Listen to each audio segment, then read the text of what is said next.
Welcome, my little couch potatoes, to the comfiest courtroom on the internet. I'm your host, Llama, and it's time for dramatic testimony, overruled objections, and absolutely unqualified opinions. So grab your snuggiest blanket, some delicious snacks, and get ready to watch court with your internet besties. This is Couch Court with Llama. Hello, everybody. Hello. Day 19. We're here, I guess. Look how tiny I am. There I am. Oh, wait, no. I need two of us because I have Lick joining me today. Hi, Lick. Good morning. She's like, I'm here. I'm here. We're all here today, even though we shouldn't be here today. You are a very good friend, Lick, for being on today. Bless your heart. I love you. You're the best because yesterday was so bad. Well, we're here today to finish closing arguments. The first time I've watched a trial, it happens, but first one I've watched where there needs to be 2 days of closings. On what? I don't know. I don't know why. Yes, Buffy. What fresh hell awaits us today? Because, of course, this trial couldn't just end on a normal note. No. I was thinking, and I wondered if it's because there were no notes. So they wanted to go over everything and make sure they didn't forget anything. Which, I mean, okay, if it wasn't the longest mind-numbing trial. Like, it was so, because the information that did come out was, like, slow. Like, I didn't even need to worry about taking notes because next to nothing was said every day. It'd be like, oh, we'll add one thing to the list for today. Oh my gosh. I think in their minds, they did a better job than they did. You know, something they're doing their job, I guess. Anyway, well, court's already started today, so we might as well just go ahead and pop in and see what they're up to this morning. So let's just get it out of the way. Oh, Chris. But that's okay. We're here. We all get to spend another day together, and that is nice. That is nice. Do I like sleeping in? Yes. There'll be other days. All right. Good morning, IG. All right. Back on the record for State of New Jersey versus Paul Caneiro. It's indictment 19-02-0283. Can I have the appearances of counsel for the record? Good morning, Your Honor. Assistant Prosecutor Cole Wallace on behalf of the state. Good morning, Judge Chris Neck, Assistant Prosecutor for the state. Your Honor, Monica Castro on behalf of Mr. Paul Caneiro. Good morning, everyone. Good morning, Mr. Caneiro. We were in the middle of the state summation, so we'll continue on with that now. Hello, Dave. Good morning. Can I have the back right table, please? Thank you. I have to go search my basement. I'll be back.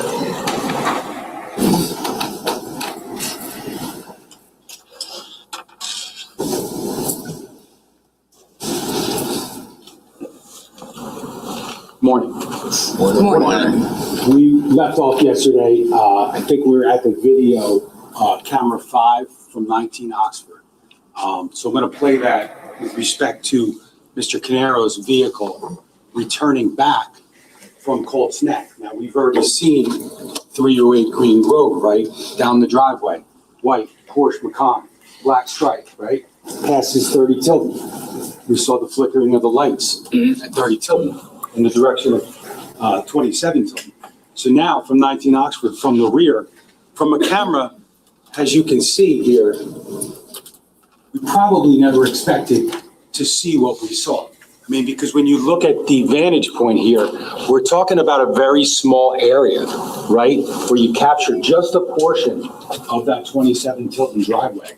Because you remember from the daylight video, there's those trees there. But by the grace of God, we actually see that light right there. As you'll recall, remember when we saw the pictures of the garage, the 2 garage bays of 27 Tilton? There's 3 lights, like 3 sconces. One on the left, one in the middle between the doors, one on the right. Okay, so what we're looking at here, right here, kind of like where we saw that flash of fire previously, that's the light. Okay, so we're gonna play that.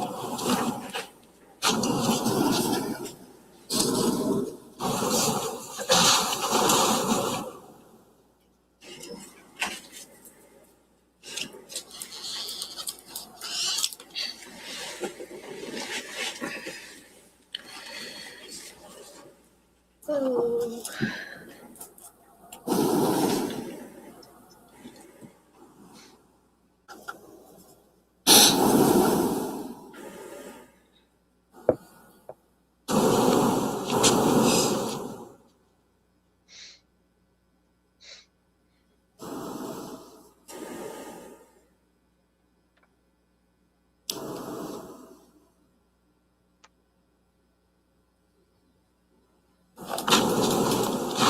So now we've seen There's nothing.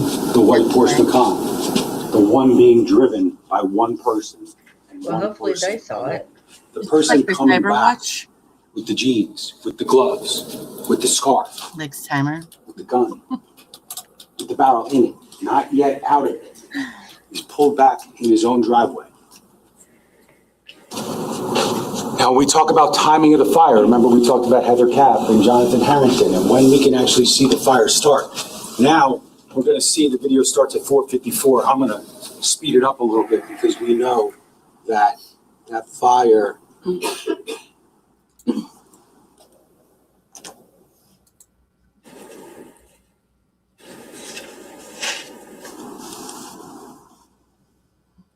going to start.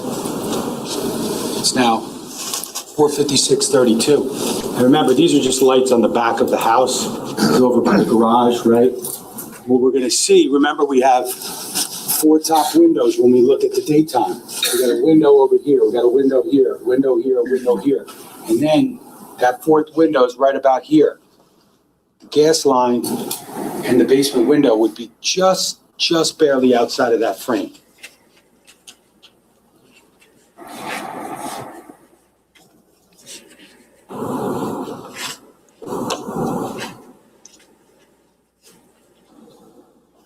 There, 4:57, in about 10 seconds, we see that gas-fed fire, right? Because that basement window is right next to the gas meter. There's accelerant and the gas line, right? We got the gas from the gas can, we got the accelerant, and then we have the gas line right next to it. So we know exactly when that fire takes off, right? Because it's gonna flash here, right? And then we'll see from the next video, I believe it's the next video, when we look back at the driveway, you can see the flash, and you see the flash, but then it comes down, right? So that's the initial, the emanation, the beginning of that fire at 27 Tilton. So now we're gonna see the same thing, 4:57, from the driveway view. We're gonna see that flash, and then we're gonna see it come down.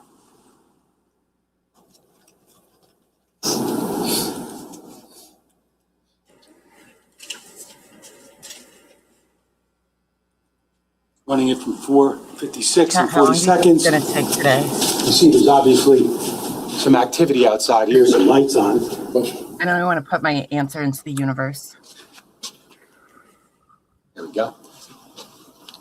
Move it again.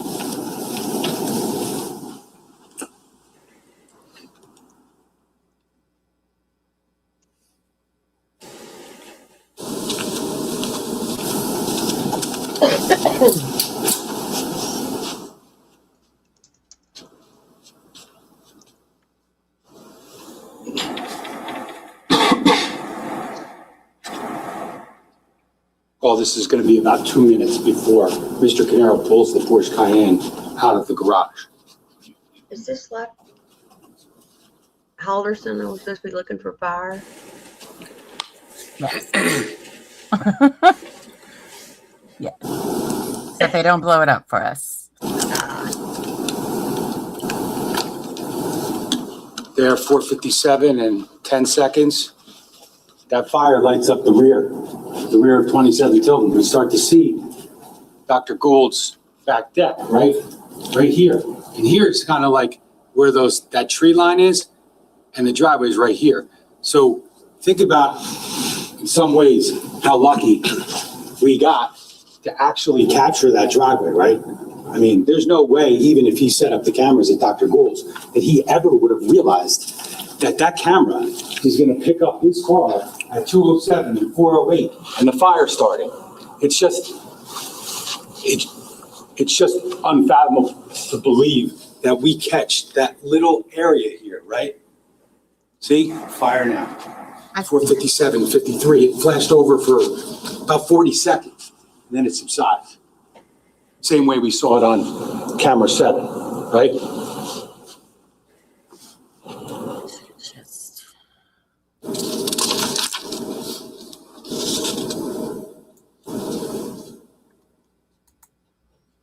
So now it's 4:59, 50. We're looking at camera 5 again with that small area over here, right? That driveway. We're going to see the Cayenne being pulled out of the garage by Mr. Caneiro. Here we go. He's backing it out, because there's 2 cars there, right? By the one bay, and then he's got the opening by the garage, by the bay closest to Tilden Drive. So now he backs up, right? And then he pulls out forward the same way he pulled out. Good morning, Angie. At 2:07. Good morning. So again, we're just looking at that car backing up, right? It's going to back up and essentially do a K-turn, right? It's the way you got to get out of that driveway, the way he's got to get that car out of that driveway. It's 5 o'clock and 5 seconds. The car's now heading out to Tilden. The car's going to park on Tilden Drive. And think about where that car parked on Tilden Drive, right? It actually, he pulls out, we don't see it on the video, he pulls out and then he ultimately pulls it on the street right in the area of Cap and Harrington's house, right? So now, Ms. Cap didn't specifically tell you that was Paul Caneiro's car, but that's Paul Caneiro's car that she saw in the street between Harrington's driveway and her house. Same place it was, remember, when Chris Sorrentino was running up to the front door, hey, everybody's out of the house. Paul Caneiro's car. You just got to put it into context, because sometimes when people watch things in the dark, they don't know what they're watching. Sometimes it takes a combination of evidence to kind of put it together. They said a lot yesterday that we can't show you Paul Caneiro in the car. We can't show you Paul Caneiro in the house at 15 Willowbrook, right? We don't see him running down or out of the house. Only 4 likes. Let's say 3:42, 3:43 in the morning in Colts Neck. Wait a minute. But the only reason we can't show you that, Sitting here to enforce the law. he cut the power in Colts Neck. He cut his own cameras. So when we talk about did they find houses to the west on Tilden Drive, and they didn't look or they didn't document, he didn't show you any cameras from the west side of Tilden, the other way out, right? You saw all those maps and photos and everything. But any camera that would have been over there that wasn't, would have shown us likely nothing, because nobody goes that way. But it would have showed you the same exact things that you could have saw from the 4 cameras outside of 27 Tilden Drive. It's a little hard to understand how we can be blamed for not having more footage when the best footage, the best evidence would have been his own cameras that he chose to shut off. And the only reason, ladies and gentlemen, you shut those cameras off is because you don't want anyone to see what you're about to do, what you did, and what you did after you did. It's extremely telling. There is no good reason, 0, in this world why somebody shuts off their cameras at 1:28 and 1:31 and then leaves the house for 2 hours in the middle of the night. His car, he's driving. We talk about being framed, right? And all the things that we didn't find. And we talked about how no matter who did it, they didn't leave a lot of evidence in the car, right? In the Porsche Macan. There's no blood except for the residue or the odor that's detected by the canine Creed. Whoever was in that car, and I just would submit to you that there is no doubt in this world that it was Mr. Caneiro. But the one little piece of evidence that was left in there that wouldn't have been all that noticeable, actually, Lieutenant Catalona didn't even seize it the first day when he searched the car. Remember when he takes the photos on the driveway? This was found the next day. It's a little piece of a black nitrile glove. Okay? Like, okay. Right?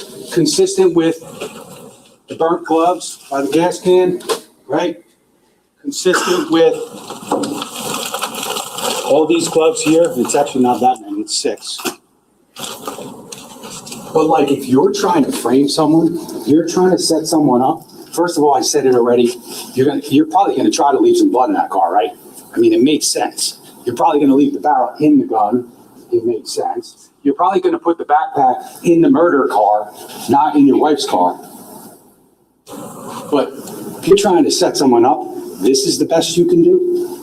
Leave a little piece of a broken glove, probably from when you tore it off and threw it in the back of the car, in the storage area, exactly where K9 Creed hit. Coffee. I mean, that's not getting set up, ladies and gentlemen. That's just Semi laying down the lawn. People to listen. not be sloppy, but still being just a little bit sloppy because of what he just did and the effect. No matter what you think of Mr. Caneiro, the effect that what he did to those little kids had to have had on him. Had to have.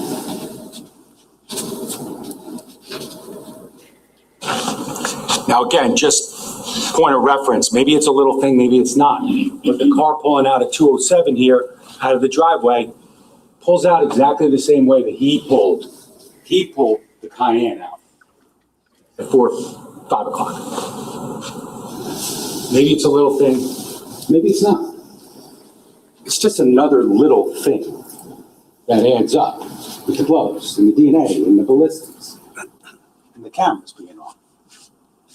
And the camera is actually being on, showing you turning them off, right? I mean, that's important. Now, we talk about some of the defense witnesses, particularly now we reference the camera, so let's talk about Dr. Gould here, okay? Dr. Gould, obviously friends with Mr. Caneiro. He told you that Mr. Caneiro, which you knew already, he's tech savvy, that's what he does for a living. He talked about helping out with electricity and helping the guy who did the wiring with the lights and helping Keith out and all the work that Paul did at Keith's house. All the things that Keith relied upon, and part of the reason why he's collecting that salary from Square One and EcoStar. He told you about Paul being a gunsmith, and I'm not going to belabor that. I'm not going to reiterate the fact that I told you that he owned these guns lawfully. We're not asking you to hold that against them. But there's a reason you heard about the guns, because Dr. Gould told you he can take them apart. He's a gunsmith, he cleans them, he does all this stuff. Like, that's exactly consistent with bop, bop, bop, bop, bop. Bop. Even Dr. Gould eventually got curious, right? He eventually got curious. I asked him, did you watch him before you gave the videos, before you gave them to the police? And he had it. But at some point, he actually had to bring him back because not all the footage was on, so he actually had to bring it back. I think it was Detective Melody. But I asked him, did you eventually watch it? And he was like, yeah. And he even saw Paul leaving 2 a.m., Paul returning at 4 a.m. And I asked him, because we were looking at a photo, right? I showed him the photo of Sophia and Jesse and Jennifer, and Keith. And I asked him about Keith's hair, and I asked him about Paul, who's got hair. Keith was bald. And then I asked him about Corey, just because, why not, right? Brought up Corey, right? They want to talk about Corey. What's Corey look like? We'll talk about why that's important later. I shouldn't have to prove that to you, ladies and gentlemen. He has nothing to do with this. Nothing. Objection. Come on up. You know what? It's overruled. It's definitely not an objectionable thing. Go ahead. Okay. It's not objective. Again, all this goes to the fact is that I don't remember they told you Mr. Caneiro was cooperative, okay. how he talked to the police at the scene, and he was spoken to by several of Ocean patrolmen. We're really just trying to figure out what happened. Why is there a fire here? We're just trying to figure it out.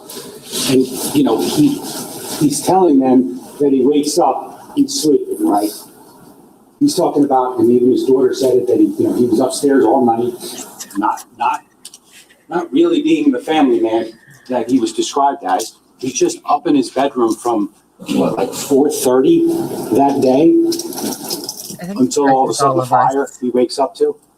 It's just all inconsistent with the evidence that you're hearing in this case. Now, when we talk about the background, the financial motive, the build-up with Paul and Keith. I like that. What is the judge drinking? I'm not standing here saying that it should have been enough, right? Murder doesn't always or rarely make sense. But did we follow the evidence or did we ignore evidence? Did we try to see the communications between Paul and Keith? Did we just stop after we heard that devastating phone call between Keith and Paul at 6:05 p.m. on November 19th, 2018? Salty tears. About 9 hours before the murder? No. That's what was in my wine list. I'm not going to read them all for you. I believe you'll have them. But we need to understand kind of where this all starts. And you've all heard about April 2018. Oh, no. It's a little hard to read here. But what we're seeing is April 11th. Wednesday, April 11th, 2018. And this is basically Paul getting caught stealing from the trust, right? Keith was obviously trying to inquire. You can see Mr. Artigas and Mr. Weinstein are included because they're trying to figure it out. Yes, it was brought up yesterday, and it's true. There were times when the trust was not funded properly, right? There are times with businesses where maybe Keith didn't have the ability to throw $7,800 a quarter to the trust account. That happened. But what they didn't say to you is that, and I said it yesterday, he's got one job as the trustee. One job. This is not like managing real estate assets and all this kind of stuff. He's got a life insurance policy. Pay the premium. That's all he had to do. And listen, if Keith doesn't fund it, in past years, if he doesn't give the $7,800 that quarter to the TD trust account, then no one is blaming Mr. Caneiro for no one is saying he has to pay it out of his own pocket. That's not the point. It's just when the money comes to the TD trust account, that bank account, just click transfer. Think he can handle that. He knows his password. You heard it yesterday. The only time he ever forgot his password of the 19 times when he transferred the money, not to Canada Life, but to himself, he never forgot his password, right? Never. It's like shutting off your cameras. It's like, Keith, I don't remember my password. Why do you think Keith's so frustrated? Keith's like, I'll even log in, just give me the password. But he can't give him the password. Take it for what it's worth. Take it for what it's worth.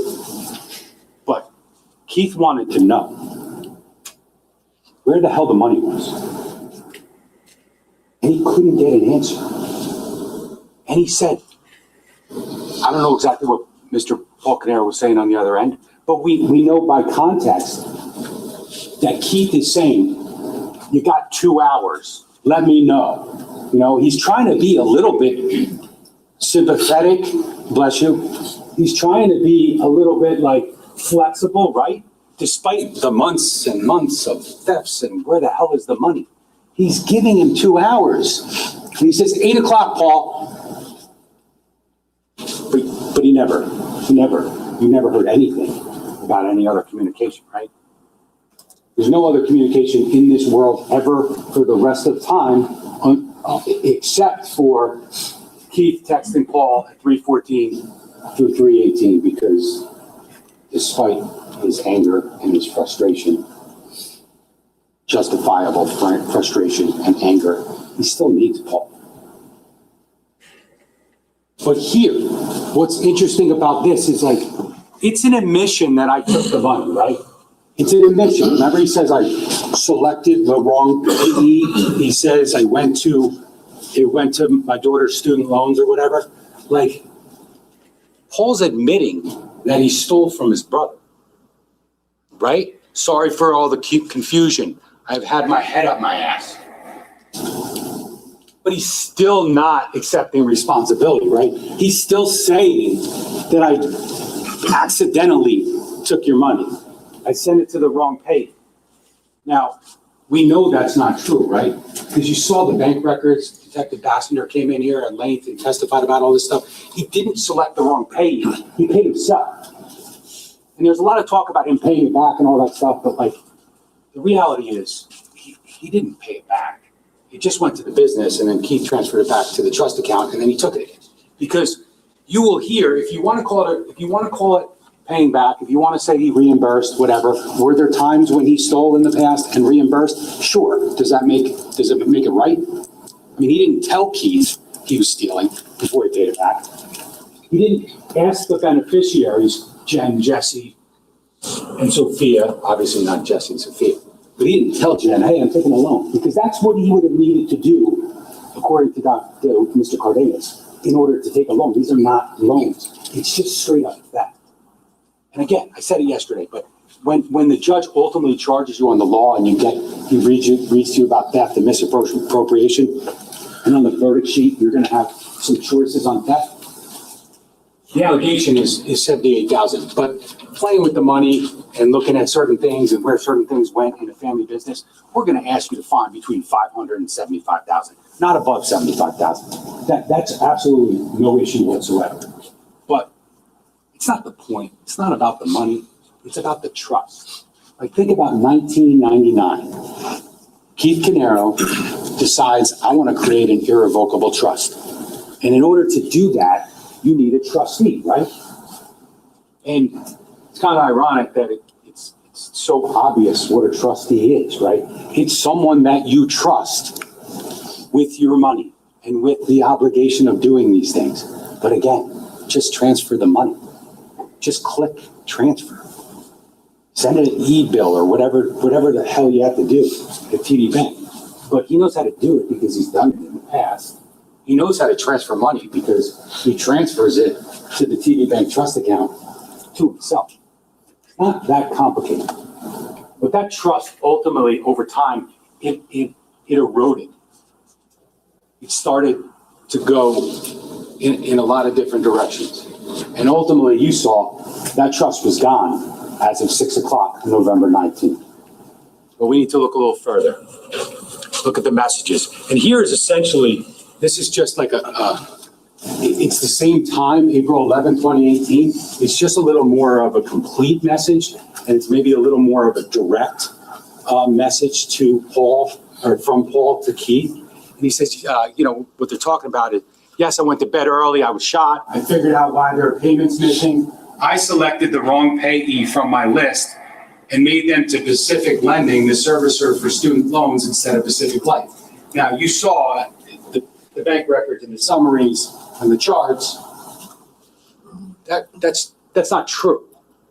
What he did was he made them to himself. He's just telling Keith that I made a mistake instead of saying I stole from you. I mean, he says, I changed the name of the account to the trust, so this will not happen again while this account is still open. Well, I would have died. he had Canada Life in his bill pay for TD Bank a long time before April 11, 2018. We go on. I'm selling off some of my investments today, and once the transfer is completed, I will make a single payment plus interest to the trust policy. I'm sorry about that, and we'll make it right.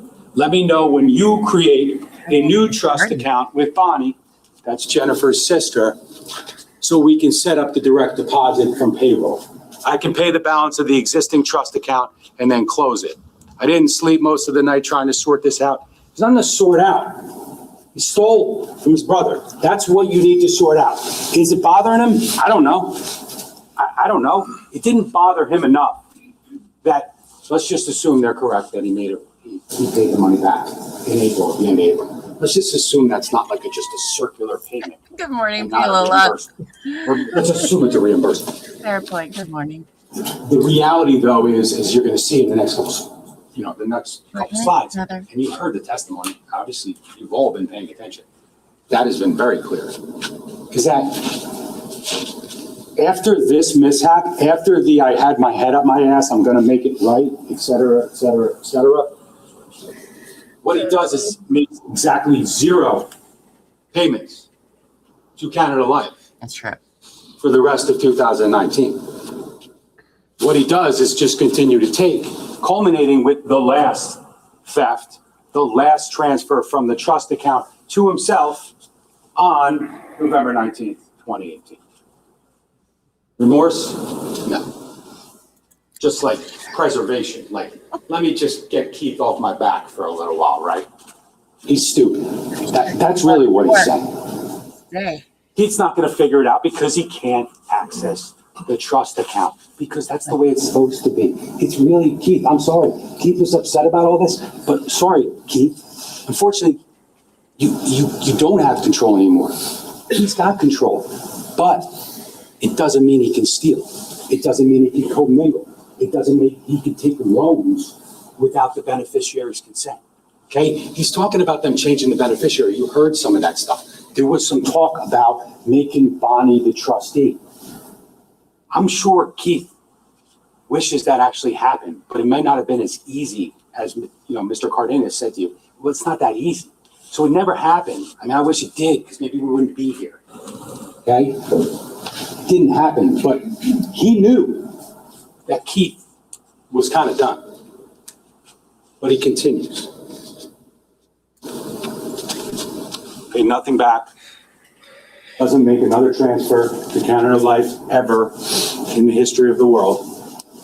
He tries now to cover his tracks by doctoring the bank records, which let's just remember this as we talked about thematically yesterday about how investigations work. Not great, Paul. Like, we're talking about bank records here that we don't get immediately, right? We don't just go, hey, there's a trust account. Give me the bank records. What happens is the detectives that are investigating this, Detective Bassender, who was doing the financial investigation, Detective Petrosillo, Good morning. and Detective Zerillo, they met with Steve Weinstein, right? He's the accountant for Paul, he's the accountant for Keith, he's the accountant for the businesses. And ultimately they sit down and Weinstein's saying, hey, Paul would send me the bank records, right? Like an accountant. Because remember, part of the trust is there's gift tax implications, and Weinstein said, I got to get the records so I can, because Keith was able to, I don't understand it all. I'm not going to claim to, but basically Keith had to account for gift payments. Basically the transfer of the payroll he's allowed to account for it with the IRS and his taxes as gifts, right? You have an allotment every year, whatever. And so Steve Weinstein, the accountant, had to reconcile all that, right? And he's telling the detectives, yeah, Paul, Paul's making these payments to Canada Life. Here's the records, this and that. Ambassador's just gotten the records from TD Bank, and she's like, what the hell's going on here? I got the real TD Bank records, and then I got the ones that Weinstein got from Paul Caneiro, and they look different, right? Doctoring bank records is no different than shutting off your camera at 1:28 in the morning. No. It's just not. It's the same thing. It's just hindering an investigation. Okay? It's just trying to be smarter than everyone else. I would submit to you that you heard a lot of testimony about the special bond between Keith and Paul, and Keith was Paul's person and all this stuff. I don't know why I heard that so many times. But I submit to you, based upon the evidence in this case, particularly this evidence, they thought Keith was stupid. And he thought that this was his operation, despite Keith owning 90% of the business. Because we look here, we look at April, okay? And we see right here on April 9th, 2009, there is a transfer.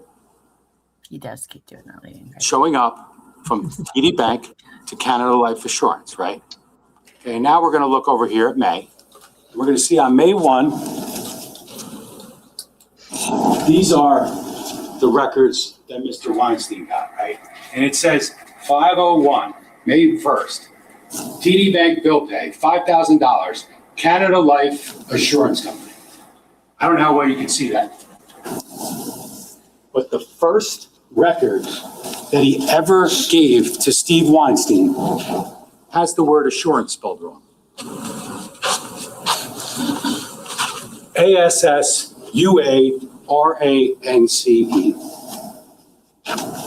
His first, literally the first doctoring of records right here has the company name spelled wrong. Oh, Amateur. Okay, let's keep going.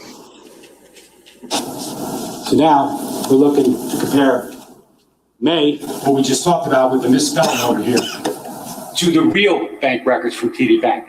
And what we're seeing is not that it went to Canada Life misspelled Assurance Company, 5,000. 5,000 went to TD Bank checking account ending in 3837. I'm sure you remember that you said that's Paul Caneiro's checking account at TD Bank. Wow, good morning, Lainey. Be a rock star. We go to June 1st of 2018. Fake records, real records. Here we see 618, Mr. Weinstein's looking at this, and he says, this time actually, Mr. Caneiro spelled assurance right, okay? But it shows that he transfers $7,500 to Canada Life, right? Weinstein takes a look at Detective Bassner's records over here, and he sees $7,500, same date, right? 6/18, June 18th, and it says not Canada Life, but Paul Caneiro's bank account.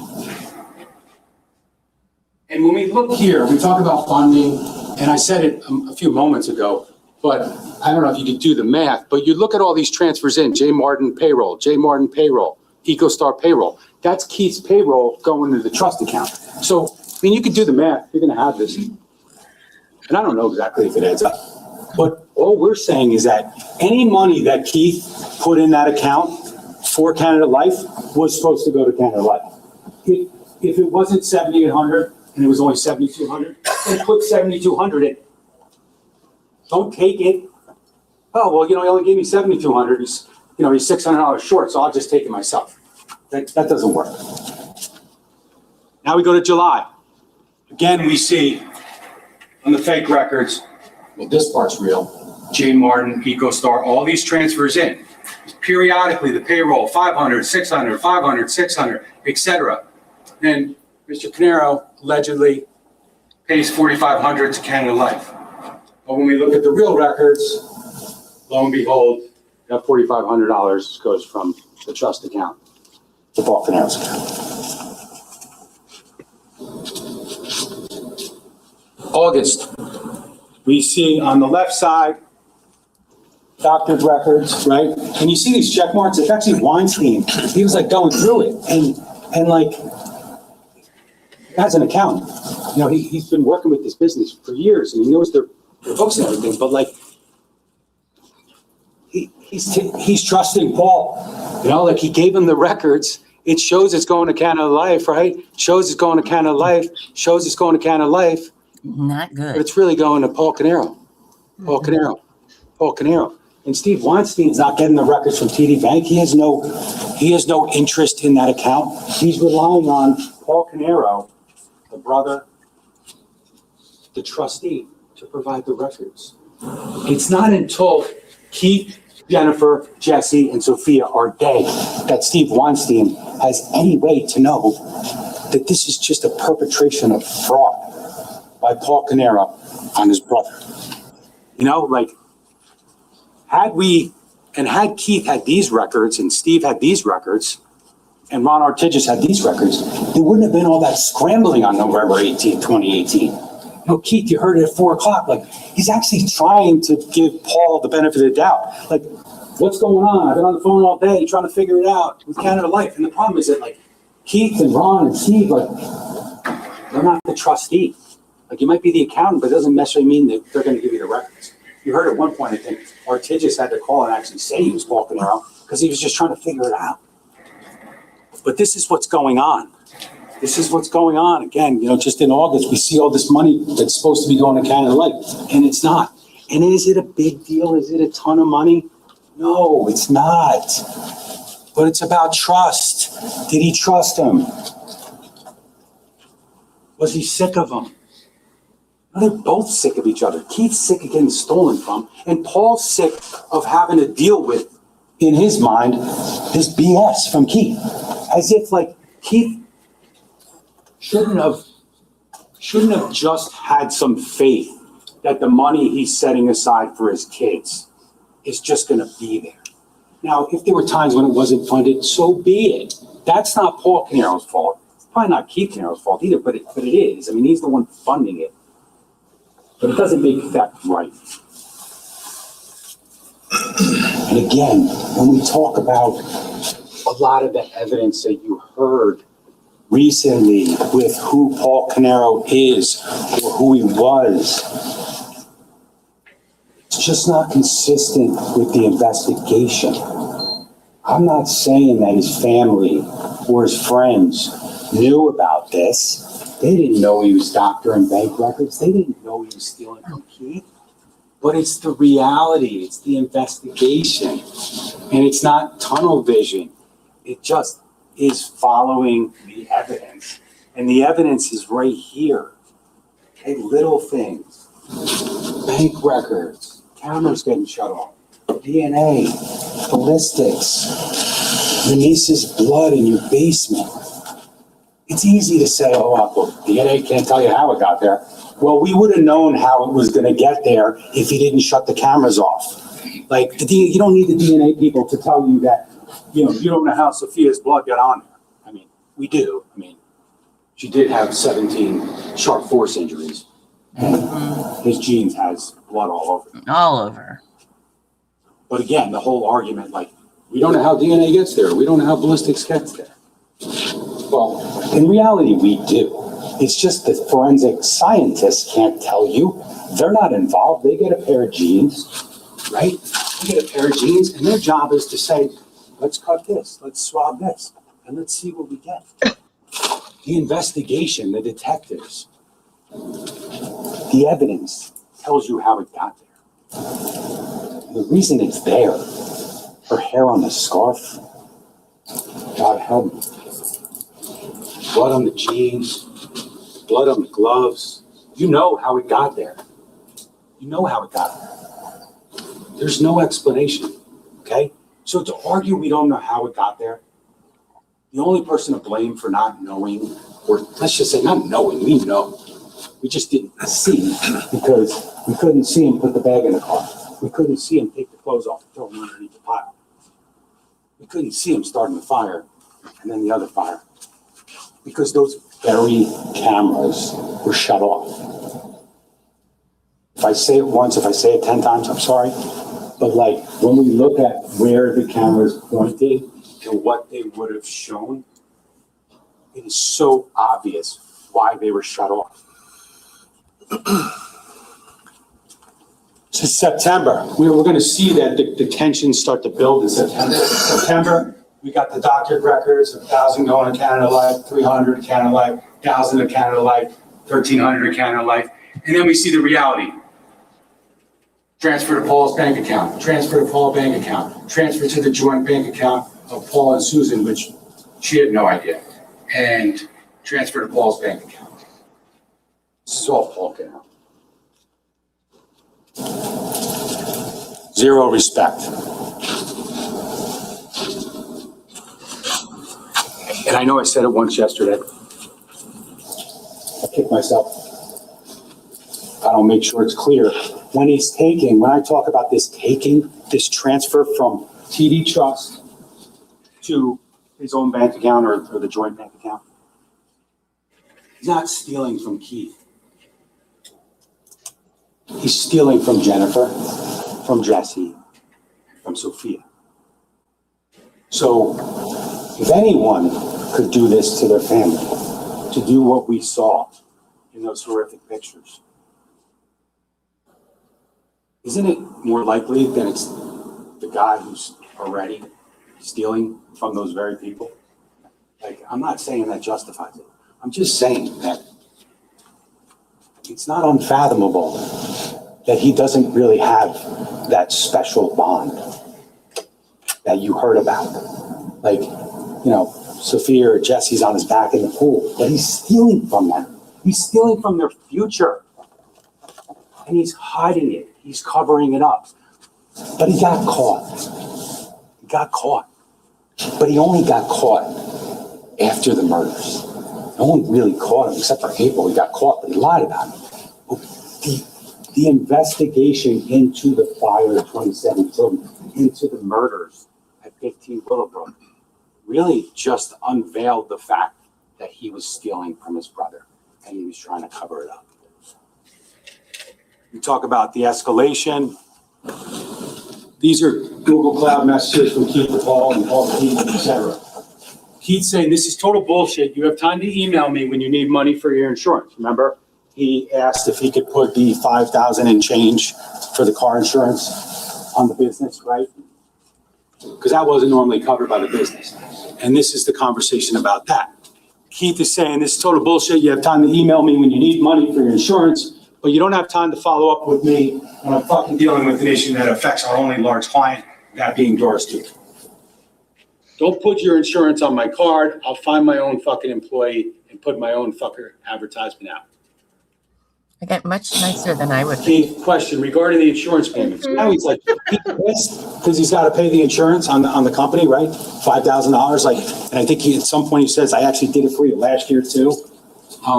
But basically Keith's like, now Keith's kind of stepping back and he's kind of going back into his, all right, let me try to help my brother, right? Let me see what I can do. And he's basically saying, why can't we pay it monthly, right? Why do we need to put $5,000 on the credit card? And Paul says, interestingly, despite the $60,000 of disposable income he has at that time frame, he's saying, because it's late and I don't have the cash right now, I had to pay for Katie's admissions and I was not expecting that. And then Paul says, I went to pay it and the check bounced. And he says, I'm late and I received a cancellation notice. So they're not going to take that monthly payment, the insurance. They want the whole thing. They've already told him they're going to cancel his car insurance. So he's asking Keith for help, which is fine. But let's just not say that he's got all this money lying around, okay? Despite the renovations and all that stuff. Keith's trying to help him out, but he's saying, I'm done paying you anything for a salary. You are on your own. And Keith says, I just put $150K into this business. Your kids are done with college. I need to start saving for my kids' education. Unfortunately, no, he didn't. Unfortunately, he didn't have to save for his kids' education because they're never here. They're no longer here.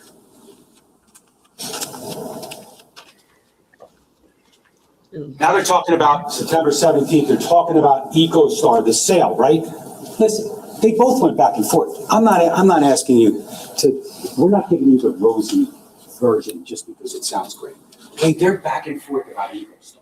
But I think what you see from these messages and from the evidence you heard is ultimately that, like, Keith realized that, like, first of all, EcoStar wasn't making a lot of money.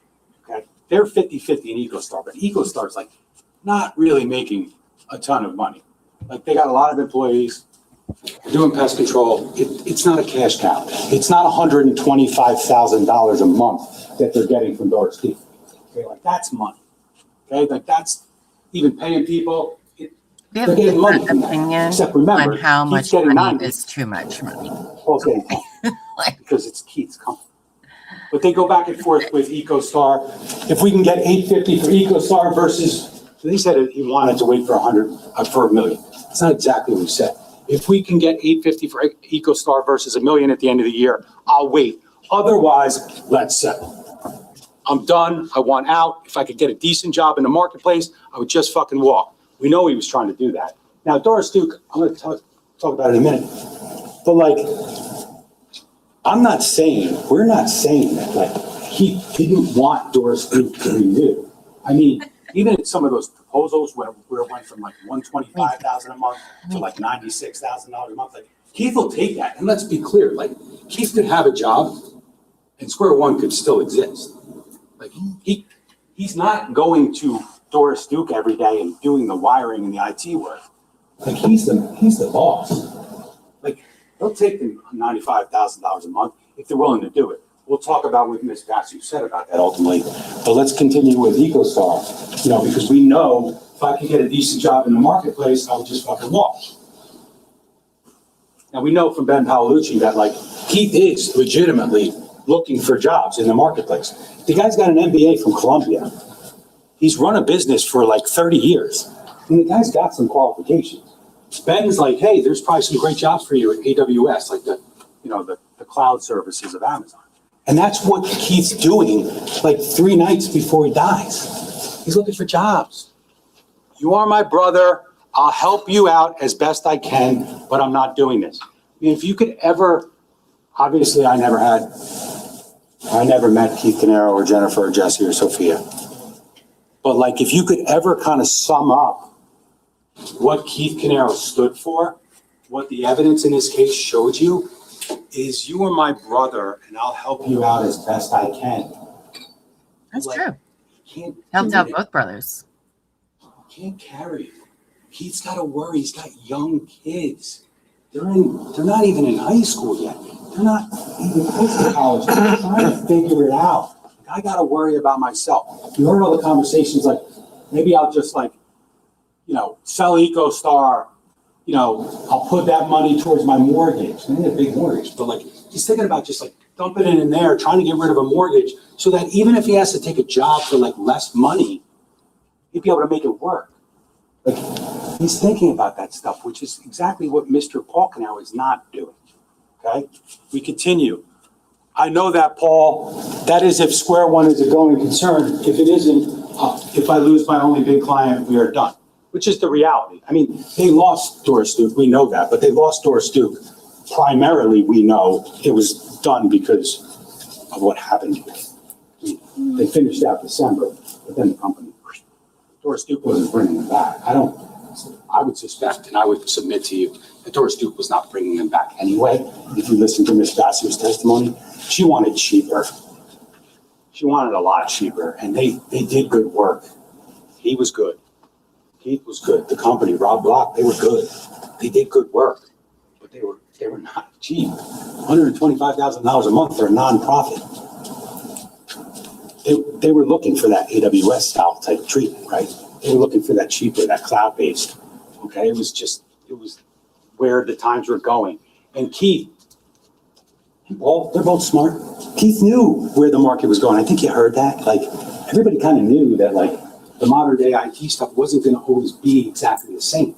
And kind of what they offered wasn't necessarily what everybody was looking for, especially for $125,000 a month. Keith, I need to start thinking about paying for my kids' college. We know that. I'm putting away money for retirement. I don't have insurance policies to pay me if I don't work. You heard that, yes? I mean, Keith doesn't have that crutch, right? Paul does, but when you look at the income, the disability wasn't going to be enough for this guy. At least Always broke as shit. it wasn't going to be enough to satisfy. The 3 Porsches, no and the money. Tiffany, Restoration Hardware, and the two trips to Colombia in 2018, and $800 whatever dollars for the Audi that he was paying, in addition to the 3 Porsches and the Jeep.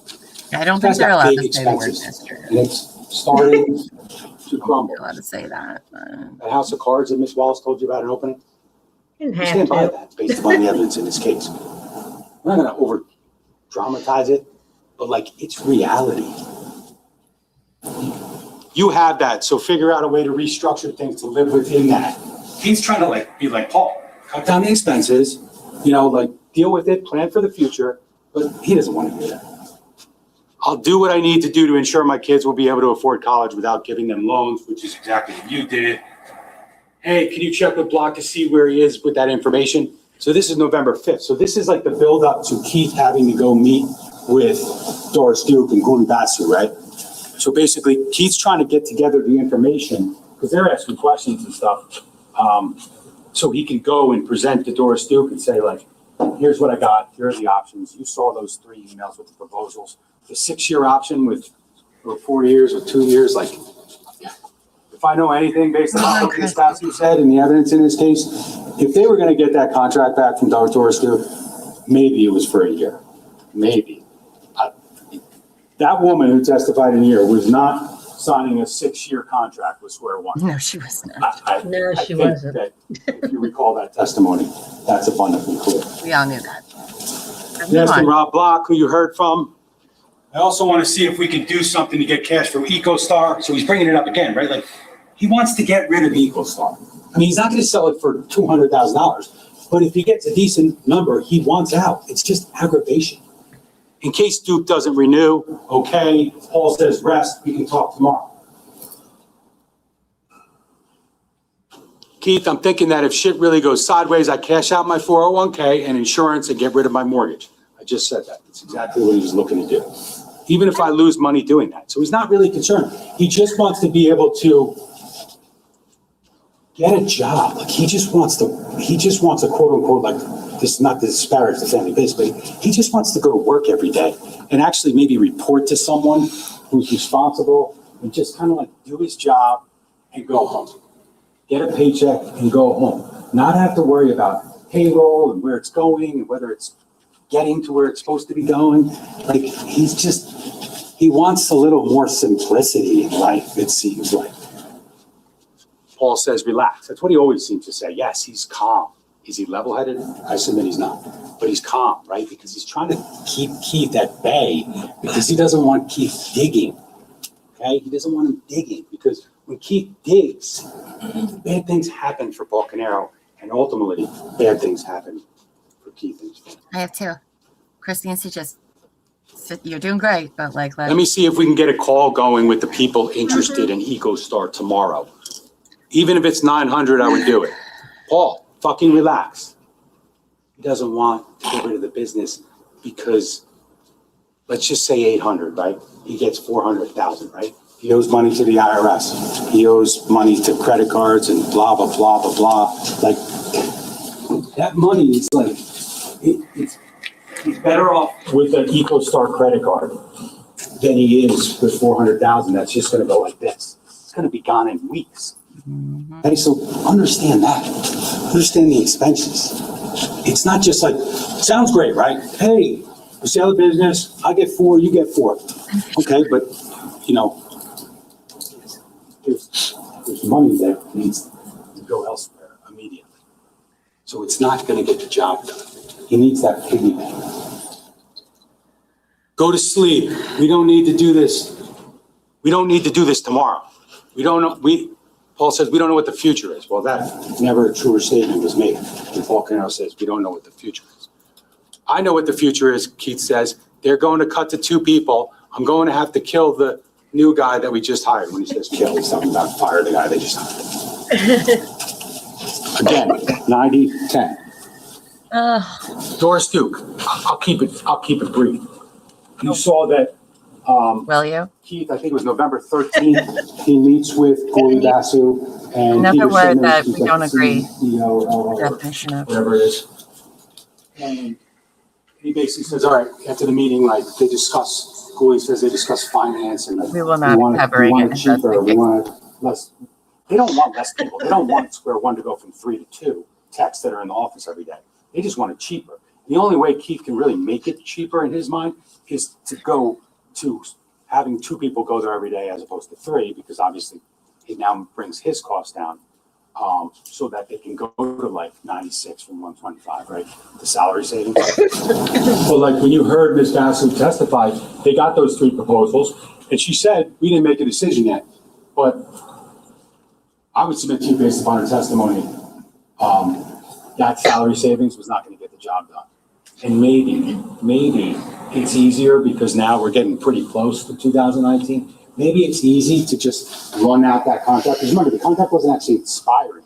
It just, they had an option to cancel. That is, Duke had an option to cancel the contract at the end of 2018. So like, it could have gone another year. But that wouldn't have changed that Keith's applying for jobs and all those different things that he's trying to do. He's trying to sell people. He wants to just be like one of us who just goes to work every day and doesn't have to deal with like the pressures and the BS, so to speak, of running a business.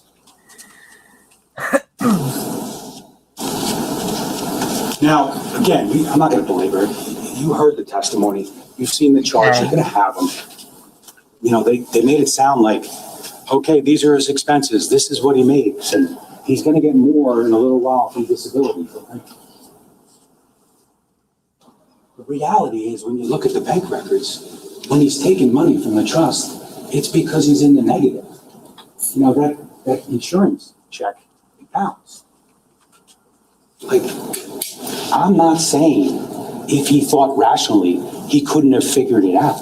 But this is a guy who's got 3 Porsches in the driveway. Like, he's not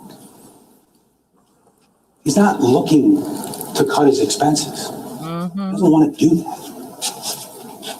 Overdrafts, return payments, withdrawals during that time. He's a broke bitch.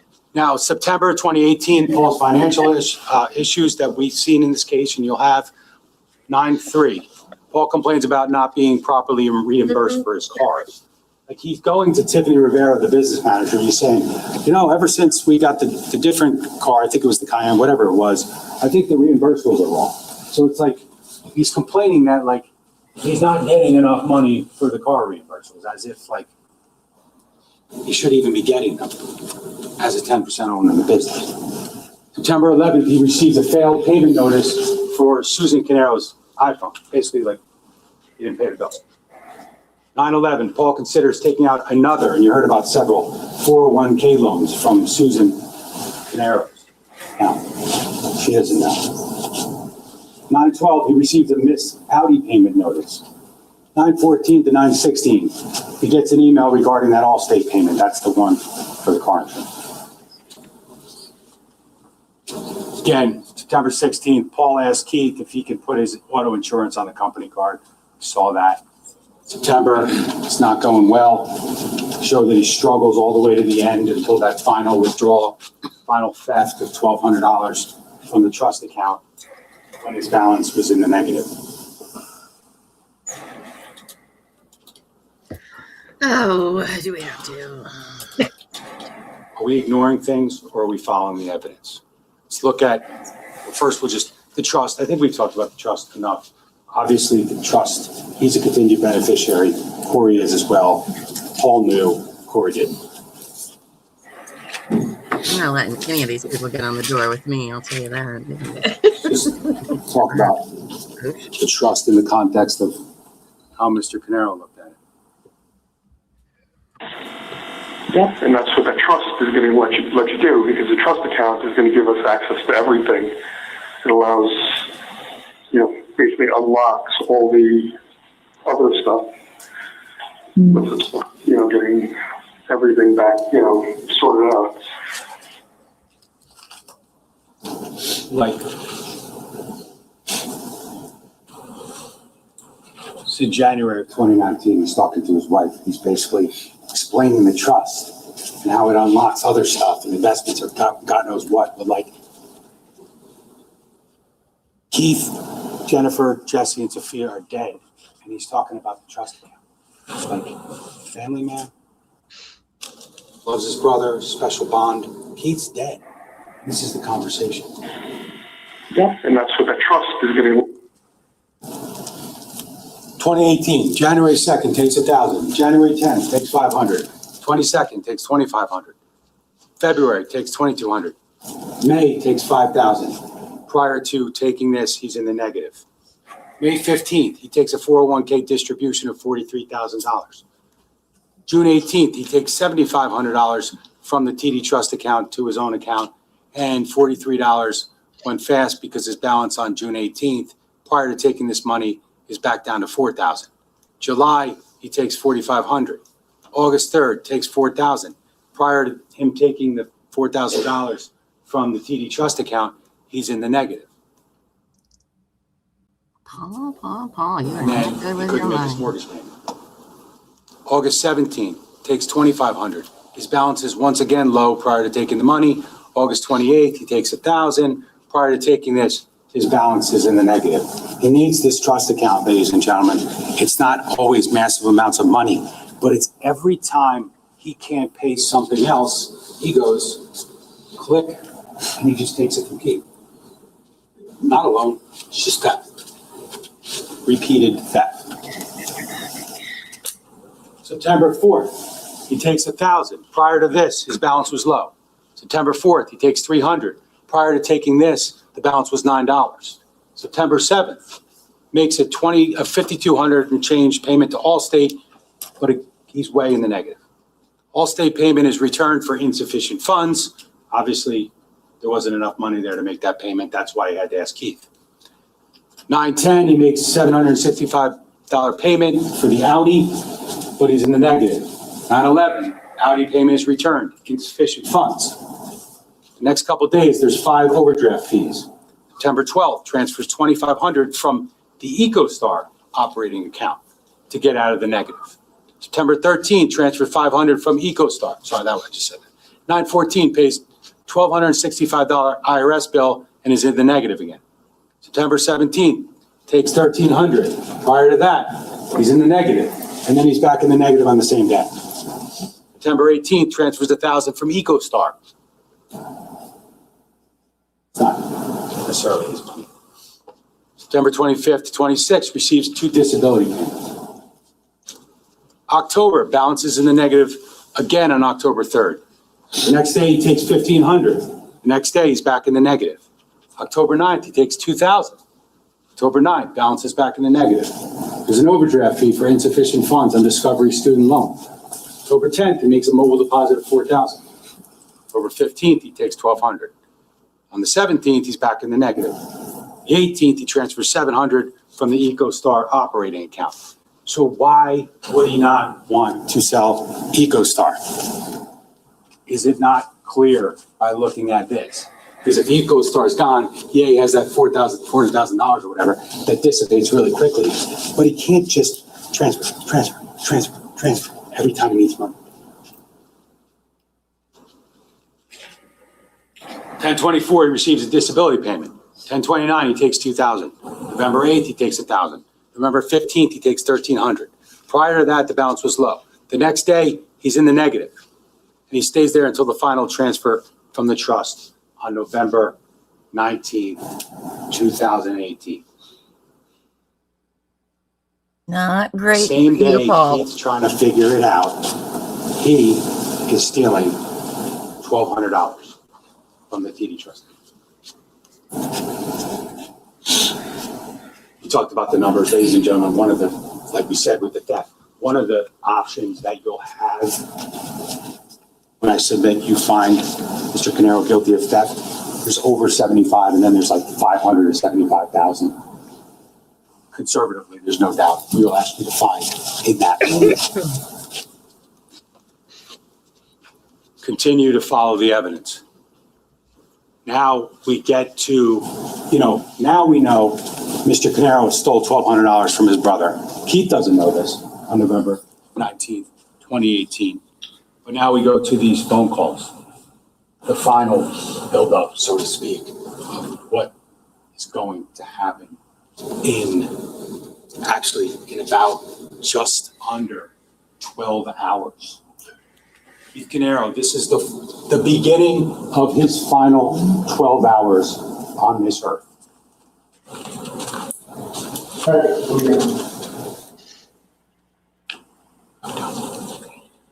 Counter life is somebody that hasn't been receiving money except in April. That doesn't make any sense. Counter life is saying they haven't received money since April. Words mean different things. I know it's not true. I need you to send me the statement ASAP, because I'm on the phone from all day already.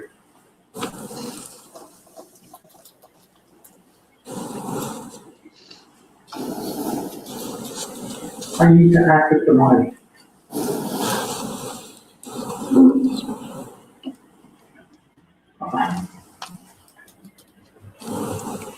Fine. Do you have it scanned somewhere? That's the face of a guy who knows he's stuck. By the way.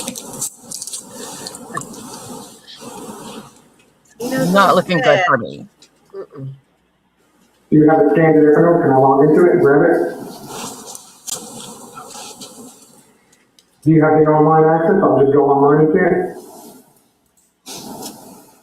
You don't have the online access?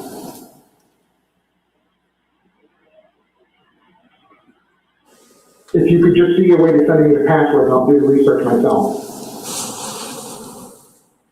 Thanks.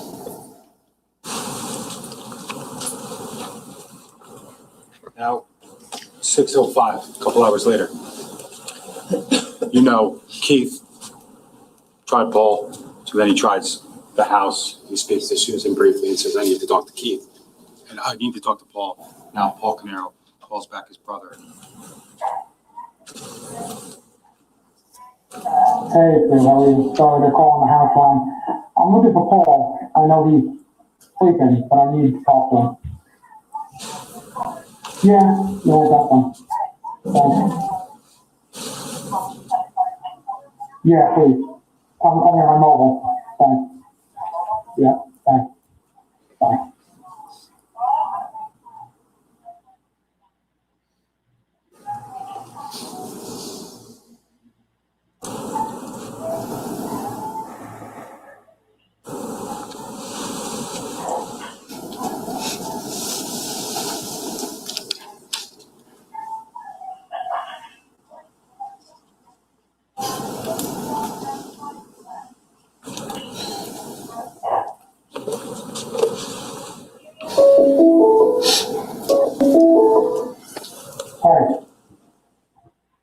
I just spent the last hour and a half on the phone with the insurance company. They're saying they haven't received any money, and that they took a loan against my account, and they're taking another one in October, which is just October. I need to know, show me where you're sending the checks in online. You're writing it out online. I need to know where they're going. I need you to wake up, Paul, and do it. Short of you being dead, I need to see the stuff. You need to log into your account then. You log into the TV account. Give me the log into the TV account. Your TV account, you don't know yours? You don't know your TV login. Go find it and give it to me. I need to see it now, Paul. I need to see it. I need to see it now. I need it. I understand, Paul. I understand that. I just spent half the day. Paul, I'm telling you. I need it. I need it. I need it. He knows. You need a fucking login, Paul. You need a login, Paul.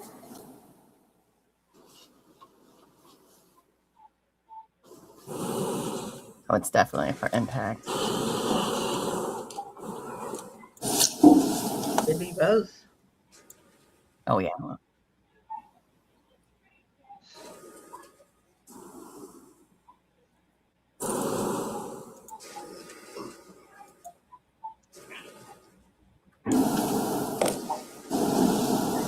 Paul, just give me the login so I can see where the money went.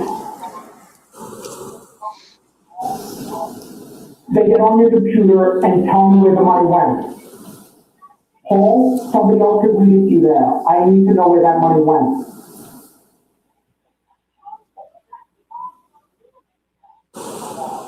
Look a little while, Paul.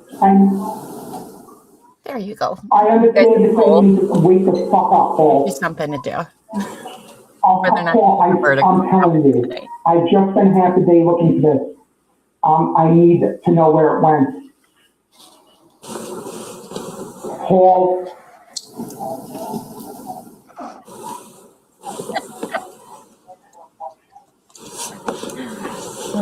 Paul.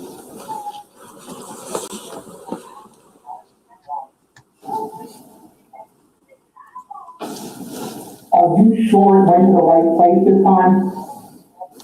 You have cash checks? You have cash checks?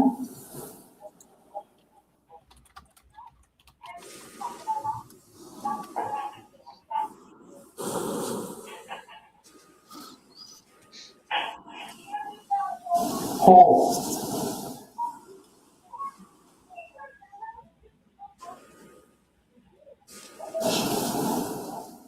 I hear what you're saying. Paul, I'm worried. I need to know where it went. All right, an hour or two. That's That's right. It An hour or is. two. An hour or two, Paul. That means by 8 o'clock.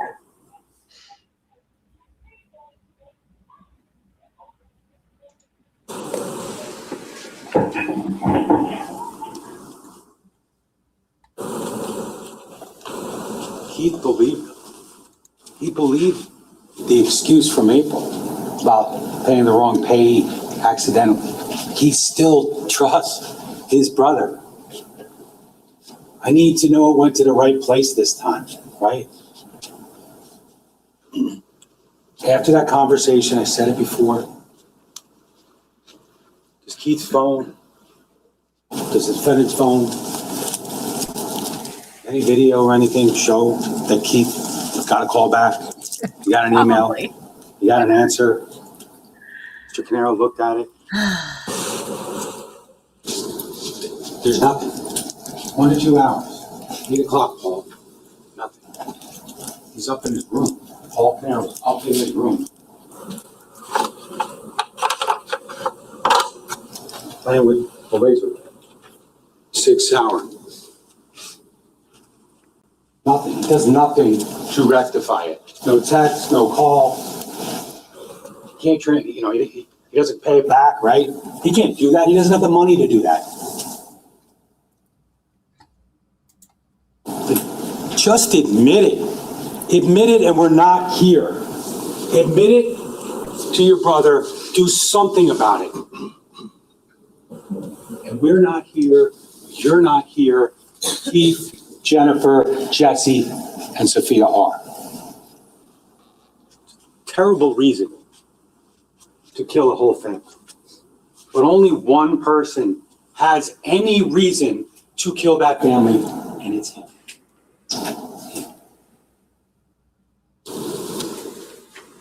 To the negative.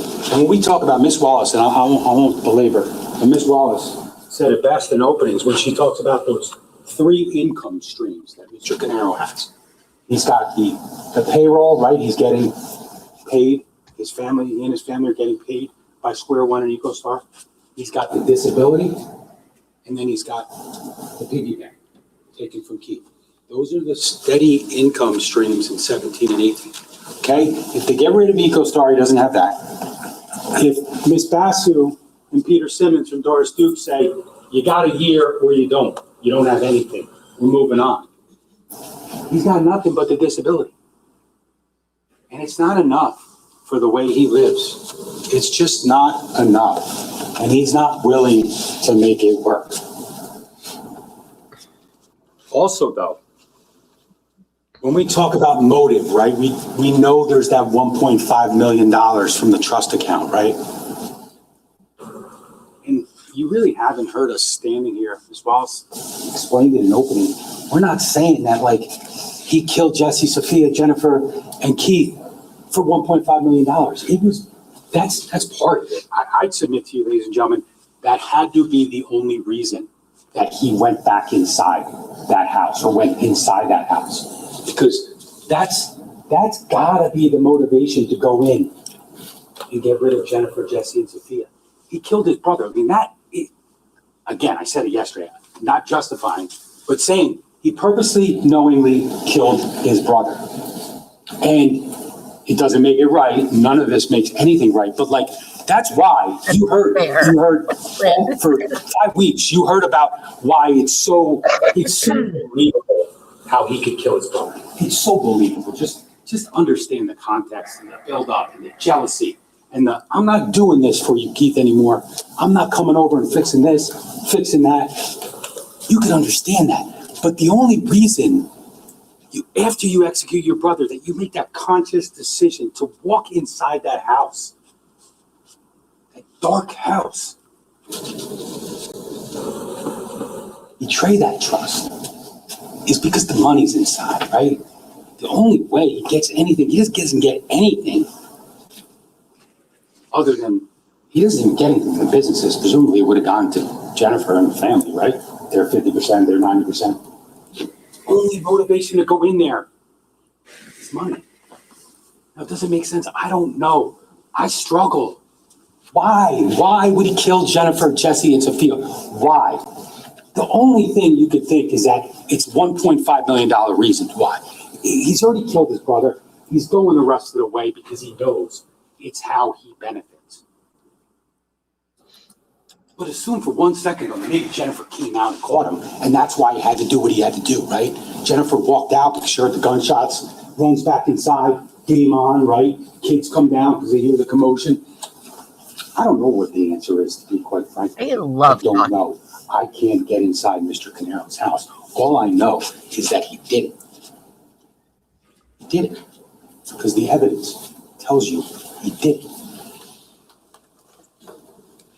I wish I could come up with a reason. I have no reason.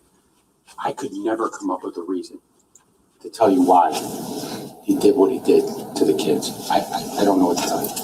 But he did it. He did it. Because the evidence tells you he did it. This shutting cameras off and DNA transfer, and God only knows why my niece's and nephew's DNA is on my jeans in my basement. You know, why would I lead police there? Maybe he tried to destroy it and he just didn't do a good job. But he did it. But he also, to kind of close that loop, what Ms. Wallace told you was it was less about what he stood to gain and more about what he stood to lose, like the desperation and the frustration and the, Keith, I'm not doing this anymore. I'm sick of you owning 90%. Because he's not just losing the 3 steady streams, the theft, the disability, and the payroll. He's losing health insurance.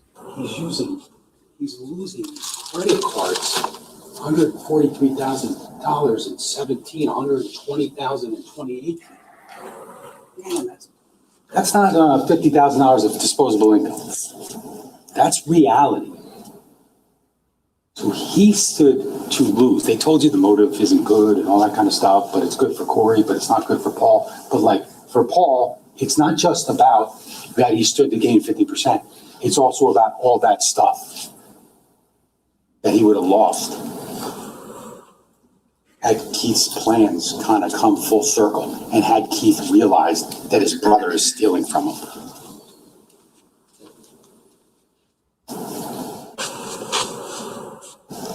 No, Keith has an MBA. Paul steals from Keith. And again, understand when we talk about why he did what he did and why I submit to you that the evidence is going to tell you that the only verdicts in this case at least an hour for jury instructions. At least. The finances is not something that just played itself out. That's not why he was arrested. That's not why he was charged with murders. He was charged with murders because early on, we're talking before Bodie, we're talking before StarMix, right? No, we're not, all that stuff that was sent and Ms. Danielle Reed came in here and testified. Like, before that, the DNA went to the state police lab, right? And we got results, right? We got Sophia's DNA on the knife, on the handle, right? And we got Sophia's DNA on the jeans. We're talking about that random match probability. I'd submit to you that random match probability, likelihood ratios, they're just 2 different ways to explain the importance of DNA. I mean, when you're going to say that like 49 billion is not like probative, that it's actually the defendant's blood on those jeans or DNA on those jeans, like you're trying hard to justify what looks really bad. Okay, but remember, we had that DNA before we had all the other DNA. We had DNA. You heard it. The first witness, Chris Simkoviak. I actually said it right. And then we also had Chris Clayton with the ballistics. You know, because think about what that means. So the financial stuff it's a buildup, right? It's a process, getting records and trying to understand the context of 2 guys who own businesses together, you know, and they have a lot of expenses and they have clients and they have to figure it out. That's why we had to meet with the accountant and the insurance guy. You know, they're sophisticated insurance people. I mean, he's got 3 disability insurance policies. Like, I didn't even know that was a thing. Oh, I didn't even realize Follow tomorrow's the Friday the 13th. During Valentine's Day. Again, when we talk about the finance and the motive and stuff like that and whether or not it justifies anything, like, think about the fact that within hours of the investigation, Lieutenant Catalona searches the Porsche Cayenne, Susan Canero's car,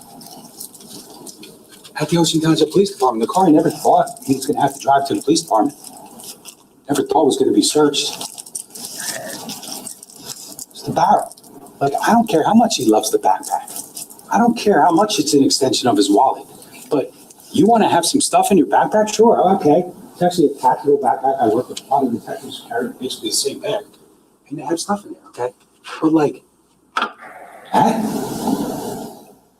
silencers over there? I'm not going to belabor it. He didn't use it. We told you that. We told you he didn't use a silencer. You keep using that word, It's interesting to know why he's got a silencer in his backpack. It's because really, in reality, he doesn't want it to be with all the guns that are lawfully registered, right? And the rifles and stuff, the gun cleaning supplies, and the, you know, the hanging targets, practice shooting. Because the silencer looks bad. Like, there's no reason to have a silencer. He didn't use it. He didn't need it. We know that Kapoor heard it from 2 miles away, right? The gunshots. Remember, he's fleeing that scene, thinking to himself, damn, we're in Colts Neck, it's wide open. Somebody's gonna hear that. Like, you gotta assume someone's calling 911 when there's 6 gunshots in the middle of the night. I mean, you have to. That's why he saw me. That's why he got the hell out of there quickly. And that's why he went back. But like, before we talk about motive, ladies and gentlemen, why is he taking this out of the 6th hour? If you're getting set up, you're not taking this out. Now, Chris Clayton, he figured it out. It wasn't hard for him to figure it out. He test fired this barrel. He test fired the barrel that was in the 6th hour as they found it in the locked metal cabinet in his basement. He figured it out. The barrel from the gun that was in the cabinet, just in case they found it, that barrel doesn't match. This isn't like, oh, they're both 6 hours, et cetera, like all the ammunition is going to match. No, it's not like that. That's not what Clayton told you. 1 6 hour could have been manufactured seconds after the one before it. And the ballistics will never match. Bullets, gun, they only link. Bullet matches to one barrel. One barrel because it's fired out of here. Let's just keep that in context. This, ladies and gentlemen, this killed Keith Caneiro. This likely shot Jesse Caneiro. You heard the testimony. Dr. Thomas said she couldn't conclusively say it, but it appeared to display patterns consistent with the gunshot wound through the chin, like a graze wound. And you know we found the bullet in the kitchen a few feet away from where Jesse was. Mm-hmm. So, context, investigation, step. Build up. Not zeroing in. You know, if this didn't match or the gun didn't match the projectiles, I don't know. Do we maybe look somewhere else? If the DNA didn't come back to him and he didn't come back to his niece in the basement, do we look somewhere else? Yes. But like, should we be stupid or should we follow the evidence?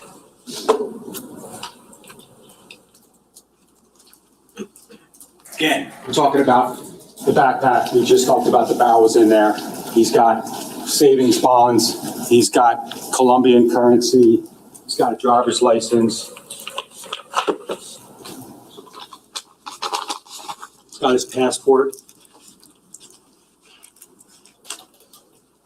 You saw the pictures. It's here. His passport.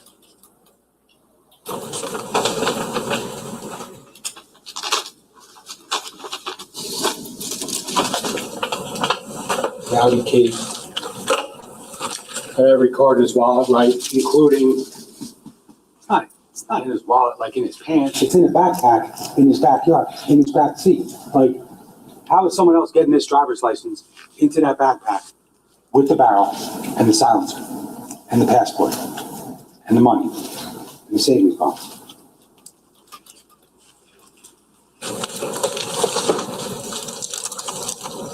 You're gonna set them up, you picked the wrong car. It doesn't make any sense. You're putting that stuff in the Macan, no doubt, if you're trying to set someone up. Not in this car. This is where they found the barrel. It's in a pinch bag, you see? That's the barrel. Paper towels. And interestingly, too, when you look at those paper towels, when you look at the photos from where the DNA is found with the jeans and the scarf and the shirt and all that kind of stuff, you see paper towels. Like it wraps this in paper towels. The same way there was paper towels in that pile. Silencer. This is where we found the gun. Right here. Ammunition right here. Fiocchi's down there.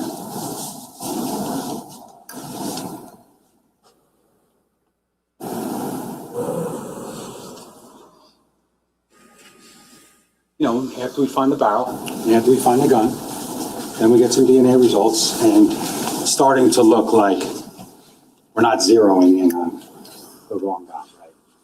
Just following the evidence. This is where it's found. This is the jeans, and there's one pair of jeans. There's one pair of jeans. Obviously, look at the tearing on the jeans. I mean, there's a portion of these jeans that are missing. We talked about it yesterday. This is what's in the bag, because that bag was sent to the state police too. I mean, they saw that. They didn't say these are different jeans. Let's test them. They saw that they were one pair of jeans. Okay, Chris, let's sit Blood. down. We get it. Okay. Blood in the gloves right here. Talk about transfer. You want to talk about transfer? Like, could some of that blood got onto the glove? Blood from the jeans got onto the glove? Of course, it's right there. But could there have already been blood on the gloves? Like, why are they in this pile? Because he's using these gloves to try not to leave DNA, to try not to leave fingerprints. Okay, like, this is like, you know, there's a lot of questions. Did detective vote? Did he check that door? You know, did he swab it? There's blood everywhere. There's not blood everywhere. You're going to have all the photos. It's a fire scene. There's a bunch of blood in the kitchen, which Detective Cordova explained about. You know, he's an expert in blood spatter analysis. But there's not a lot of blood in the kitchen, and you know, we get criticized because they only swab 4 areas. But like, you can't swab every single place where there's blood. State police, I think you heard, they're not going to test it all for sure. That's for sure. They took an area here, an area here, an area there, and an area here. And you know what you found? Sophia. You found Jesse's by the handprint, right? Very visible handprint on the south side of the kitchen island. And then you go around to where Jesse's found. And then I said it yesterday, but you find that blood on the kick plate on the bottom of the stainless steel cabinets. And man, we really just figured it would be Jesse's, right? And maybe it took them so long because they were just trying to piece this together. Like, what can we do to kind of explain one day to a jury what happened in that kitchen? And lo and behold, that testing, that area is Jesse. We know they found him dead there. He's lying on the ground. He's up against the cabinet. He's got the blood there. But who would have thought that Sophia's blood's there? Like, she's trying to help her brother. She's bleeding. There's no other explanation other than like, Jesse. And then for some reason, she's bleeding in the kitchen and she decides, I'm sure she didn't want to decide, to run away. And she goes upstairs. And that's where she's left. That's where she's incapacitated to the extent that she can't get the hell out of that house. I'd submit to you that that's that stab wound through the face into the brain. And that's why she had all the smoke. She had all the soot. She was 49% carboxyhemoglobin. Dr. Zane told you, and I'm not going to belabor this, you know she suffered. Horrible. 10% you might get nauseous, right? 40% you could die. 49% is what she had.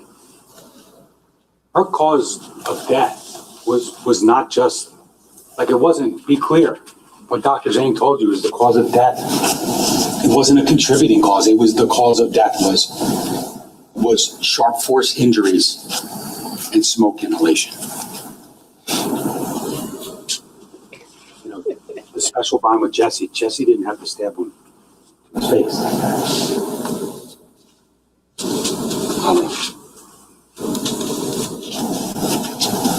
Passport, bag, Yeah. Paul's credit cards. The knife he had, the bag, the flare. I don't know. I mean, again, the cameras are shut off, so I don't know if he's walking around like this with a spare phone that's in. He's got a ton of spare phones in his face. I don't know if he used it. I can't tell you. We lost the ability to tell you certain things because of the choices that the defendant made to make it difficult or simply impossible to see what happened. The Audi key, some other keys, his college applications. Miss Strepo told you about that. Her daughter's college applications. Passport. It kind of leads you to the question that I'm sure, I suspect you're all asking. It's like, where was Paul Caneiro going to go? Like, there's no other explanation. And I don't know, I'm not saying he had a plan. He didn't really have a lot of time to have a plan. He comes home at 4:08, packs the backpack, has to figure out how to set the fire, get the clothes in the corner, take them off, switch clothes, make sure I don't have shoes on because I want to make it look like I'm sleeping. But like that bag, whether he carries it all the time, it doesn't always have that stuff in there. Like, there's no way. And we know that the barrel was just used in Colts Neck, I don't know, like an hour later, or an hour earlier, right? That barrel was used in Colts Neck. You know, that bag, like he put that bag in there before he pulled the car out of the garage, right? 5 o'clock. This barrel is used at like 3:26, let's say, Dennis report, right? So like, no matter what he had in that bag normally, he didn't normally have this in the bag. And I bet he didn't normally have the silencer in the bag. And I bet he didn't normally have the passport in the bag. And I bet he didn't have like a ton. A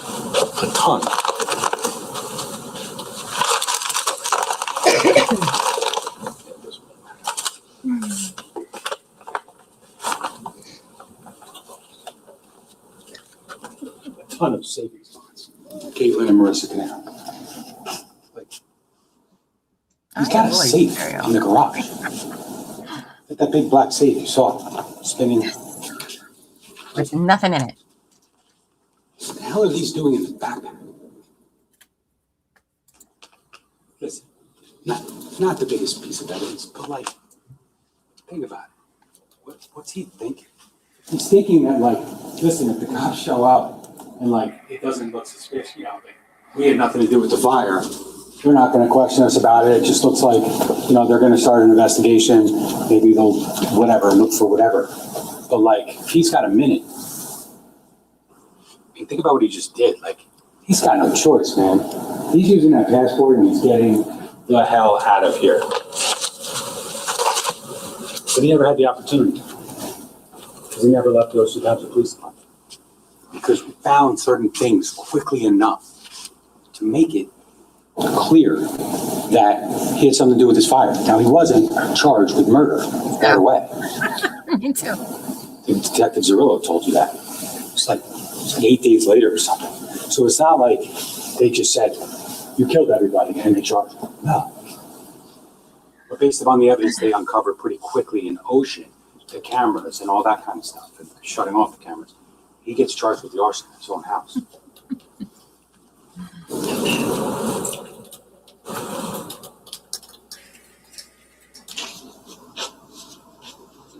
Oh. Digress a lot, so some of these slides I've Do you? probably said ad nauseum to you already. Yep. But You're this is about self-aware evidence. then. It's not Cool. about one little piece of evidence. It's about the combination of a ton of evidence that is all pointing squarely to Paul Caneiro. Talked about that. But kind of want to close this because Oh, you kind of want to? it was brought up in opening statements that there was another brother. And it sounded to me, my recollection is that basically they were saying that Corey Caneiro did this, right? Now, I just wanted to put in context, like, that you have not heard anything about anyone entering that house other than him or other than his family in Colts Neck. I mean, in Ocean. Like, you have not seen other people on camera. You have not seen other evidence. So let's just think about if he's framed. Okay, because again, if what they argued in openings and yesterday in summations is in any way true, he has to be the unluckiest man in the world because we would have seen this had he not shut off his own cameras. So it's like kind of shot up his own house. So between 1:31 and 2:08, because remember though, Paul Caneiro told the police he was asleep, right? He told them that he hadn't been in the basement since 4 p.m. the day before. You know that. But between 1:31, that's when he shuts off the cameras in the basement, on camera, and 2:08 when the car leaves. Corey or whoever has to sneak inside 27 till. Now, Caitlin Caneiro told you when she testified, Ms. Wallace asked her, you know, she was the last one to go upstairs that night. I think she said it was about 11:30. Wallace asked her, were the doors locked? Like the rear doors that you heard a lot about. You heard that they were open, right? Lieutenant Catalona told you about that? How he also told you about how he checked all the doors for visible fingerprints and things like that and didn't find any. But those doors, when she went to bed, are unlocked. How is someone getting in this locked house? How is Corey Caneiro getting in it? You didn't hear, like, you heard a lot, like, oh, Corey came over one time or several times with the kids and used the pool when we weren't home. Like, who was that? That's like, hey, Corey's been alone in the home before. He could have done something. But did he? No. Did you hear any of that evidence? No. Is it evidence? No. Okay? They're trying to kind of give that, like, oh, Corey was there alone once. Like, maybe he did it. Okay, so between 1:31 when we know he's awake, okay, last time, like, you see him awake because it's the last time a camera's on. Between that time and 2:08, Paul's got to go to bed, fall asleep, and someone's got to figure out how the hell to get into that house. Several of the doors have chimes, right? You know, you heard about the soundproofing. I've never heard that before, but you heard it. I guess there were some soundproof rooms. That's convenient now, but it is what it is. Corey or whoever's now also got to get in the house, got to go down to the basement. He's got to figure out where to, I guess, find a key or combination to the lock for the safe with the guns. Because he's got to get the guns, right? Got to get the gun, got to get the Fiocchi ammunition. He's got to find the key to the Macan, right? I mean, I think it's safe to assume when you have a loaner car, I think he only had it for a couple of days. I knew it was a short period of time, but one of his daughters said that. Anybody get a loaner car when their car's getting serviced and get more than one key? If they're not buying the car. You're not buying the car. They're giving you one key. This is the Audi key, but it's one key. Okay, so he's got to find the key. He then has to go back outside quietly, get in the car, drive to Colts Neck, do everything he did in Colts Neck. Take the panel off, disable the generator. No testimony that anyone other than, not even Ben kind of said it, who was like aware of everything, but like the only person you ever heard about any knowledge about the generator and all that electricity and stuff in the basement is Paul Caneiro. But whoever goes to Colts Neck, they got to rip the panel off, disable the generator. They got to shoot Keith with, like, I mean, there's no other way to explain it. You saw the photos. I got one right here when we talk about Keith. Like, he's got one shot in the back, comes out the stomach, through his hand. Every other gunshot is here up. I mean, that's a guy, that's a shooter who goes to gun ranges. That's a shooter who's got multiple guns. That's a shooter who practices. That's a guy who's got, you know, things in the backpack.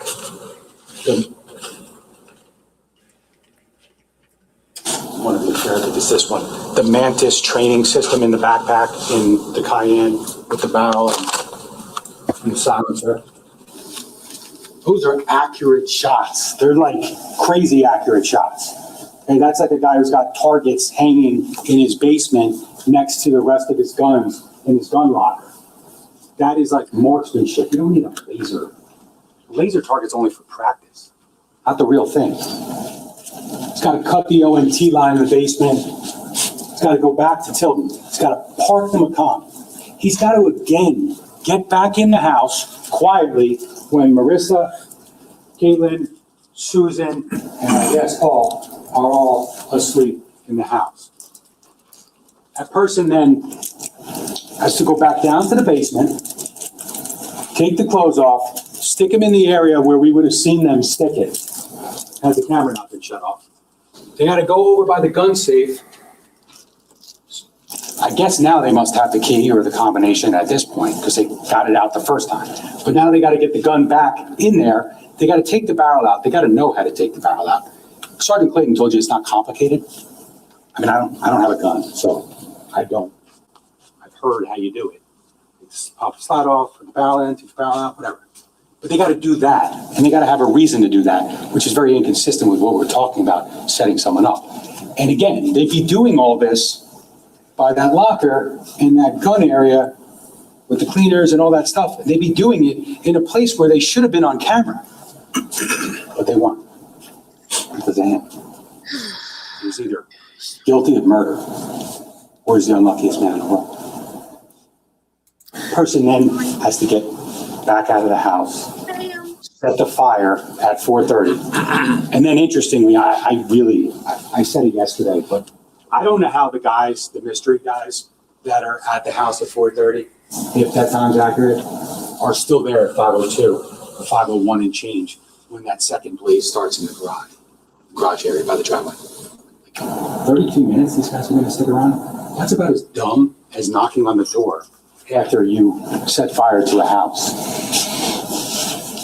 It doesn't make any sense. It's just a way to try to figure out a way to say that despite the evidence all pointing to me and all being extremely devastating, hey, I got set up. But all these steps set fire to the house, put Paul's backpack not into the Macon, but into the Cayenne in the garage. And again, third place, we should have seen that backpack go into the Cayenne because it's in the garage and you saw it when he shut off the cameras. Unluckiest man in the world. And then Corey's got to go back before Caitlin calls and his wife gives him the phone and they speak before he comes over and takes him out for bagels. All these things would have had to happen. And he's only been asleep for what? I mean, he's in the basement at 1:31. Like, how quickly could Paul Caneiro have gone upstairs and gone to bed? Like what? I mean, minimum, he's got to go upstairs. He's got to lie down.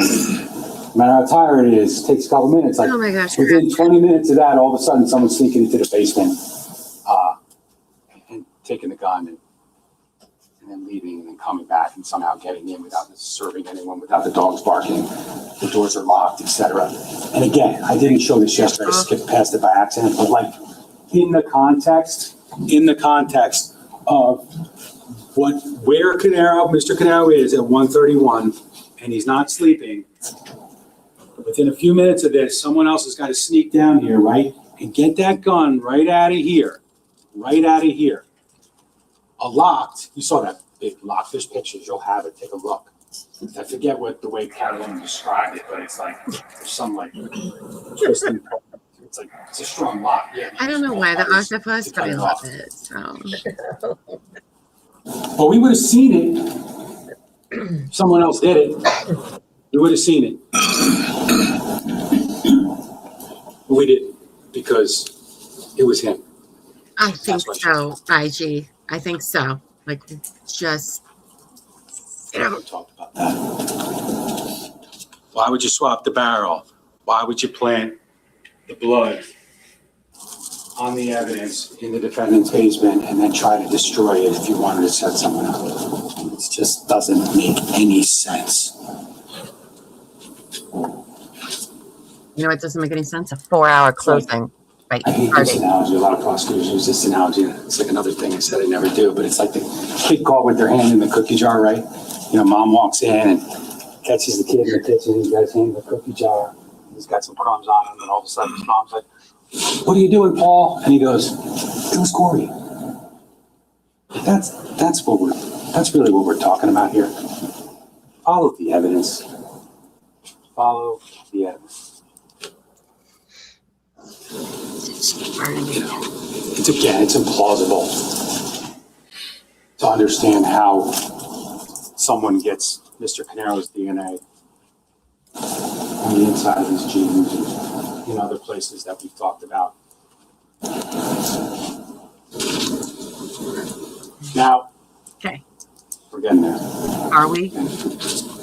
Obviously, you probably all recall video that was ultimately obtained from the Wise cameras at Keith's house. Same grouping of cameras where we saw the conversation in the office and in the kitchen. This is the garage north camera, and obviously this is about 16 minutes of video, 235 to 251, and you see someone appear, right, and then you hear that metallic noises as the person's ripping the panel out or trying to, and it's taking time. You see the person go that way. We're going to watch. We're going to watch a portion.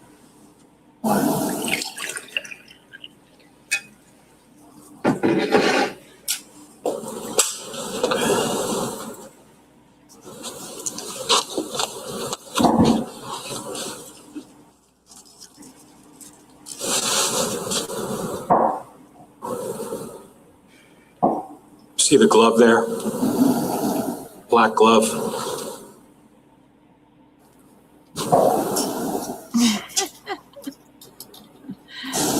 Glad you like cookies, Dad.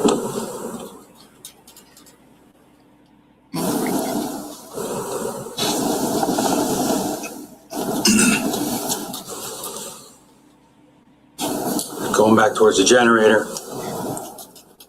I just sharing cookies with the class. We just saw a small portion. There's about 15 minutes. At times the light comes on, light comes off. He goes through, he goes over by the generator. That's where he's kind of over by the generator, over here. But he's not really gone very long because we know it just switched. Because if you know where it is, you just shut the auto on off switch off, right? There's a lot of talk about measuring this. Like, yeah, you could measure this, right? You could see where that third panel is and how tall it is, right? But the problem with that is that there's no way to really tell because this camera's at an angle.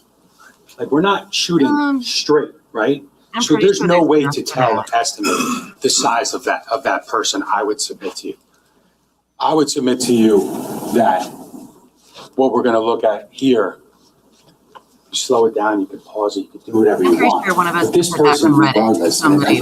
I know it's paused here, but if you watch it, feel free to watch it again. This person's got hair, right? Hair. I didn't know that. Hair. And they're wearing black nitrile gloves. And that's entirely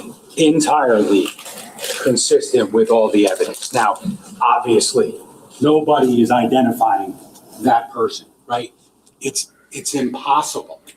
But when you look at all the other evidence, in his car that's driving on Willowbrook just a little bit earlier, and then parking, out here, right? Out here past the solar panels, either on that driveway or in that little opening on the grass. Walks right up to this area, right? And remember, when we look out here, this is just a little patio here. And this is exactly where we find the shell casings. So he shuts off the generator, shuts off the electric. He actually doesn't even shut off the solar panels, which shows you that you kind of have to know the house, right? Because what you found out about the solar panel array is that it's not a backup source of power. And I don't know, I'm no electrician, but I would have thought that the solar panel might have done something when the power goes out, but it actually doesn't. And really the only people that know that are the people that were like there when it was installed, and the house was being built.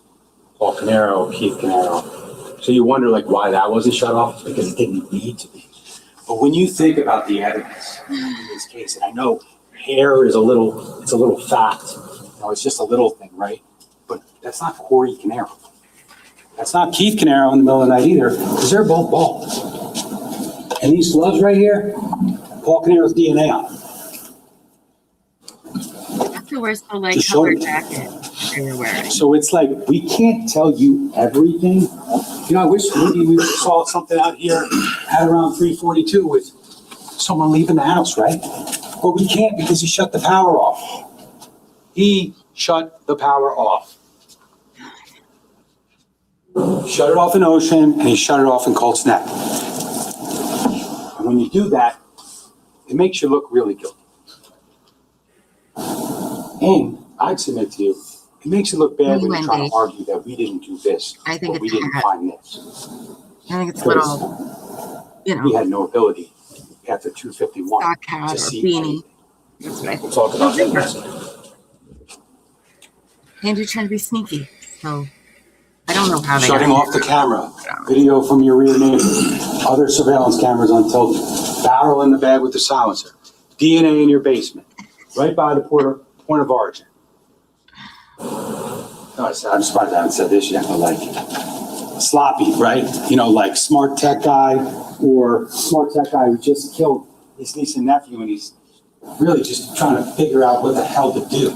Get rid of the evidence. Should have torched it directly, right? Nothing you can do about the gun because you can't hide the gun because it's registered, right? We talked about that yesterday. But like, you should have just torched it directly, like torched it, put it outside. One would have thought, though, setting that fire outside that window, with the window open and pointing right into where this stuff's found, it should have been destroyed. Again, like, Ocean Township Fire Department really screwed Mr. Caneiro. That was the plan. Just didn't work. No, it's a dumb plan. Why wouldn't you put it Talk on about the no shoes. Like, his daughter said the other day that no one else had shoes on other than their mom. I didn't see that in the DVR, but I mean in the body-worn cameras. But regardless, I said it probably twice yesterday. He's got time to go back in the house. He comes out, fuck, I hit my hand or whatever it is. Even Caitlin Caneiro acknowledged that. Like, she didn't actually see her dad hit his hand. She heard him say it. I personally, sorry. I don't. He either was saying it to try to make his daughter think like he hit his hand because he's got that hand injury, and that hand injury comes from Colts Neck. Like, I'm sorry. There's no way that hand injury happened fleeing a fire, which when they fled the fire wasn't even that bad yet. I mean, there's some smoke. There's no flames. They're going down the stairs. They're leaving. Not saying it's not alarming, but like that hand injury.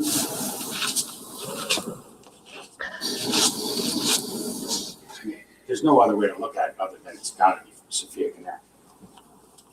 17 sharp force injuries. And then Dr. Zhang told you about the blunt force injuries. It's got gloves on, right? But get the hell out of that hand somehow. But here, like we talk about, this is the mudroom, 27 Tilden. Won't belabor this, but this is the mudroom. And this is what you pass as you go into the garage to get the Cayenne to pull it out. And here you just have like a pile of stuff, pile of shoes. The next picture, there's other shoes. Like, I would suggest to you, in combination with all the evidence, is that like not wearing shoes that morning was just like a really. You don't care, Chris. Trying way too hard to make it look like you were sleeping and you weren't in Colts Neck killing everybody. That's what that looks like to me. No coincidence. Again, when we talk about what cameras would have shown, this is the kitchen. This is the Wise camera on the counter at 15 Willowbrook, right next to Sophia's picture. Staring right out over here, exactly where Jesse is found lying on the floor. Jesse, next lying on the floor. Lying on the floor. These are the kitchen cabinets, the jury box. It's lying right here. What's here? What's here? The mudroom, the garage, the door with the Nest cam. Freedom. Life. He was so freaking close to the outside.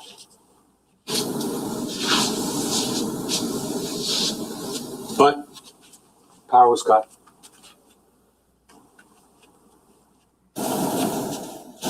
The Nest camera, I'll talk about it quickly. They kept showing it during cross-examination. That picture of the Nest cam, right? Of what, they just kept showing it. And then all of a sudden, Lieutenant Petrozello testified. And then, he got asked about it. And it was like, oh, there's actually, an explanation, right? The Nest camera. So this is the door next to the garage. Okay, well, I think it's right here. It's the door next to the garage. So the garage is right over here. This is the front door, right?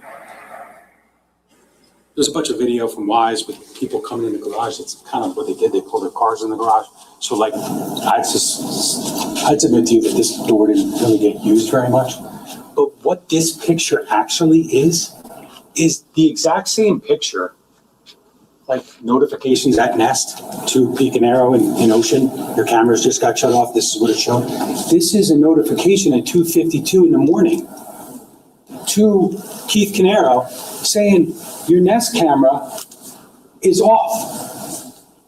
We know why it's off, because the panel just got ripped off and the generator's off. So the camera shuts off at 2:52 a.m. Lord only knows what this camera would have showed. But he cut the power. So I don't know what I don't understand what the point of this picture is.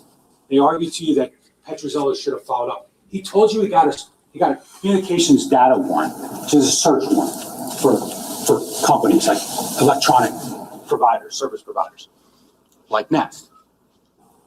And he requested the records for November 19th, November 20th, because really that's what else is relevant.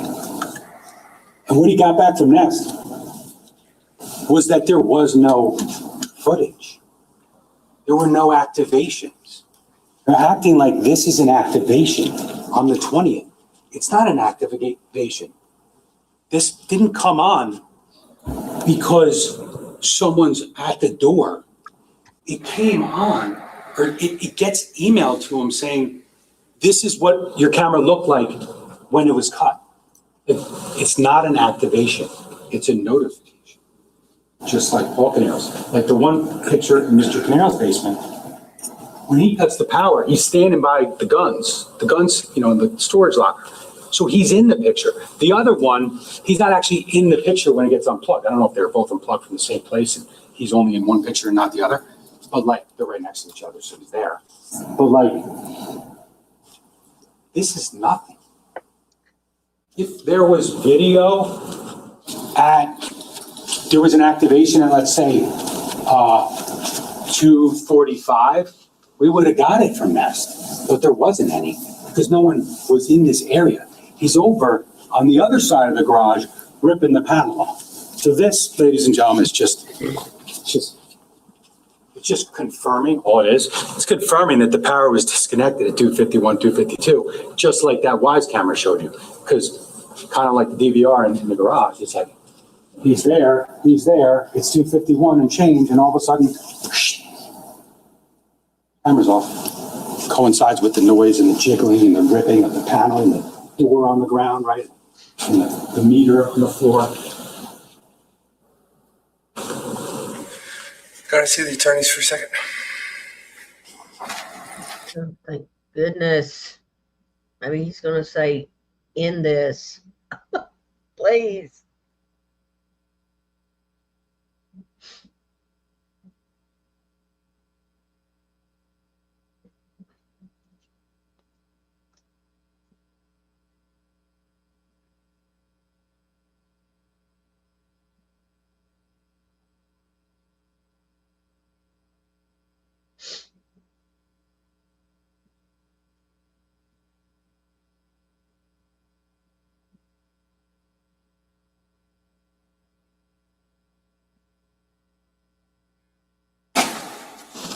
Ladies and gentlemen, I'm going to give your mid-morning break at this point in time. Please don't discuss this case or do any research, and we'll be back out at about 10 minutes to 11. Thank you all. Can you turn the lights back on?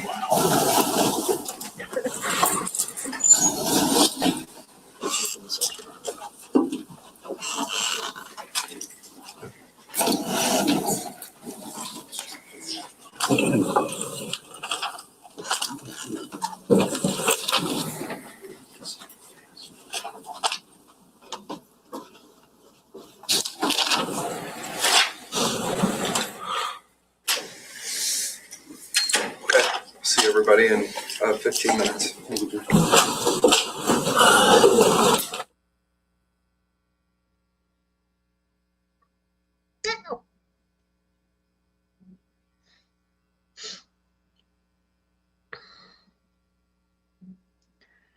Well, so how much longer do y'all think Chris is going to go on?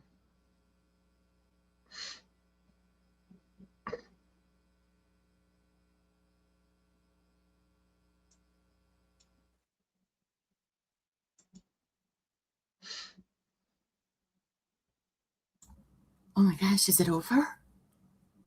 They're at break. No, after they got to 2 hours, the judge said, "Can I see the attorneys, please?" So, oh my God. I It's guess like he probably wanted to know how much longer he had, because he's thinking about his stuff he has to do. He's thinking about getting the this jury isn't a filibuster. I know. That's What are we doing? I mean, how long was hers? I think Chris wants to be longer, and I don't know why. Hers was like almost 4 hours. It was like Okay, so 3 hours and 40 minutes or He's something. been going about 4 hours right now, roughly. Unbelievable. And I he's not mean, done. I don't. I'm hoping the judge said, "You need to wrap this up." Yeah. You Like had this 4 is- hours. Come on now. And honestly, he in the last 20, 30 minutes, he's been saying shit he already said. I know. Like, you already went over all of this. So why are there were some good parts where that should have been the closer and just been done. And now you're not going to have an impactful closure, right? Because I honestly think he should have ended it after playing Keith's voice and just been done. Oh, I think, yeah, I agree. He just. Unbelievable. It's crazy. Sorry, I had to heat up my coffee because Elbow-Feet was trying to be a sweetheart and make sure I had coffee, except our coffee maker only stays warm for 2 hours. That's what mine does too. So I had a full pot of coffee, but it was not warm. So I had to go heat it up every time I want a glass, which is nice, but not efficient, but whatever. And then you have to make sure it gets hot. Like, so when you put your half and half in, it doesn't cool it off too much. Exactly. You know, the struggle is real. I know. Really. I hope he comes back, wraps it up in 10 minutes, sit down. This is absolutely unnecessary. And quite frankly, like, there isn't that much stuff. Okay. Well, and if you would have done a good job presenting a lot of these things that you're saying, you really wouldn't have to do this. I thought for a minute he was going to be doing a timeline kind of thing, but then he veered off from that. So I'm like, well, what are you doing? You're just repeating yourself here in closings, things you've already said. We already understand it was stupid to cut off the camera. Cutting off the camera hit a lot of stuff. Okay, we got that. I mean, I don't understand. I don't think he needs to say anything else. I mean, I really don't. I don't know what else he can say that he hasn't said. But he hasn't said. He's literally said everything. Yeah. We've talked about, we've been shown every single piece of evidence he's put into his closing. And that's just I've never seen that before. Oh my gosh. I've never seen anything like this trial before. I'll tell you what, not a fan. One thing I thought was interesting, and it really didn't have anything to do with this closing, but I guess I missed that Paul had taken out $43,000 from the 401k. Yeah, I don't remember them talking about that. Do you know how much is taken out of? You lose a third of that automatically. You have a 10 for early withdrawal. You have a 10% tax. Boom. Then you have a 25% early withdrawal fee, which if you use your 401k for something like education or medical, you can get that back, but you got to wait till you file your taxes to get that back. Which he wasn't doing. I know. So, I mean, so when I heard that, I thought, so he just took a 35% hit right off the bat. So he must have really needed some money at that point. I mean, He was very desperate for money. I mean, I don't know how you have that much money and then you're broke as shit, you know? And his wife and him, I mean, I'm pretty sure divorce was looming. Now, some people have said or asked why Susan is still married to him. And personally, I think that's for testifying reasons. Because once you're divorced, you're not protected by that anymore, as far as I understand. He doesn't have that protection if they're not married anymore. Mm-hmm. So, but I have a feeling we're going to be seeing a divorce very soon. Well, if he's, especially if he's convicted and he spends the rest of his life in prison, she might as well. Yeah. Ugh. Oh my gosh. It's just it's like the trial that it never ends. It just doesn't. It won't go away. It's like glitter. Well, so far, 69% of you, nice, think that the jury will not return a verdict today. It probably won't even go to them today. Who knows? Because I'm the longer he goes on, the less likely I think it is. Because I mean, it's 11 o'clock when they come back. Mm-hmm. I mean, is he going to send them to an early lunch? It better not be. Like, I have a brief telehealth appointment at 12:40 because I told her last month, hey, you know when's a good time to call me? During lunch break. I just wondered, though, if he might do that if this guy winds it up pretty quick. He may send him to lunch before he gets started. Mm-hmm. But it's just 11. He may not want them to go. They may not want lunch that early. Right? I wouldn't. I'd be like, let's just go. I don't even need lunch. We can go without eating lunch. Well, I'm fine with it. You can deliberate during lunch if you want to. Right. Like, but if I was the juror, I'd be like, fuck, I don't need to eat. Okay? I don't need to eat. All right? We just need to settle this so we can all get out. And oh my gosh, I feel so bad for this jury. And they don't even, most of them probably don't even know that this isn't like how most trials go. And I thought the judge is probably like, oh, we don't need time limits. Because what reasonable person would believe that we would be on day 2 of closing arguments? Nobody, because it's not necessary. That too. It's crazy. I don't know what he's going to come back with, but when he does, he needs to sit down. He needs to sit down.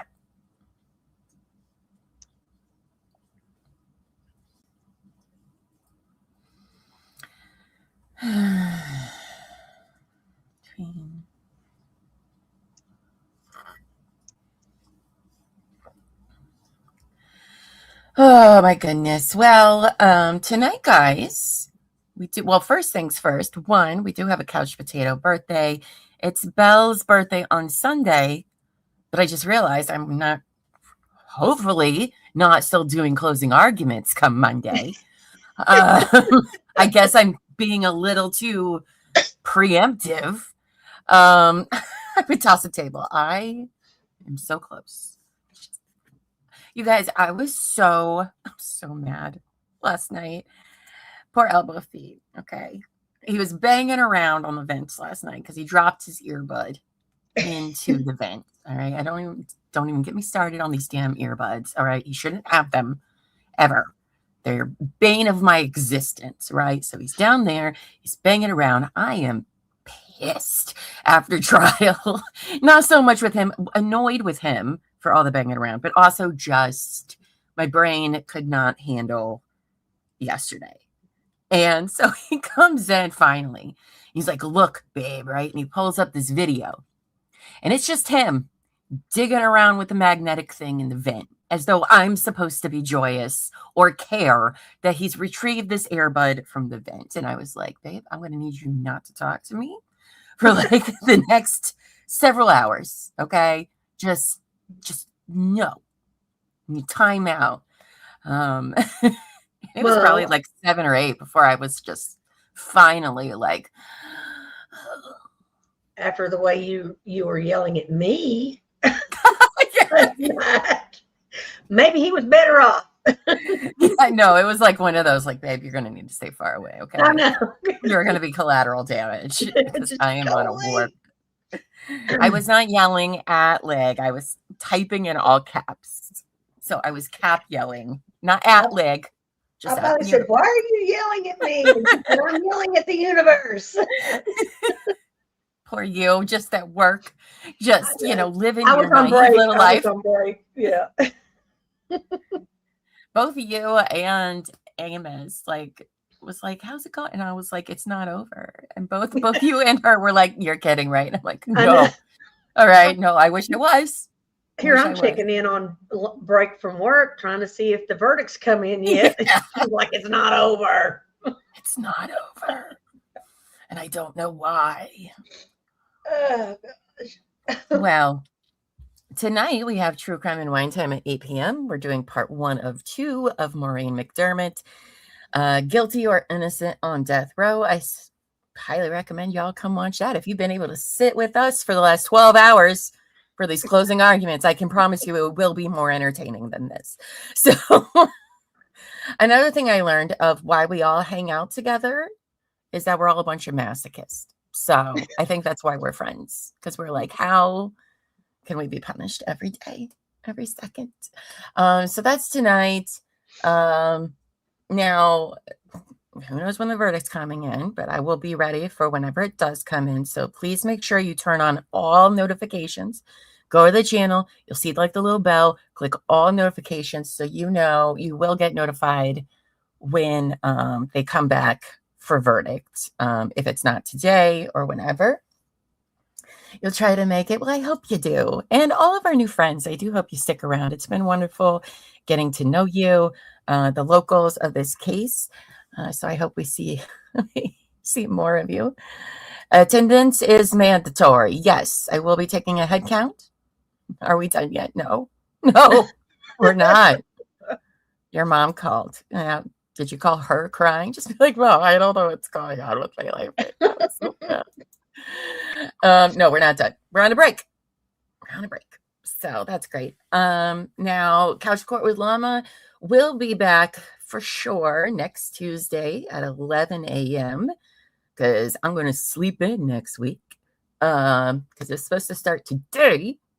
But no. And we're going to be diving deep into Laura Owens from the next several months. We'll be reading over court documents. It's not as boring as it sounds, I promise. Each day will get crazier and crazier than the day before. So we're going to be getting into the court documents for Owens versus Michael Mancini, who was the first guy that she's taken to court that we know of over shenanigans. We'll just put it that way. So we'll be getting into that. Tuesday at 11 a.m. is where you can find me, along with all the other shows I do. Layton Gray's looking forward to both the true crime. Not a lot of people know about Maureen McDermott. I didn't until I wandered across, and I was like, oh, I thought I was just writing like a death row story, right? Because there's not very many death row stories that I'm like, I wonder. No, they're pretty freaking obvious, and you're like, well, I know how we got here. But this one really struck me. And I'll be honest, I don't know. I don't know if it's appropriate or not. So we'll be doing it this Thursday and next Thursday. The story of Maureen McDermott. So I'm very excited to share that all with you, because this is one of those ones that I want to talk about, but I don't have anybody to talk about it with. So finally. So you're going to watch and talk. Yeah. I wrote it like a year ago. Yeah. So I remember the first time you mentioned to me. I knew it had been a while, and I was like, I don't remember hearing about that. So no. I'm anxious to learn more about it. Very interested to do that. In March, True Crime and Wine Time is going to be Tuesday and Thursday nights because we are doing a super duper deep dive into Robert Hansen. He was a serial killer from Alaska. And if you think you know the story, it's so much worse. It's so much worse. There's going to be a lot of ranting during it. It's unbelievable. And truly. it's deserved ranting, too. Yes, it's not a fan. Not a fan. Mm-hmm. What's our next trial? Oh, IG. Oh, sweet. No, I'm not going to be covering a trial for like a little while. I might do some after dark where I just we're working on ideas with that where it's not just sitting here for 8 hours a day. I'm working on how I can make this more efficient and utilize my time so I have a life because I don't. So I'm not entirely sure which one's going to be next and how we're going to do it. But I will be live Tuesdays, Thursdays, and Fridays from 11 to maybe 2. I don't know. Doing Laura Owens. Now, she's going to be going to trial in July. So, she's scheduled to go to trial at the end of July. So, it is an active case. And there's a lot. So, is that federal or state? That's her state. That's for her 14 counts of perjury and falsifying documents or whatever that's called. And that you may be like, well, that's not murder. You're right. It's not. But it is insane. Well, she kind of tried to kill some guys' lives and reputations. And that she did. You know? It's a horror story. What happened? Really like one of the reasons, especially if you guys are not familiar with like protective orders or a lot of civil things, right? So you're not guaranteed a lawyer for anything that isn't criminal. You are not entitled to getting a lawyer or anything like that. And I think the first case we're going to go into that involves Laura Owens is Michael Maricini. And you're going to see why it's very important to hire a lawyer, even for something as simple as a protective order, whether you think it's, bogus or not, why you should have a lawyer, because otherwise you're going to get railroaded and it could literally affect your life for years. So there's a ton of stuff to learn regarding that. So, but I am toying with some ideas for After Dark. We're working on it, but I am a very busy lady. I'm only on, like 6 different shows. So. Oh, stop bragging. I know. But no, we'll still be hanging out during the day. I might cover some like, a special day hearing or something along those lines, but I need a break. This trial has literally broken me that I need to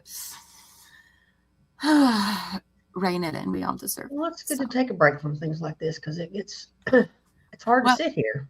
It's hard to sit here, but honestly, too, like I don't cover children's trials because they are emotionally devastating.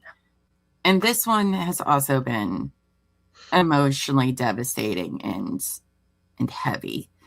I know we laugh a lot, but it's been pretty tough to cover, especially after autopsy day last week. That one, oh my gosh, it was just so awful.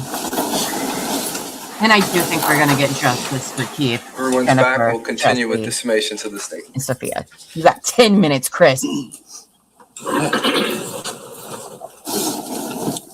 The look on the judge's face, right, Lynn? He's done. Good job. I want to try to push towards the end of this and talk a little bit about the DNA, right? The DNA and what it actually means and what it doesn't mean. Now, I've said it many times, but his DNA, his genes, his house, Sophia and Jesse's DNA on it. Dr. Wright told you, relatives share DNA. We got it. Does that change, though, the cross-examination of Dr. Wright and how he Harry. indicated that many of these samples conclusively and reliably showed that the victim's DNA were on his clothes that he tried to destroy. That allele sharing argument, the question marks in the one column with Corey, it's just desperation and another attempt at betraying another member of his family.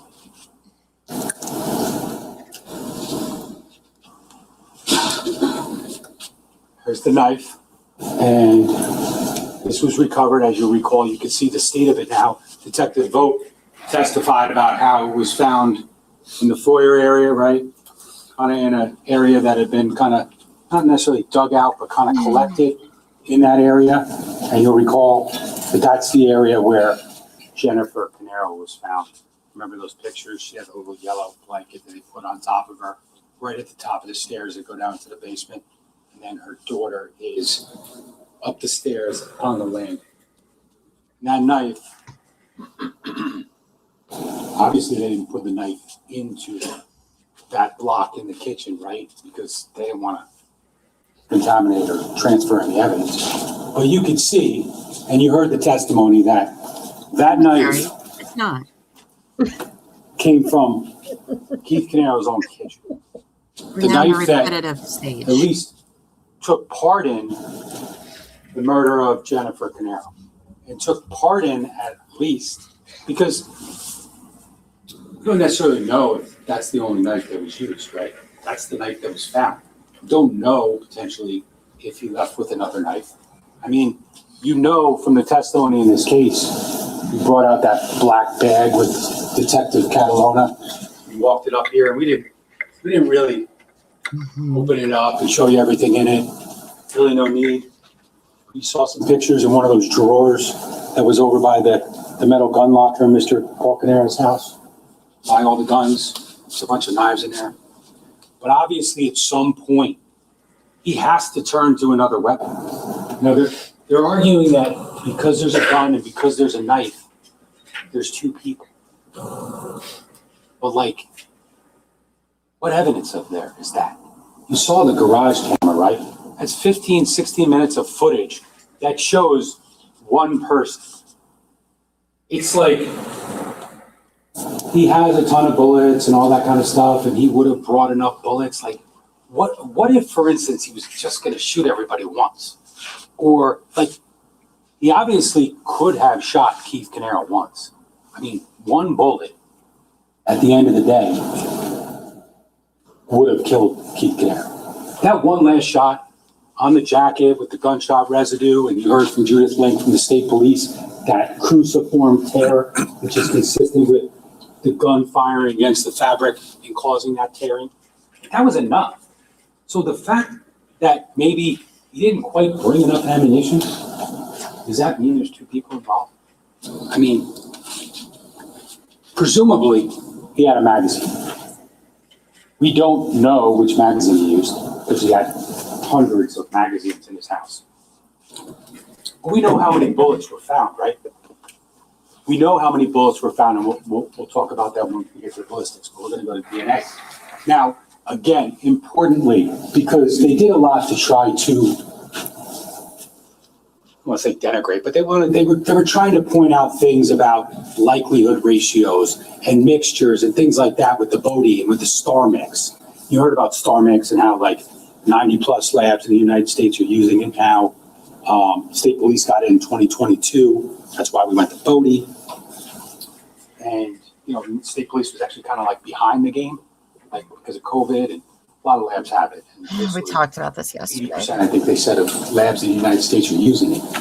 But like, put that aside for a second, because that's just a way, like Dr. Reich said, is that like, he sees the majority of what he sees as a DNA analyst is mixtures. So mixtures are common. So like when you see like, you know, they test something and there's two contributors and maybe there's just like a little bit of the second one, there's not enough there, it's a mixture. That's what star mix is able to do.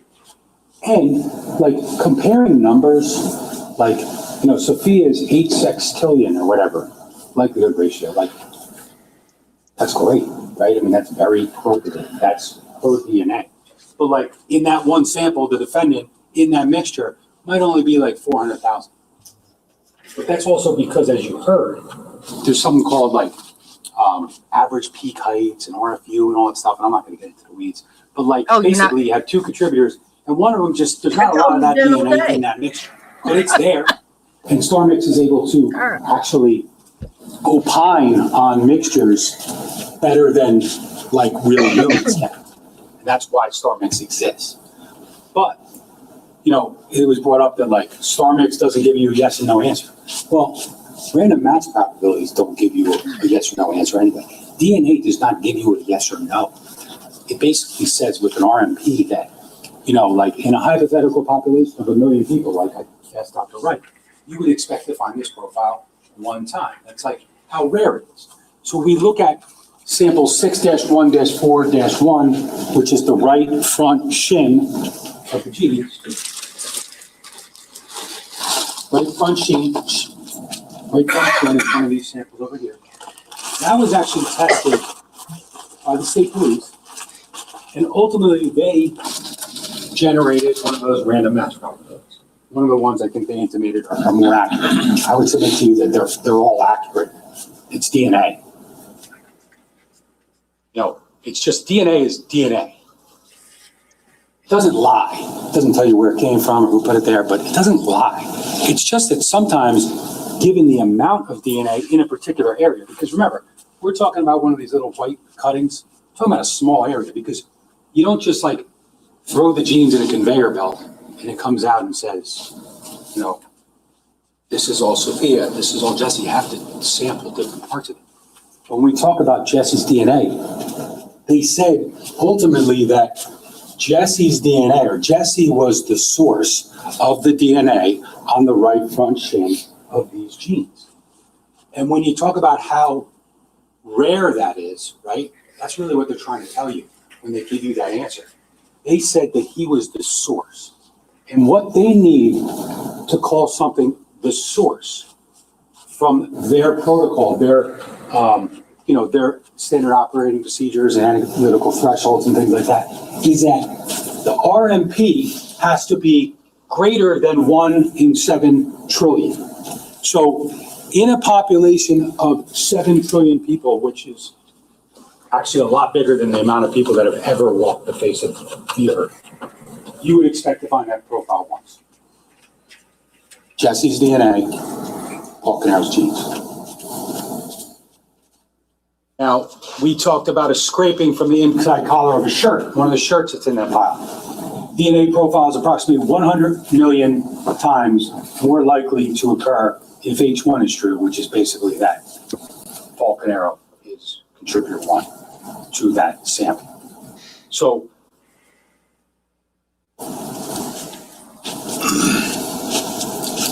like I said, we learned quickly that Sophia, that Jesse's a little later, but we learned quickly that several areas on those genes had Sophia Caneiro's DNA. So that's quickly. So that's, again, like before we start digging into finances and all that kind of stuff, we see his car leave. Oh, I had to go get my happy hoodie. And then they find, the dog hits, the cadaver dog hits on the scent of human remains. And lo and behold, the state police tells us, that's Sophia Caneiro's blood. Follow the evidence. Same way they told us early on that her DNA was on the handle, which tells you that that's the knife that was thrust into multiple areas of her body. So when we talked about some of the StarMix evidence, some of the DNA that was tested by Bodie, we talk about sample. I think Dr. Reich in his PowerPoint, he had three samples he talked about. The first was E01A1, which is, I've said it many times, but it's the inside of the genes above the knee, right? It's kind of like wearing DNA. Like, that's where you get things when you move, and you walk, in the shed. Now, when he talked about it, he was like pointing out different things, and I'm not sure why he chose that sample, because it's very probative, A, and B, it's extremely conclusive. But what he didn't tell you is that contributor 1 was Sophia Caneiro with a likelihood ratio of 470 sextillion. The number doesn't just come out of the blue. That's science. And then contributor 2 was Paul Caneiro with a likelihood ratio of 3.7 quintillion. And when I asked Dr. Reich on cross-examination, are those reliable results? Sophia's results and the likelihood ratio. Paul Caneiro's We have results and the 3.7 likelihood ratio. trillion Is that hours. reliable? And he said, yes. EO1C1, another area on the genes. This is the exterior front right thigh. So up here, Sophia Caneiro, single source right here. He was saying, oh, you could do a random match probability. I guess you could. But I think he said that the number would actually probably, interesting that he said that. He said if you did a random match probability on that number, 2.1 septillion, I think basically what he said is that it should be about the same, i.e. they're both pretty accurate. And that likelihood ratio is 2.1 septillion. Again, all numbers, when we put them in context, are bigger than the amount of people that are on the earth today. 80 billion we heard, and the number forever is about 100 billion. Again, Dr. Reich, this is reliable. I asked him specifically, is that a reliable result? Yes. EO2B1, interior of glove 1. I know we saw the 6 gloves. Contributor 1, Sophia Caneiro. LR of 1 septillion. Dr. Reich, that's okay. That's reliable, right? Nothing wrong with that. EO3A1, glove 2, exterior, contributor 1, 59%, likelihood ratio of 100 quadrillion. Then we got to contributor 2, Paul Caneiro, 41%, LR of 45 quadrillion. That's actually it's kind of like it's not an equal, it's not a 50-50 mixture, but it's more Sophia, but there's a lot of Paul in there, right? And Dr. Wright, when asked by me, said, those conclusions are reliable. It's their expert saying that. EO3B1, glove, interior, and they acknowledge, I think all the DNA people acknowledge that, we don't necessarily know which is the inside, which is the outside of those gloves. It's just kind of impossible to tell. It's the way they came to it. However they got the glove, they treated the exterior as the exterior, interior as interior. But quite frankly, there's results on those gloves from interiors and exteriors that are very probative. So zeros. I would submit to you that Okay. he gloved up. He gloved up. You saw it on the video. He gloved up because he didn't want to leave anything. The car is so clean. Wendy. Sophia, 97% of that mixture, 986 trillion. Dr. Reich says there's nothing wrong with that result. Glove 4 exterior, Sophia Caneiro, 94%, LR of 726. You don't need to be doing this. Nothing wrong with that result. Glove 5, Sophia Caneiro, you get the point. 870 sextillion. I mean, a bunch of this stuff went out together. Probably didn't need to test all these areas of all these gloves. But I mean, consistently. I can't be the only ones that are sitting here saying what we're saying. Right? On these genes. EO6B1 at the glove. And here we see contributor 1 this time, 58%, is Paul Caneiro with an LR of 49 billion. Sophia Caneiro, 42%, 19 quadrillion. No issue with either result from Dr. Reich, who was asked by after 6 DNA experts. This is a swab from the lower kitchen cabinet. This is the one of the ones we talked about. This is the one where it's Jesse's blood at the bottom, and Sophia is down there clearly bleeding in the kitchen, but not where she was found dead. Not dead. But the two of them contribute to the blood on that lower cabinet. It's telling in that these are extremely probative DNA results. They're very reliable based upon the testimony that you heard from even their expert. But it's very probative, what the hell was happening in the dark.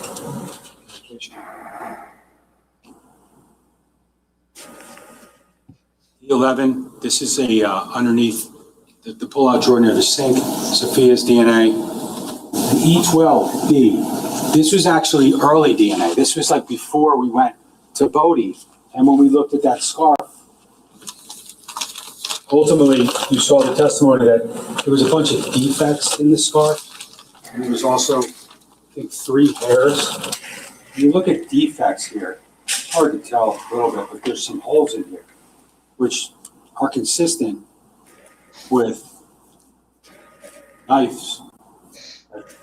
The blade of a knife, maybe holding the scarf around your hand, the gloves, because at some point this scarf is in Colts Neck, and at some point this scarf ends up with strands of hair, longer strands of hair from a late 8-year-old Sophia Caneiro.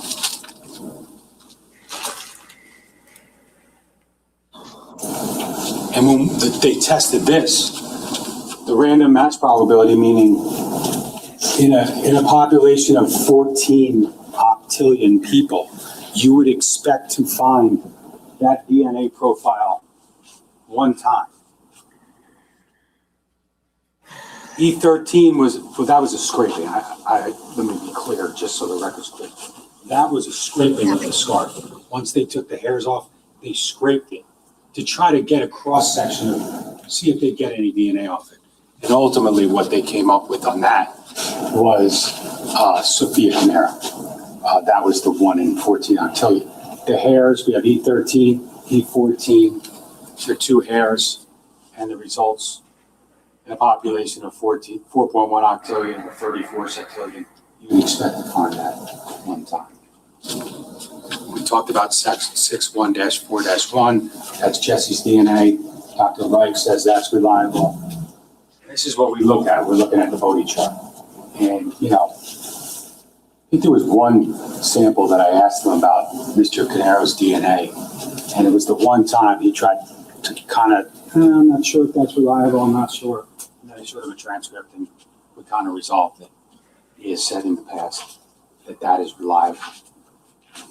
Their DNA expert concedes Sophia's DNA is on the jeans, it's on the scarf with defects, it's on the glove. All items from the defendant's basement. They're all reliable according to the defense DNA expert. He concedes Paul's DNA inside the jeans, we talked about it, and on 3 different nitrile gloves, black nitrile gloves, just like the one seen on the hand in the video at 2:35 to 2:51. Outside 15 Willowbrook, next to the electrical panel. He says those LRs of 45 quadrillion, 200 million, and 49 billion are reliable results. You can see it's Jesse's DNA. So what we know is that Jesse, Sophia, and Paul all contributed to DNA on the jeans. Sophia's DNA is on the scarf, the hair. Sophia and Paul are on the gloves.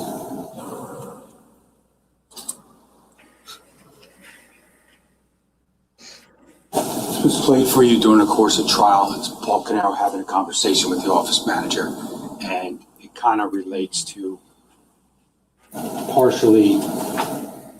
Please, I never needed her any more than I need her now. I know, and it really, the stability was not really the main thing. It was, the fear. Don't worry about it. They got what they wanted. I'm here. So, in December of 2018, after he's charged, he's trying to get a former employee to come back and run the business. That's what he's worried about on December 5th, 2018, despite the fact that he's facing murder charges. His brother's dead, sister-in-law, Jesse and Sophia. But what Tiffany's saying on that phone call is that Larissa, the other employee, doesn't want to come back because she's scared. And what Mr. Caneiro says is, there's nothing to be scared of. I'm here. Doesn't say, because you heard some testimony that like Corey worked with the business to try to keep it running after the fact. Very annoying. Doesn't say. What he doesn't say is kind of telling, and it's kind of probative of really who did this. It's a little thing again, but he doesn't say like, be careful, Corey's showing up at the business. Like, that's what you got to worry about. He's saying, don't worry, there's nothing to be afraid of. Because they're worried that like someone's out there. Keith's dead. Paul had a fire. They don't know the whole story yet. Nobody does, because we're still working on it. Don't be afraid of Corey, who's at the business every day. They got what they wanted. I'm here.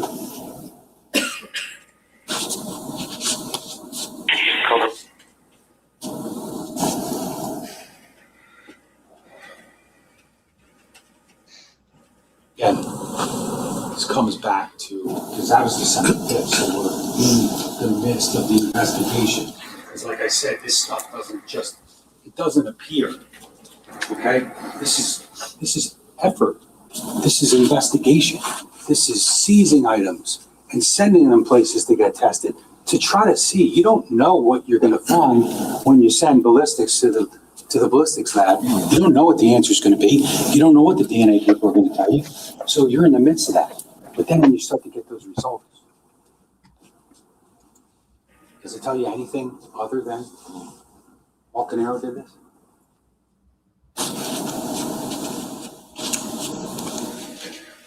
Yeah, this is just something I wanted to show because we talked about it earlier. But when you look at the rear and where the fire started, right in here, 1, 2, 3, 4. So that's just the context of what Dr. Gould's camera is showing you. Just so you can understand that, like, you did see the origin of the fire. You did see when it started. And you might have missed the very beginning of this, the lighting. Obviously, it wasn't. Wish it was that light. Maybe you would have saw someone walk across. But it was dark out because it's 5 o'clock in the morning. This is the fire. This is the point of origin. The DNA is right inside there. And this line right here, if I had the picture, you'll have it, but John Lightbody. We're back to the fire. Who did the origin of cause. He testified about a picture that's in this living room over here, right here. And you can see there was some like crown molding. It's kind of like up here. It's like some crown molding here. And there's like just like this, there's almost like a pillar when you transition from the family room to the dining room. And Lightbody said, yeah, right here you can see. This is where the fire was going, right? And it kind of got knocked down. But like, if this fire doesn't get knocked down, like, it's already in the basement. You can see down here, it's below ground. I mean, it's trying to hit that evidence, right? It's really trying to destroy that DNA. No, Chris. Just didn't. I mean, I don't know if the fire could have eventually destroyed the guns too. I mean, maybe we would have gotten that evidence, but it's pretty easy. That fire keeps going to destroy genes. I mean, look at what it did to it. Look at what it caused. It caused that, and then it caused that over here, what we talked about yesterday, with the rest of the genes.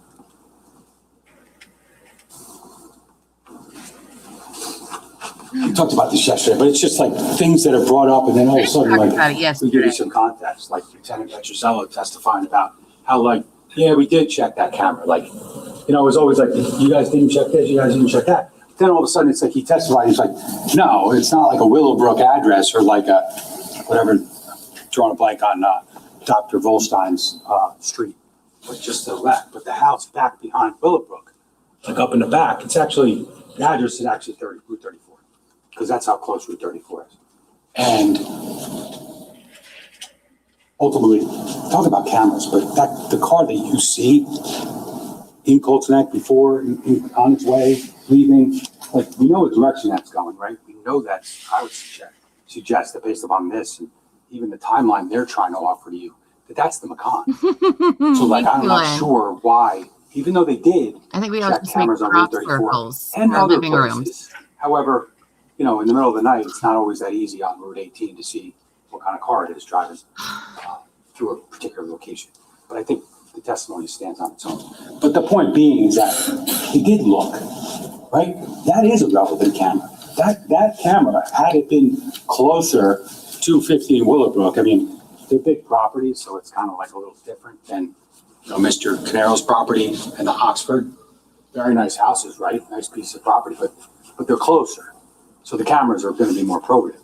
But here, I mean, it would have been great if we saw the car park. I mean, it would have been the McCann. We get it. But like, he parked over there for a reason. He wasn't trying to be on camera. Like, he may go to Keith's house a lot, but he doesn't necessarily ever contemplate the idea that like Catherine Lucchese across the street has cameras. I mean, that's a big property too, pretty set back. And that's obviously why the footage is kind of had to be pieced together by virtue of like taillights and different things and timing, because it makes sense. And that's his car.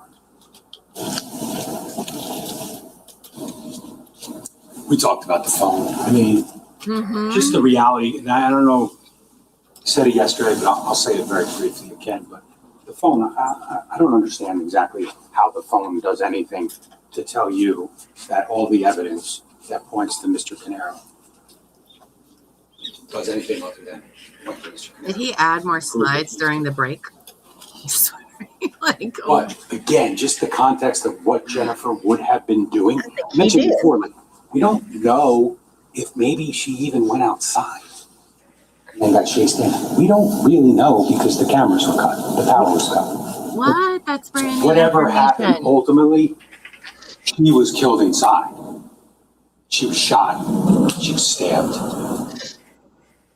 Just like her son, I don't think so. her daughter was stabbed. Or belabor. Also. So I said this yesterday, but obviously there's some reason for concern. She's going to leave her bedroom. She's going to do it quickly. Whether Keith's gone trying to figure out the power. She hears the gunshots, whatever the case may be.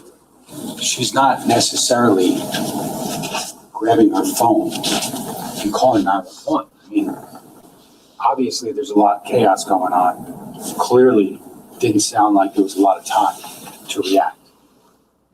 Or maybe she's just more worried about trying to protect Jesse, trying to protect Sophia. Maybe her instinct was just to help, and that her friend upstairs, and that she's got a gun pointed at her, got a bullet that's about to be in her brain. Because this is what's going on. This is Jennifer's body. Remember when before the detectives, they wanted to protect the integrity of the scene and the investigation, and Detective Cordoma, Detective Vogt, and Lieutenant Mueller go in and take the body out. And Detective Flanagan, who took a lot of the photos, Detective Cordoma told you, he took a lot of the early photos. He was like the first guy there from forensic. And you could see the depths of the fire in the back of the house. Like, you got a real sense, which Cordoma said was very helpful. Seeing the track, the path and the evolution of the fire was very important to where it started. Because it wasn't always a certainty where it started. I think it started in that cedar closet. I didn't put the video in here, but one of the interesting things that you can see from Patrolman Mazzicola, his MVR, his camera and his police car. Remember, he pulls up to the front of the house. There's a point in time his camera's just running, where he goes over to where Keith is. Dr. Volstein's over there.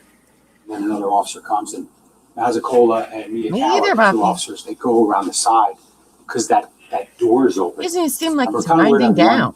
That one live round is found on that southwest patio. There's an open door, and they find that door open, right? I think I said it yesterday.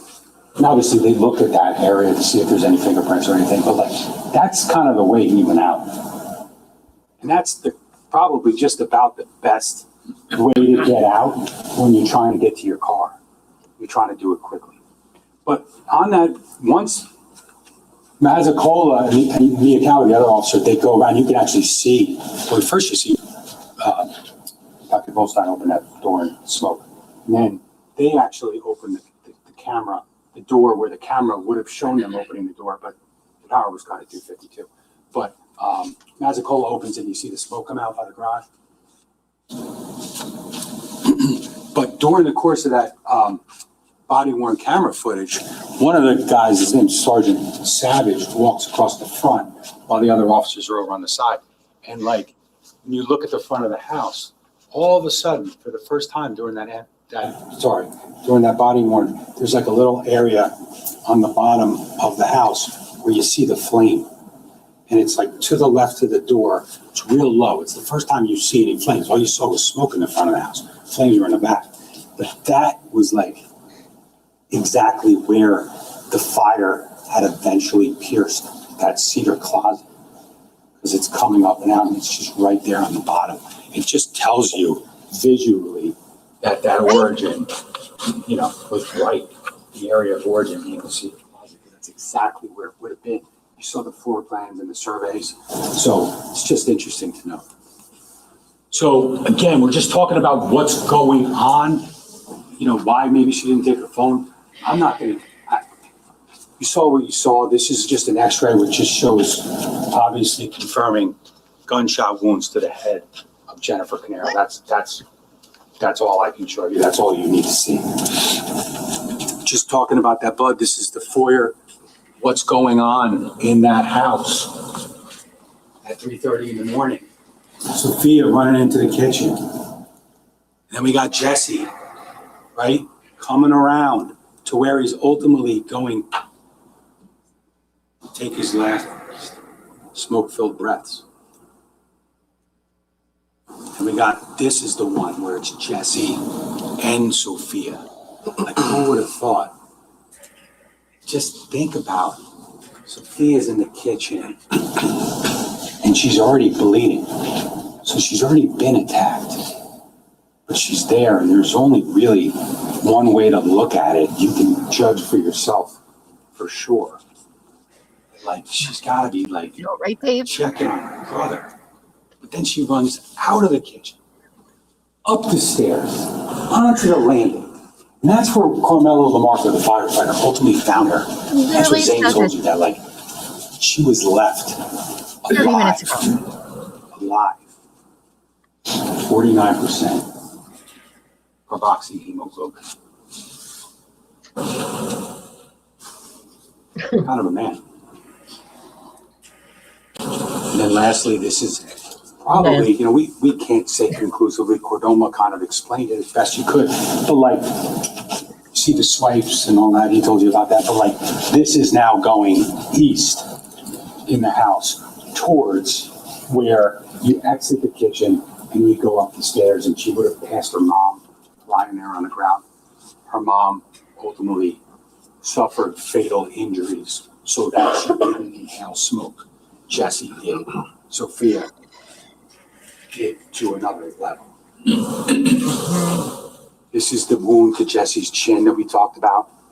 And there's just, I didn't show you the picture, but you'll have all the pictures, but that right in that area of the kitchen, the islands here, kitchen cabinets are here, right over here is like the windows.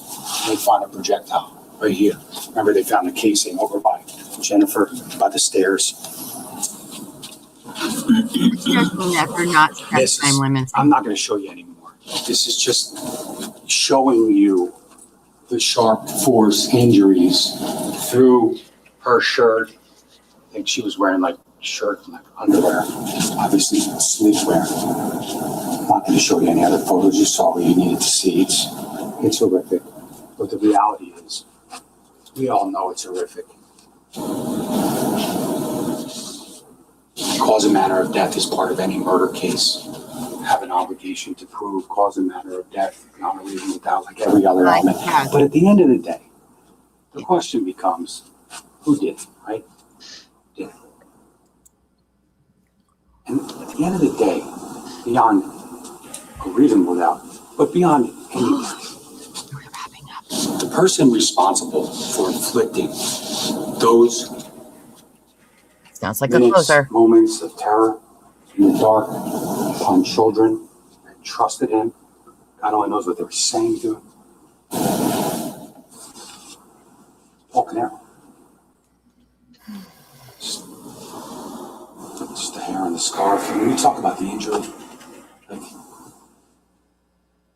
the only evidence of injury at 27 Tilby, only evidence of injury upon that house or in that house, despite the testimony from Keith Caneiro, was really just that one area of blood, which was swabbed, and it was actually the firefighter. And I don't know if it was on he was being treated at the scene, but obviously it was confirmed that Sean Edson, the firefighter, hit his hand, or cut his hand, or whatever it was, on the doorway, or hit it up, or rubbed it on the doorway at some point to cause the blood, which was his. But let's talk about that injury, like this injury. Like, he told the police he injured his hand. So, I mean, I don't think, to be honest with you, I'm not sure he really could have hid that from the police being there at the police station and outside for a lot of the day. I don't think he really could have hid it, so he told them that. But then in trial, all of a sudden, kind of like his daughter, who didn't tell the police this, I mean, Miss Wallace yesterday, says that she was actually like heard something. She didn't see it. She didn't see her dad hit his hand, but he was behind her as they're going down the stairs trying to get out of the house. And he said, "Fuck, my hand," or something to that effect. I would suggest that, like, not wearing shoes, shutting off the cameras and all that kind of stuff, that's just like,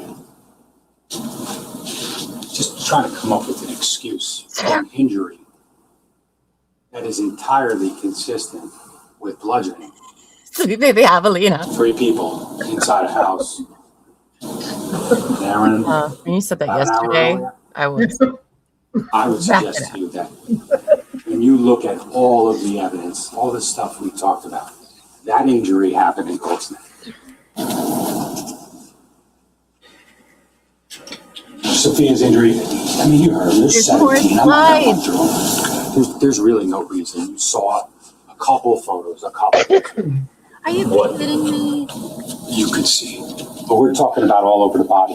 But I think when we talk about this, we have to put into context that DNA again with Jesse and Sophia. Context, And the fact that, like, Jesse didn't, Jesse never left the kitchen. He's bleeding there. He never left there. He died there. Sophia's bleeding. She leaves there. And Dr. Zane told you about all those injuries that were consistent with defensive wounds. It was like, it was in a report and he testified to it. He said injuries, like he listed like 6 or 7 of the 17 sharp force injuries that he believed, and you saw the leg and hands and shit, forearm and all that kind of stuff. But like, that little girl fought.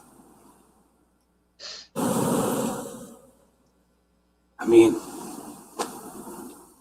nothing else I can say. That little girl fought.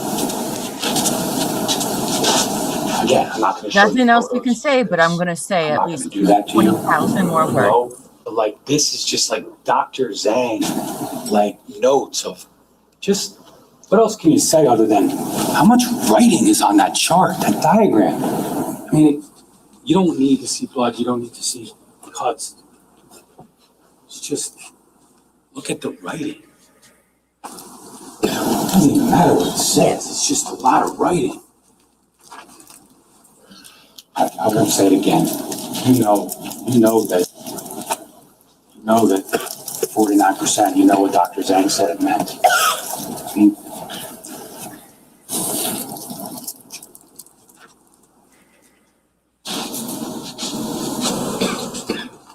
Now I really appreciate those judges that have the clock sitting on their desk. Michael Abraham, the guy from the ATF, the electrical engineer, he told you about the Verizon OT line. He told you about the generator. He told you about it. He was brought in because he's an expert. He's an electrician who worked for the ATF.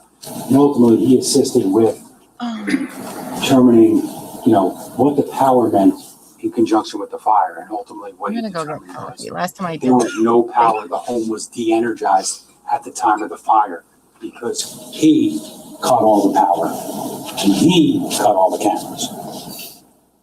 This is the Verizon ONT line, which was cut. I'm sure you remember that. This is a line that was purposely and knowingly cut so that no help would come. No smoke alarm would be triggered. No alerts to the outside world.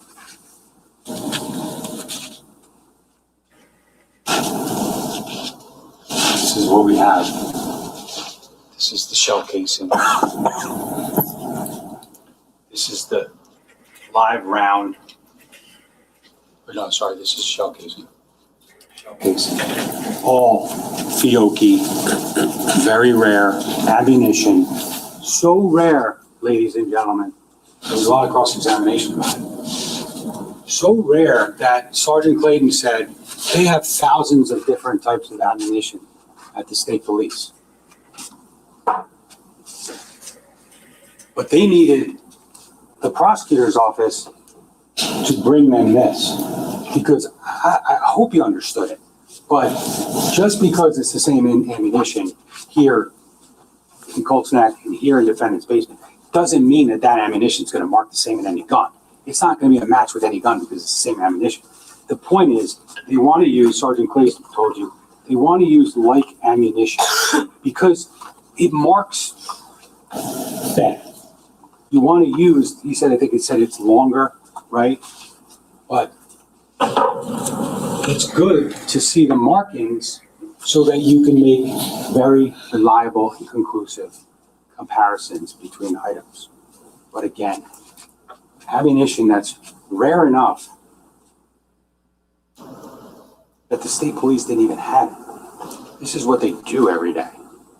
But Paul Caneiro has it. It's exactly what's found in Colts Neck.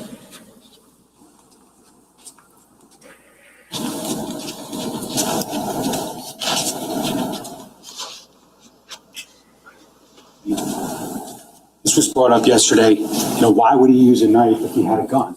Now, I think I explained this morning, but I don't know that I can ever answer it. One of the things the judge will tell you is that, we can't get into the head of someone. You're going to be asked, and you're going to be read the law about state of mind, and that when you talk about murder, you're talking about purposely and knowingly, or purposely or knowingly causing death or serious bodily injury resulting in death.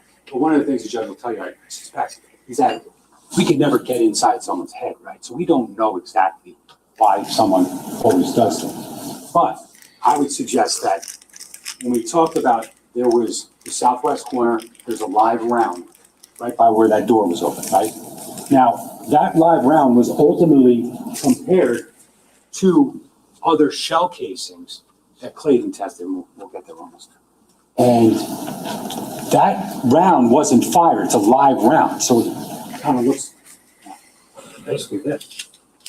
It is the same hit stamp. But it was extracted from the same handgun as the other casings. So you match casings to the gun and bullets, fired bullets, to the barrel. But the extractor marks and the ejection marks were the same as all the other cartridges. So this round that was found right by where that door was found open in the back corner of the house, Mr. Caneiro probably went in and probably left. It's the same as all the other cartridge casings. And the reason why it's there, I asked Sergeant Clayton, is that really either there's a malfunction or he forgot that he racked the gun already and there's a bullet in the chamber.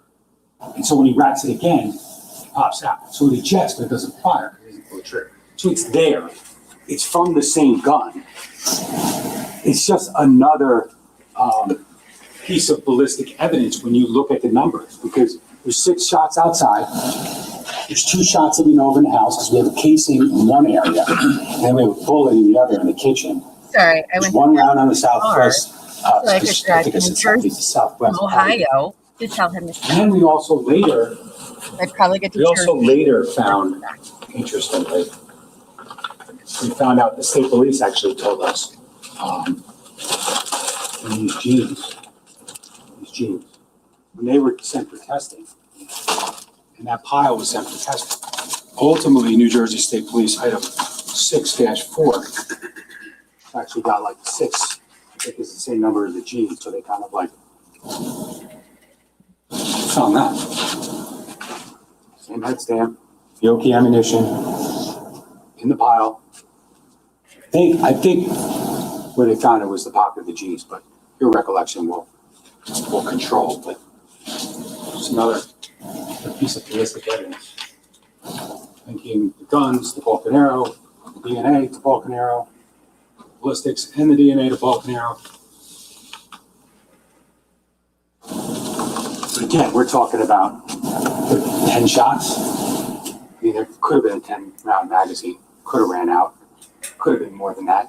Could have missed Keith a couple of times. They were never found because they would have flown out to Willowbrook. I don't know. But at some point during that interaction with Jesse and Jennifer and Sophia, we know a knife issues. Just because he had a gun and a knife doesn't mean that it's anyone other than Paul Caneiro. So when we talk about the state police ballistics, we first talk about 5 bullets. We talk about these 5 bullets. State police numbers 11, 12, 17, 20, and 26. Its evidence numbers 302, 304, 309, 325, 331. So basically, ladies and gentlemen, what you heard from Chris Clayton, an expert in ballistics, is that any bullet that wasn't damaged enough or 10 mutilated, horses have been testified. beaten to death today. Those ones that were found in the water, Jennifer's brain and Keith Caneiro, anything that was remotely intact. Animals have been hurt in this production. Matched this pattern. Yep. It was found in The Keith's llama has been broken. Yeah, yeah. This is, just so we realize, this is actually the live round from the southwest corner. And this is the one that, although it wasn't fired, it matches all the projectiles, all the shell casings. Why'd you pick up that big pile? Do not go one by one. So these bullets Is he gonna pick up every piece of fired evidence? from this barrel found in Mr. Caneiro's back. Now we have 7 shell casings from Willowbrook. Where if I was on that jury, I'd be raising my hand saying, is Exhibit this this, done? 305, 306. I'm about to go put my Lauren Mathis eyebrows on. They know it's great. 312, 326. All these casings, well, first, let's just say that he was able to determine first that these bullets were all fired from the same gun. You saw the pictures, right? It's basically pattern comparing, and we showed you the photos that show that the patterns match. I mean, if I was on the jury, I'd be sitting there in front of that guy, getting his eyes out, and going, Expertise, testifying, I think, 60-something times. I mean, he's Doing ridiculous. this for years. These bullets all matched each other. And then he drew a comparison of these projectiles, of these shell casings, and said they all match. Before he did the barrel and the gun. But ultimately, based upon test firing, comparison of test standards to the bullets, this barrel, Paul Caneiro's backpack, fired these bullets, caused the death of Keith Caneiro and Jennifer Caneiro. Remember, he swapped the barrel out, right? Oh my God. But ultimately, it is safe. We've said that a number of times at the gun lot. So obviously, this is something we treat with care. Okay? This is S-193. It's recovered from the defendant's basement in that locked gun storage locker. We treat it with care. We point it down and we make sure it's safe. Because at the end of the day, while it's lawful to possess this weapon legally, right? But this thing's a beast. No, these have lawful uses, certain people use them for sport and to practice, and that's fine. But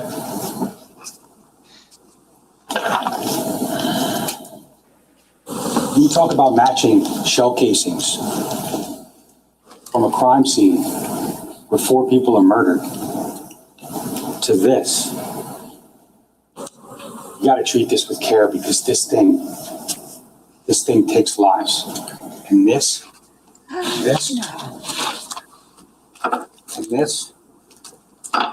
these, meetings.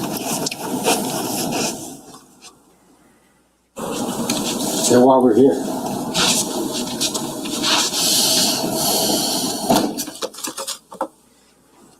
That gun from his basement and that barrel from his backpack, separated carefully, meticulously, purposely, fired these bullets and expelled these shell casings. Somewhere between 3:26 and 3:30. And then he went into that house and he caused the rest of the carnage.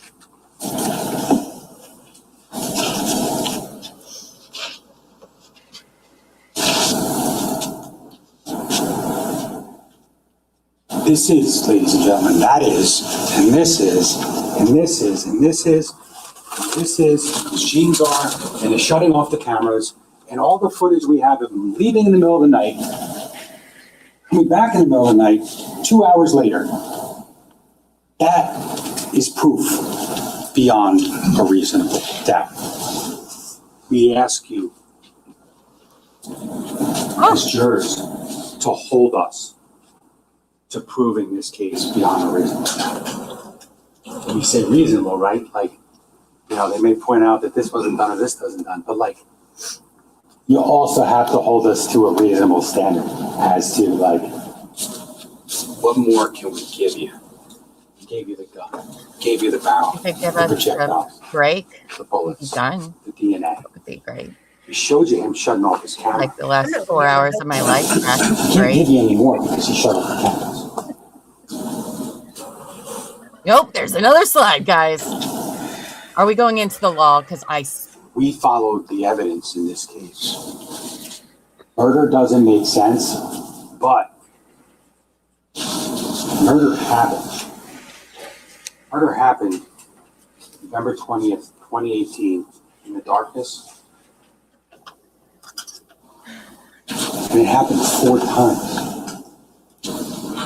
There's no way I could justify anything remotely resembling a good reason. But it happened. Talked about timeline, I promise. Just about that. Just want to close the loop with respect to the timeline. Okay, you talked about it, and I think the defense, Ms. Mastalone, I think it was with Lieutenant Petruzella, we created a timeline and all that stuff, and I guess the idea was that, like, the timeline doesn't make sense, or there's not enough time to do this and not enough time to do that. Well, you'll have those timelines and evidence. They've been marked. I think Ms. Wallace then asked some follow-up questions, and we added some things. 3:50 is a phone call. First phone call. 6:05, Keith calls Paul the second time. 1:27 a.m., Paul plugs in his iPhone. Probably just after practicing with the laser light in that other 6 hour. you guys are still going. 1:28, Okay. goes into the garage, shuts off his camera. We see the Cayenne, see what we would have seen. 1:31, he goes downstairs. Sorry. We see him here, right? And we see the gun locker. He's shutting off the cameras downstairs, making sure that you wouldn't be able to see him leaving the DNA and putting the gun back, swapping the barrel, et cetera, et cetera. And we get to the Porsche, clearly the Porsche Macan 207, leaving Tilton. 227, Porsche Macan, Willowbrook. 235, 251, the video we saw with the gloves and the hair. 252, the first alert from the Verizon saying, basically the Verizon box is not cut yet, but saying that power's cut to the area. The same way that camera, the Nest camera outside said 252, right? Keith sends these text messages 3:14 through 3:18. There's 4, but the last one says, really, it's not really a. I think this might qualify as to permanent residents in New Jersey. Message, but essentially, if you want to look at that as communication, that right here is the last thing that Keith Caneiro would ever say. And it's basically telling his brother he's going outside to check on the generator. Little did he know that when he got outside to check the generator, these and this were going to end his life. We know the Verizon line cuts at 3:42 per what they said. So there was also some testimony. I'm not going to belabor it. Just 6 minutes is there's no question it's enough time. But it could have actually been a little bit before 3:42. I think Mike Abraham said that Verizon pings the box every once in a while. I think he said every 30 seconds. So, I mean, it could have been 30 seconds earlier. Who knows if that's even accurate, if it registers right away. But the line's cut, the fire's set, and then he runs, like, look at the pictures. I mean, You should show them to us again, Chris. I don't know. I skip the nearest bathroom and I go to the next bathroom. That's probably the distance of me running to get to that car, to get onto Willowbrook at 3:48 and 17 seconds. And then ultimately 4:08, Porsche Macan returns to Tilton. Paul's iPhone is unplugged, 4:54. The main fire starts at 4:57. Porsche Cayenne pulls out 27:50.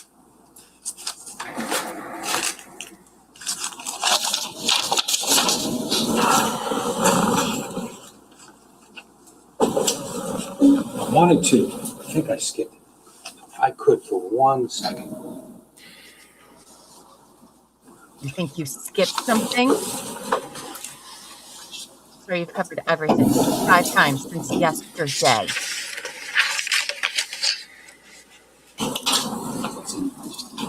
Apologize. Oh, Wendy. Almost done. Oh, I'm almost done.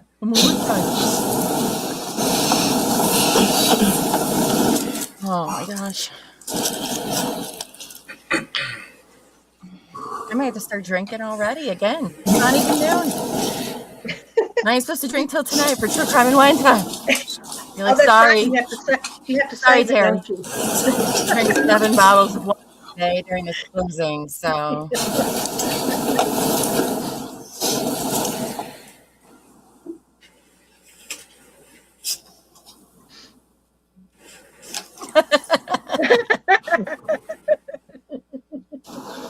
But Wendy Just said gonna go that's fine. one slide.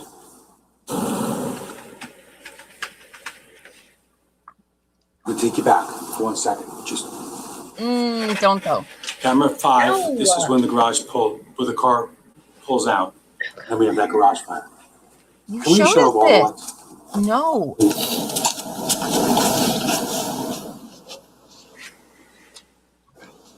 So you know the car pulls out. Mr. Caneiro pulls the Cayenne out. About 5 o'clock. Just fast forward because we know we got about a minute and a half till that fire starts. You literally I'm showed gonna us let it run an now. hour and a half ago. 5:51. And just when I talked earlier, this is that light by the garage. One of like the sconces or wall-mounted lights to the garage. Just in the next little while, just want you to pay a little attention to some movement, some shadows in this area before the flash.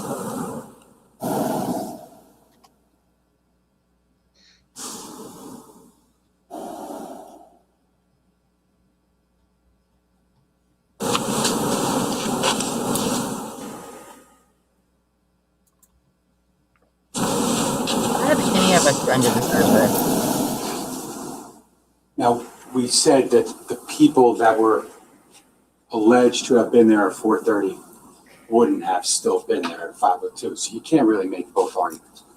But what we see here is about a minute and 20 seconds, minute and 30 seconds after Mr. Caneiro pulls the Cayenne out. It's been suggested that like someone else had to be there to set that fire. Now, I suggest to you that when you look at that, it's impossible to say that there wasn't someone there, i.e. Mr. Caneiro, who came out of the car and went back up there. It would have been as simple as we said, like his family gets in the car, but like the wife went back inside, his daughter was calling 911, I don't know exactly when she got in the car. They all got in the car, there's no doubt about that. But like, what if he just What if he just pulls the car out into the street? And then whether the family's there yet or not, if they are, you just, I forgot to shut the garage door. Boom, towards the freaking car. Because that's the car that you just used to kill everybody. Like, obviously, again, kind of a failed attempt at doing any damage to that car. But like, he either set that fire right before he pulled the car out and it just took a minute, or he went back up. I mean, that fire's not started. Because if you're talking about like someone else being there, Corey, whatever. That the defense isn't allowed to have a rebuttal. Yeah. He's not there. He's sitting in the street. It's not like he's not there to see what happened. Like, that fire, ladies and gentlemen, is just another fire set by Mr. Caneiro. It's just another part of the entirety of this case. Okay? That video is obviously not clear enough to say conclusively, but I suggest that you see some movement in that area around that light and some shadows, and it just is not something that proves anything like someone else was there. Oh, that's so great, Savage. No one told you that anyone was there. The force above my Paul Caneiro, face. ladies and gentlemen. Paul Caneiro.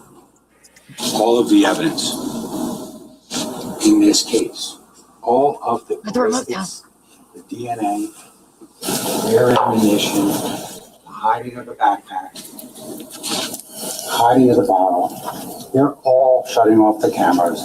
They're all just ways to try to hide the evidence.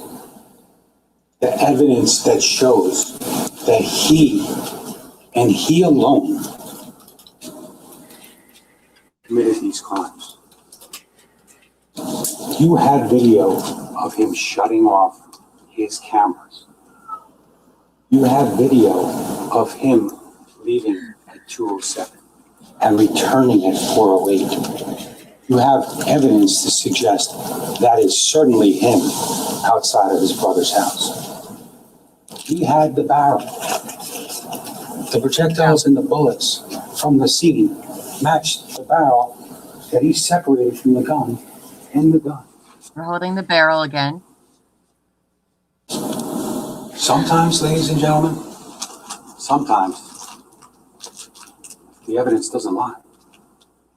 Sometimes, no matter how hard you try to explain it away or give Even alternative the camera theories guy like lost to why his DNA or his wife, his niece's Oh my gosh. DNA is in the Woke up from that. We're still here? why someone would try to frame him but swap out the barrel.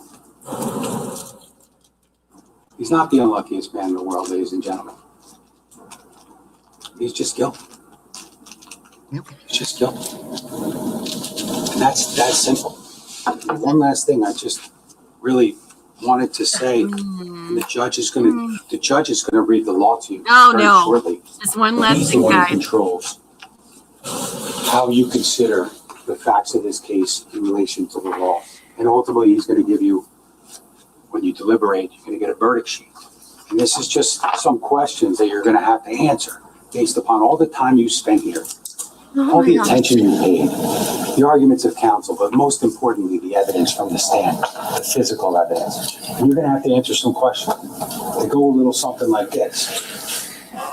I'm not going to read the whole thing, I promise. Okay, sure, buddy. You're going to have to I'll believe determine you. if the defendant is guilty of murder. Did he purposely or knowingly cause the death of Keith Caneiro, for instance, or serious bodily injury resulting in death? Okay? That's the determination you need to make with respect to each victim. Then you're going to get some other questions on some of them. Kind of like, did he do it by his own hand? Meaning, He's flipping a table. Okay. Where's And Amy? then there's some other questions like, did he do it for money, or with the children? You know, were they under the age of 14? You're going to answer some of these questions once you find him guilty of murder. And you're going to get some weapons charges. You're going to get the theft. You're going to get the misappropriation. The one thing is, We're going to spend an hour reading with them. respect, Right. so you understand, with respect to felony murder. Now, with felony murder, you just get Jesse and Sophia. And I just wanted you to understand that when we talk about felony murder, we talk about causing the death of the victim while in the course of committing a felony. Here, it's charged with the arson. And the reason why you had Sophia and Jesse and not Jennifer and Keith is because of that very fact that we know, based upon the testimony of Dr. Toma and Dr. Zhang, that like Sophia and Jesse were alive after the fire was set.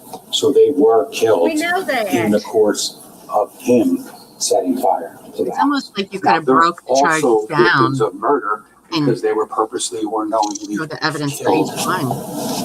Think by about each Mr. and every Caneiro. that would have But I been. wanted you to It's like understand he doesn't know that is how. really what we're talking about and why you just see them there as opposed to Keith, their father, and Jennifer, their mother.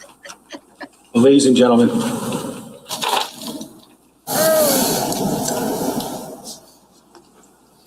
I know that this is an emotional process. Just on behalf of Ms. Wallace, just want you to know that we appreciate the time that you've all devoted to this. I'm sure the defense does too. I'm not trying to grandstand here, but we do appreciate the time, the attention, how you showed up. Sorry if there were delays at times. Could have been our fault. Who Sorry, knows? my closer took 5 hours. But when we talk about justice and we talk about things like reasonable doubt and presumption of innocence and things like that, just remember that like we get held to a very high standard, and that's the way it should be. Okay, we're the state. We have to prove. We have to convince you that this man committed murders, felony murder, weapons charge. We have to do it beyond a reasonable doubt. And that reasonable word is just kind of important because we have proven it to you beyond a reasonable doubt. The DNA, the ballistics, the cameras, all the other testimony, all the little things, like showing you he wasn't set up, showing you that that was just another way to try to deceive. I would argue to you that the evidence will not deceive you. It will take you to a place where you will go back into that room and you will decide amongst yourselves that this man, contrary to a lot of things you may have heard about him, this man, on November 20th, 2018, Colts Neck, New Jersey, killed his brother, sister-in-law, 11-year-old nephew, and his 8-year-old niece. Ladies and gentlemen, for one final time, we appreciate your time. The only just verdict in this case, the only one that follows the evidence, is that Mr. Caneiro is guilty of all these crimes. Thank you. Holy shit, both you guys. You guys are done. Okay, ladies and gentlemen, it's been a long morning. The next part of the process is going to be the charge. That takes a little bit of time to do because I have to explain it all to you. So what I think I'm going to do, because it's noon, I'm going to give you a longer lunch just to give you a little bit of time to kind of stretch out, clear your head. We'll come back right at 1:30 and we'll move right into the charge. And at that point in time, I'll give you a little bit more information, but we're not going to do anything until then. God, you're kidding me. You guys are going to remember what I'm about to say. We all know, right? Ladies and gentlemen, you've now heard the summations. You have not heard my charge. You have not heard the law in this case. You cannot discuss this case. You got an hour and a half having lunch together. Don't do it. You cannot do it. You just have to have your lunch, relax, do whatever you need to do. Come back up. I will give you the law. You get to finally learn about this system of who's the alternates and how fun that is to figure that out. And then you'll start with deliberations in that room only. All right. So everybody have a good lunch. Mr. Decker, if you can move that. And I'll see everybody right at 1:30. So,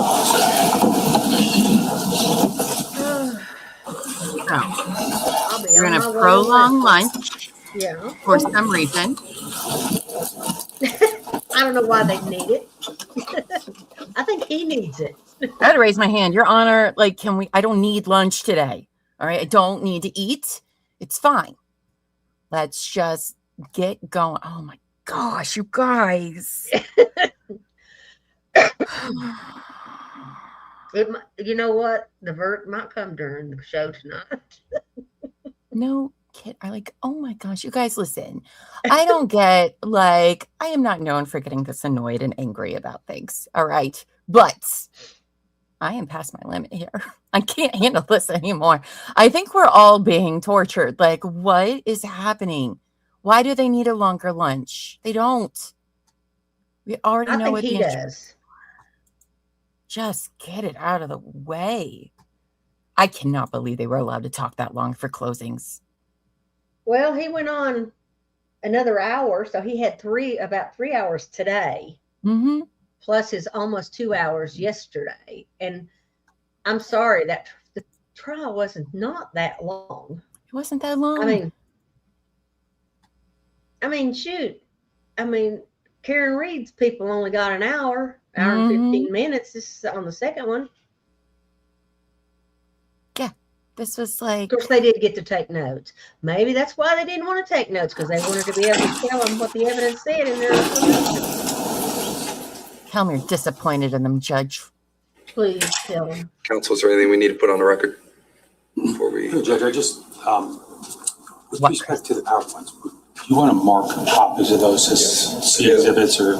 Not C, but there will be the next S exhibit or an S exhibit for you and a D exhibit for the defense. And while that won't go into the jury, it will be secured and be a part of the overall record in this case. Anybody have anything else for now? Can I actually approach? Yeah, sure. Why are you approaching now? Aren't we all friends by now? What has that other guy been doing this whole time? I haven't seen a lot of stuff in front of him. He's not like the two ladies back there going through the boxes and handing the lawyers. He's just there. I guess I'm just going to sit here. Also, not the rapper person. Is he the tech guy or something? I don't know. I don't think so. He literally sits there most days and literally does nothing but stare off into the abyss, which I understand. We've all done that. Oh my gosh, I can't even. OJ's clock lasted for 4. Well, it was 11.5-month trial. Yeah, I can see that.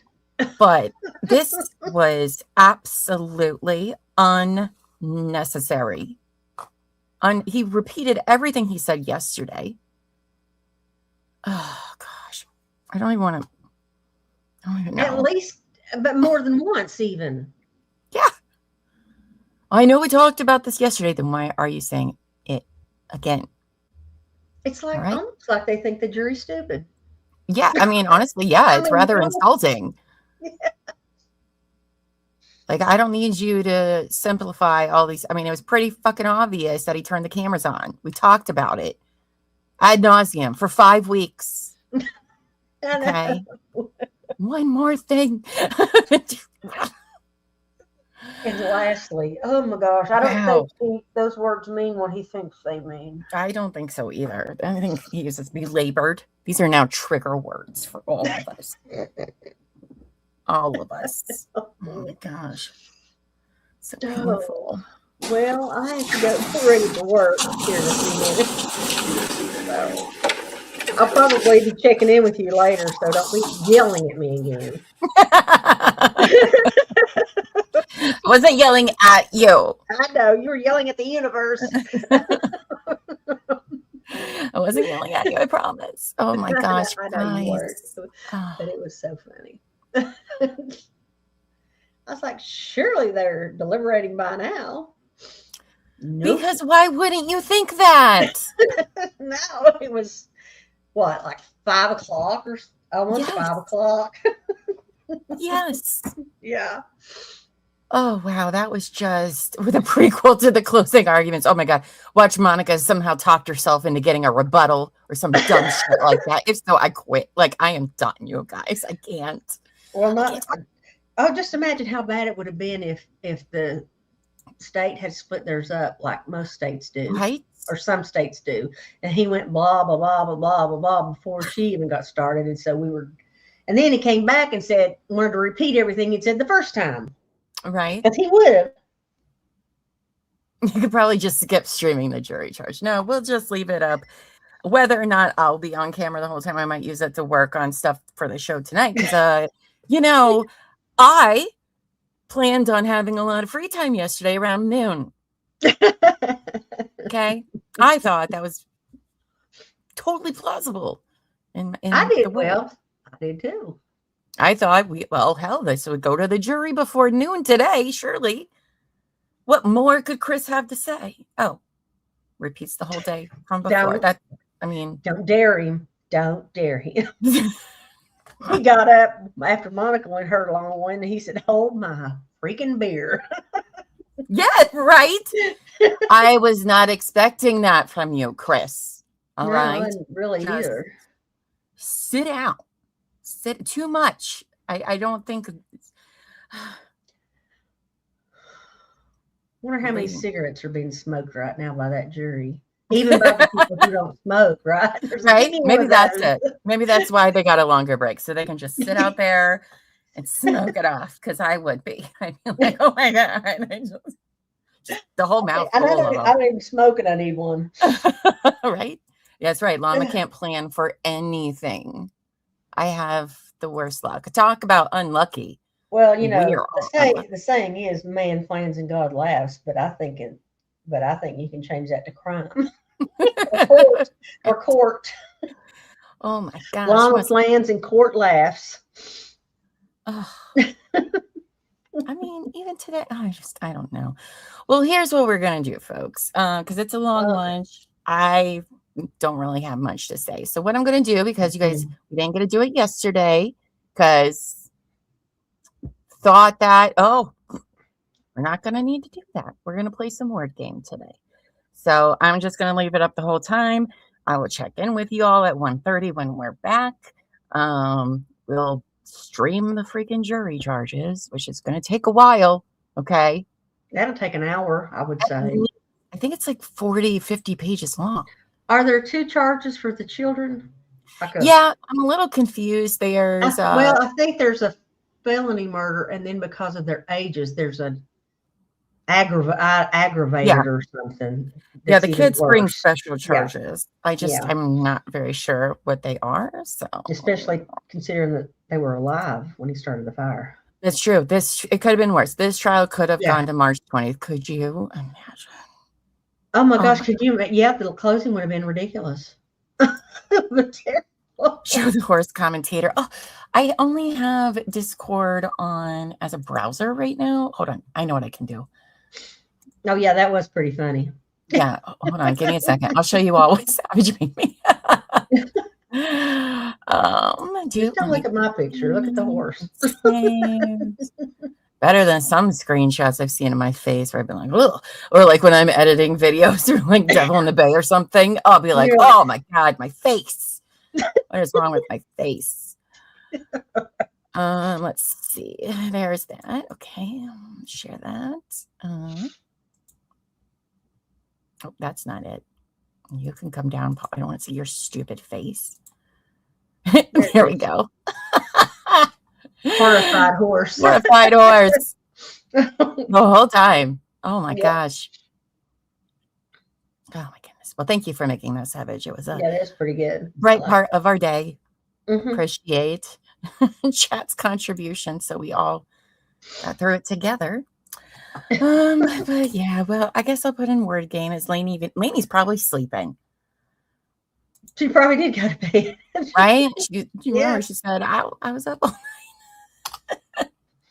She's probably out in like 2 minutes. She doesn't even know. Doesn't even know. She'll wake up and go, what? Where'd everybody go? So we'll leave that up. I'll be back at, like I said, what time? 1:30?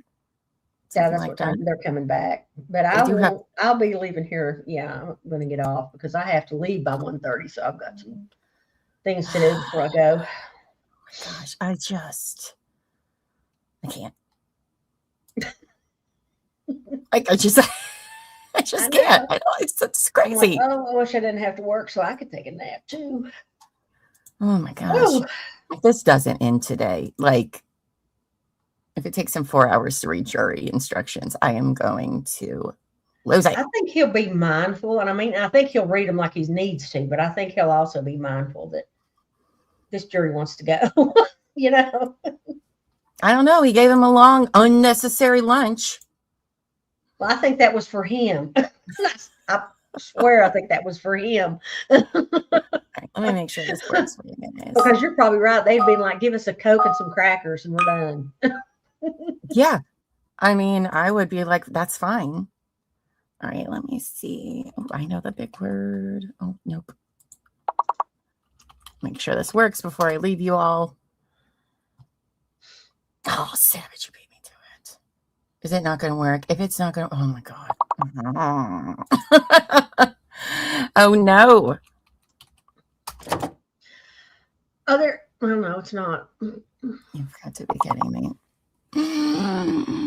Even Words on Stream is like, girl, no. It doesn't want to work either. Well, I am going to get off here, and I hope I don't. All I need to do is get out of this window at the bottom and not the one at the top. Yeah. Well, thanks for joining me today, Lig. You're I really welcome. appreciate it. Sorry. It was fun. It's fine. We enjoyed being tortured together. What are friends for, right? That's exactly right. But we'll make up for it tomorrow night on TMI. All right. Okay. All See right. y'all. Bye. Bye. All right, guys. I don't know why this isn't working. So I don't know what to do. I don't know what to do now. I guess we'll just leave his stupid face up and put on some music or something. I don't know why it's not working, but I'm over it. I'm over it. Let's see what. All right, that says 1:30. I'm good. Try to close it, and then I got to close down everything. All right, fine. I'll try to close down everything, but if it doesn't work, y'all are just getting music. Okay. So hold on. I'll be back. You know, I had already closed. This was a brand new browser today.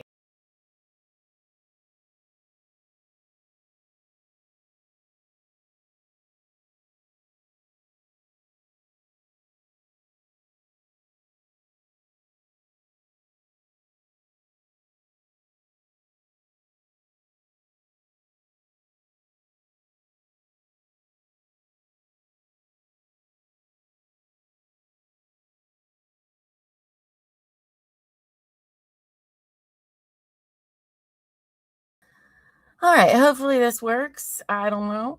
I mean, because I had to turn my computer on this morning. So, but hey, maybe it'll work. Let's see. If not, I don't know what to tell you guys. So it is what it is. No, just exit and start again. Oh my God. Let's see if it works.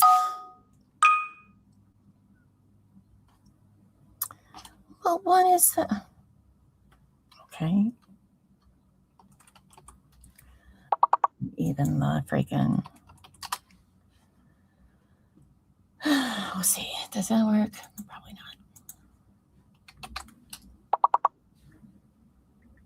not. All right. Well, it looks like it's not working. So that is what it is. I don't know.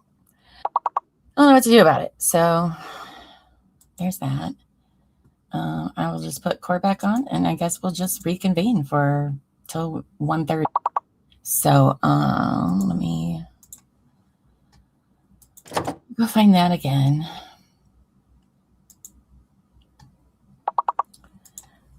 All right. Yeah, it's not working. It's not working there, you guys. I don't think it likes us today. It's right on brand. So, all right. Well, here's Paul's stupid face.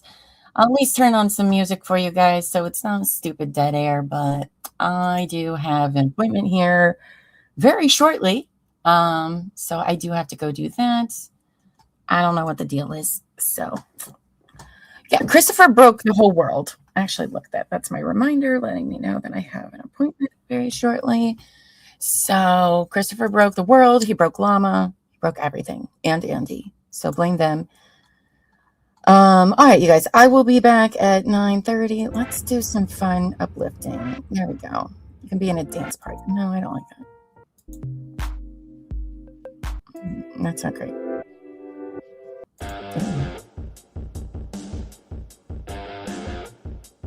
Okay, we'll go with that one. All right, friends, I will be back at 1:30. Y'all can stay and chat together. Otherwise, go do something that's going to make you feel better. All right, I will see you all in a little bit.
Okay, friends. Oh my gosh. I just looked at the time and I was like, oh no.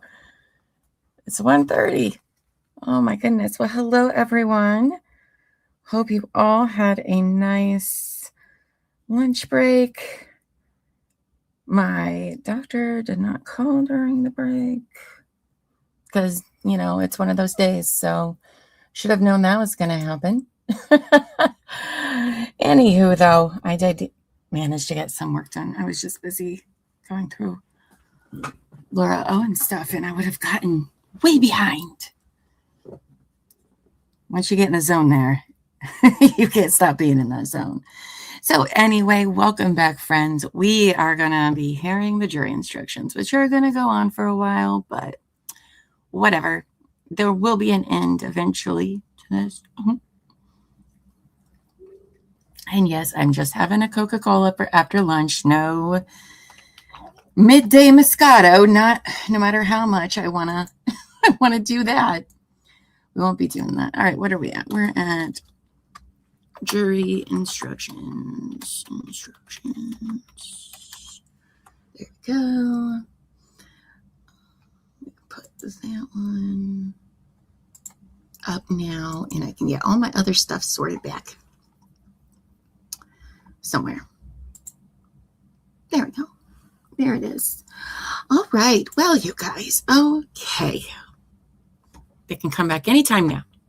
Again, I don't know why the judge sent them out for lunch for an hour and a half. We didn't need that, but that's okay. We're here. Unless he knew that these are going to take a very long time to read. Oh, no, Llama, don't say it out loud. Don't say it out loud.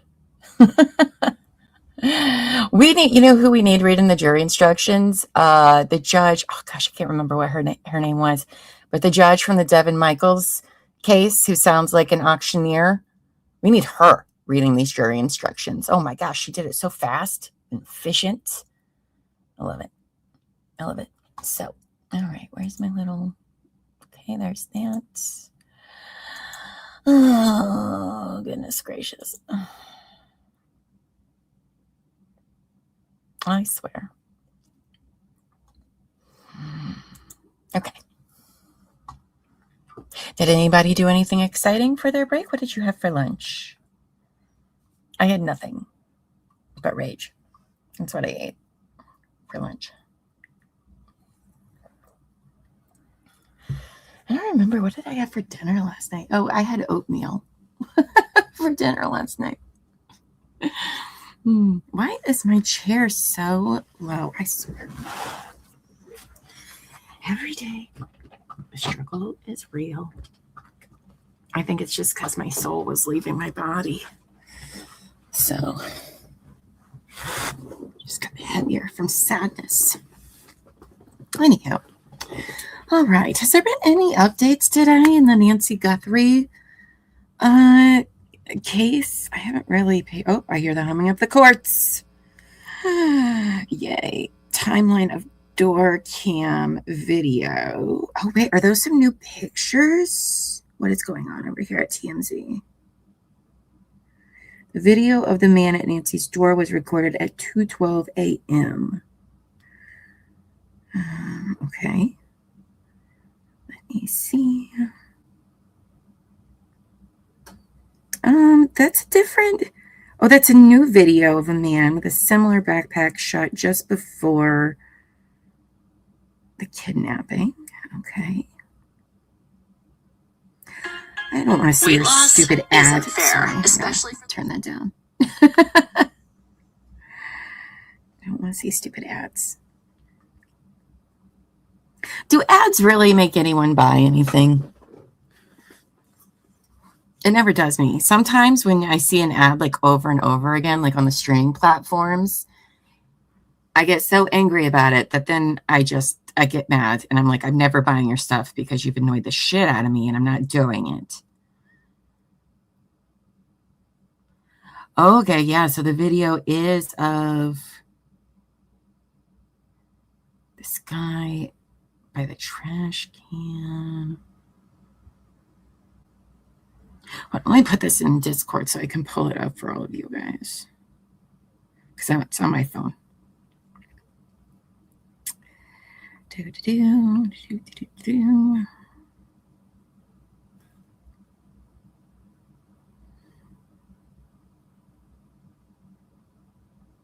Nope, that's not how I do that. There we go. All right, let me see if I can pull that up. Let's see. I guess court's not coming back quite yet, but all right. Let me switch over here. So, new video of a man with similar backpack just before the kidnapping. Apparently, this came out at 10:30 this morning. Oh, okay. Hold on, we gotta wait for this stupid freaking ad.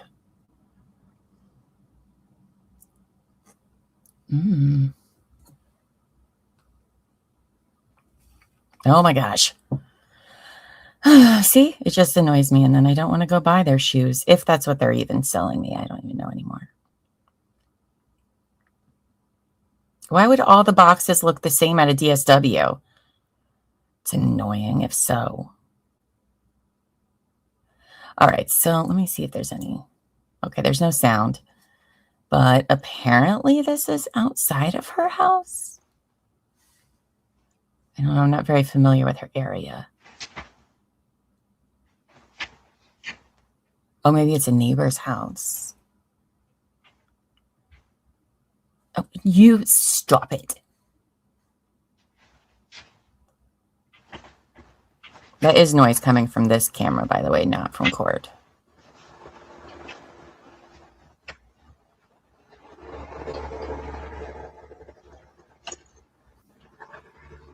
Weird.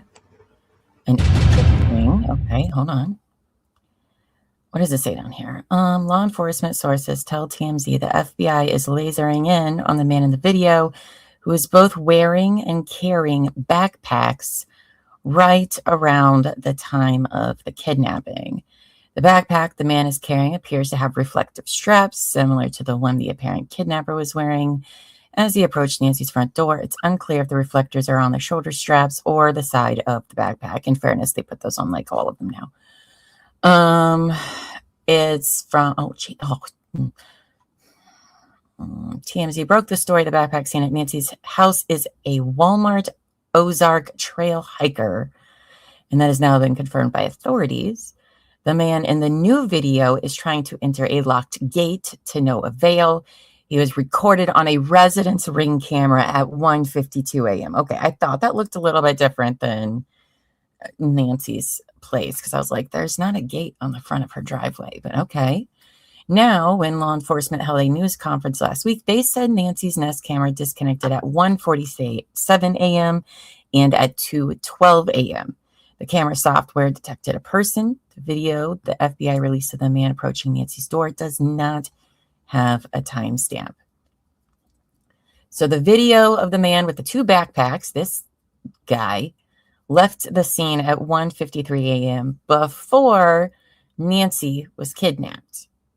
If he is the kidnapper, he would have had 19 minutes to drive the 5 miles, put on his disguise, and approach Nancy's door. The FBI says they're actively investigating the video along with lots of other leads. Interesting. Let's watch that video again. Probably should have read that first and then watched it, but whatever. Okay. Let's watch it again. We have time. So this is at a neighbor's house, apparently. 2 book bags. Person's not wearing a hat. It also looks like they don't have hair. Chris, you should pay attention. This is what it looks like when somebody's, has hair or no hair. Pretty sure that's a hat that Prosecutor Chris was talking about earlier. But 2 backpacks.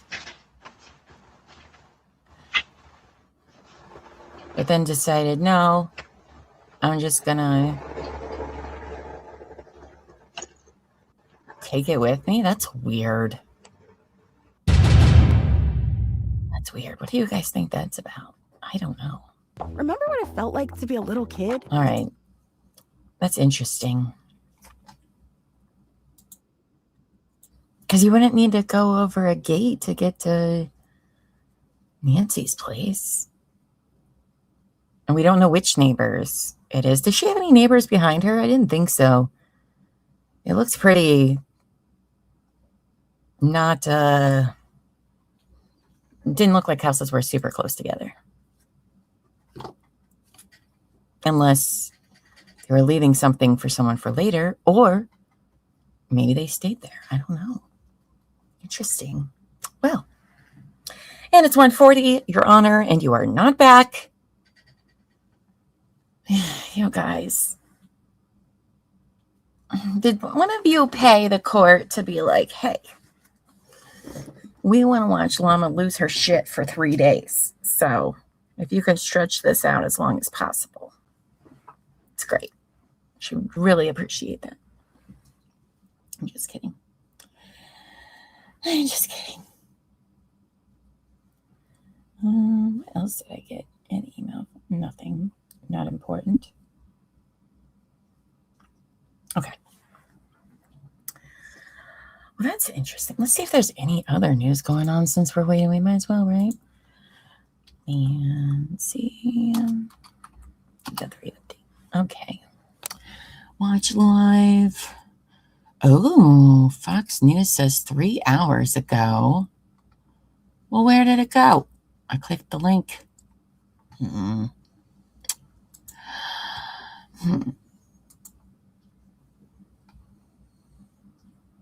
Oh, here we go. Fox 10 Phoenix. Let's see what the updates are for today. Okay. Thursday marks day 12 in the search for Nancy Guthrie. Wow, 12 days. Oh, guys, I don't like that. Last night, yes, a black glove was reportedly found near the Guthrie's home. I think it was like within a mile. A person of interest was detained on Tuesday night for questioning in connection, and then they were later released. And that guy got on camera and was like, nope, not it. Oh, hey, Lainey. Hello. Oh, the state rested, but the judge is about to sometime come on and read jury instructions. So it's still happening. We're just waiting for them to come back. Let's see. Updates. 10:58 a.m. Fox News Digital has learned new details about activity at Nancy Guthrie's home. FBI experts in video imagery and physical science were seen carrying video forensic equipment into the tent. A prominent member of the team has worked other high-profile cases, including, is that going to let me open it, even though I don't need all of our last names, yes. Including the Koberger investigation. Photos obtained by Fox News Digital appears to show investigators leaving with a diagram displaying human heights, suggesting authorities may be comparing physical conditions at the scene to Nest surveillance camera in an effort to develop a suspect description. So it's not impossible, like Prosecutor Chris said about the garage door this morning. Color me shocked. That's right. It's not impossible, Chris. Somebody just had to do it and do some math. Okay. Let's see. Back over here. Okay. Ring alert. A neighbor of Nancy Guthrie's, what time is this? 10:55 a.m.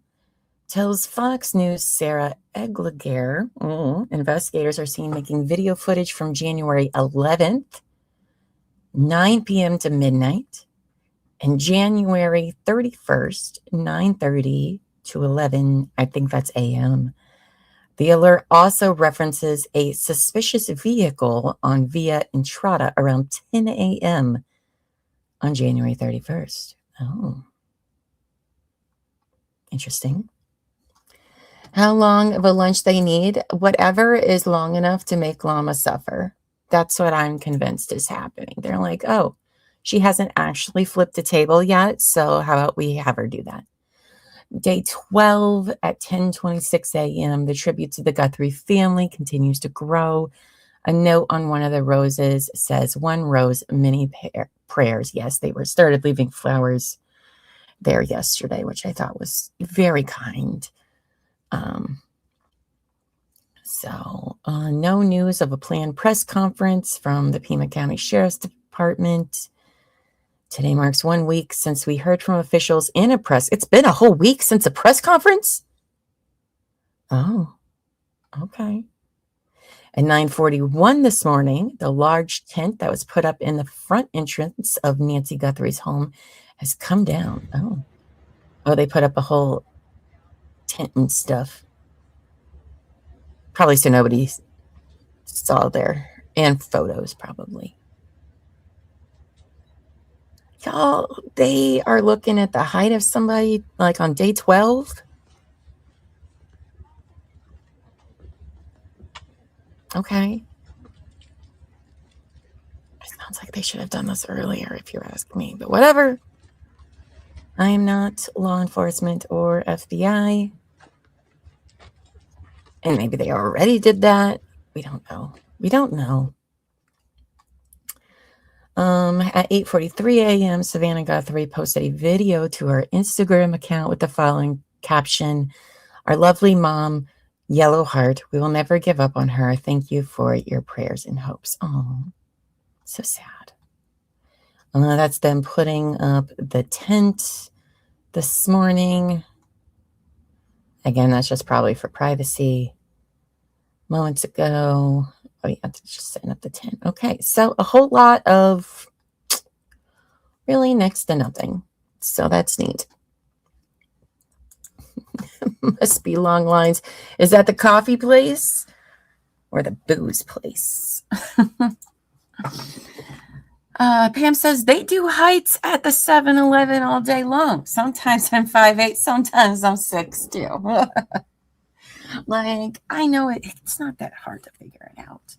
Okay. Now, can I do that math? No, I can't. But I know that it exists. And I know that they do it all the time. So I did not appreciate Prosecutor Chris being like, well, we could have that angle. There's no way of sorting it out. Like, well, no, I'm pretty sure there was. Pretty sure that's how math works.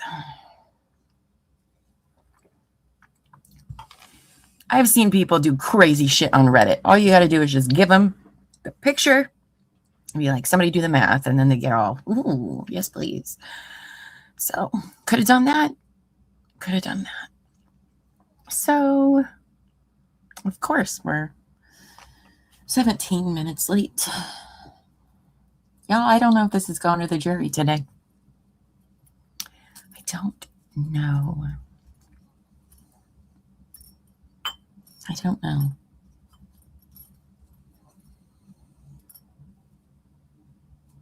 But I did get my stuff for True Crime and Wine Time done tonight. So make sure you join us, me and Terry, tonight, 8 p.m. Oh, look at that. Sweet baby javelina.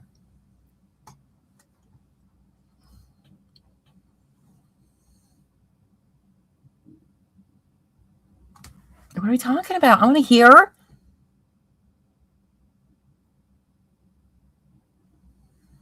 You hush your mouth, savage. You hush it. No, don't go back in. Why aren't you going back in? What is happening? Right.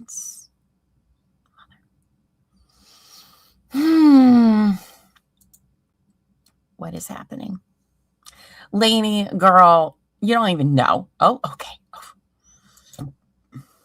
This morning has been ridiculous. Hi, Daria. Okay. Is he going to have to read that whole ass binder?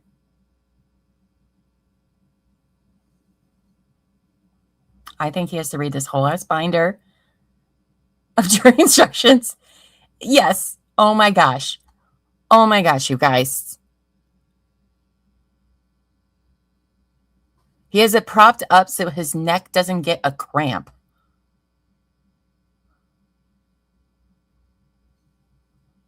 Oh my gosh.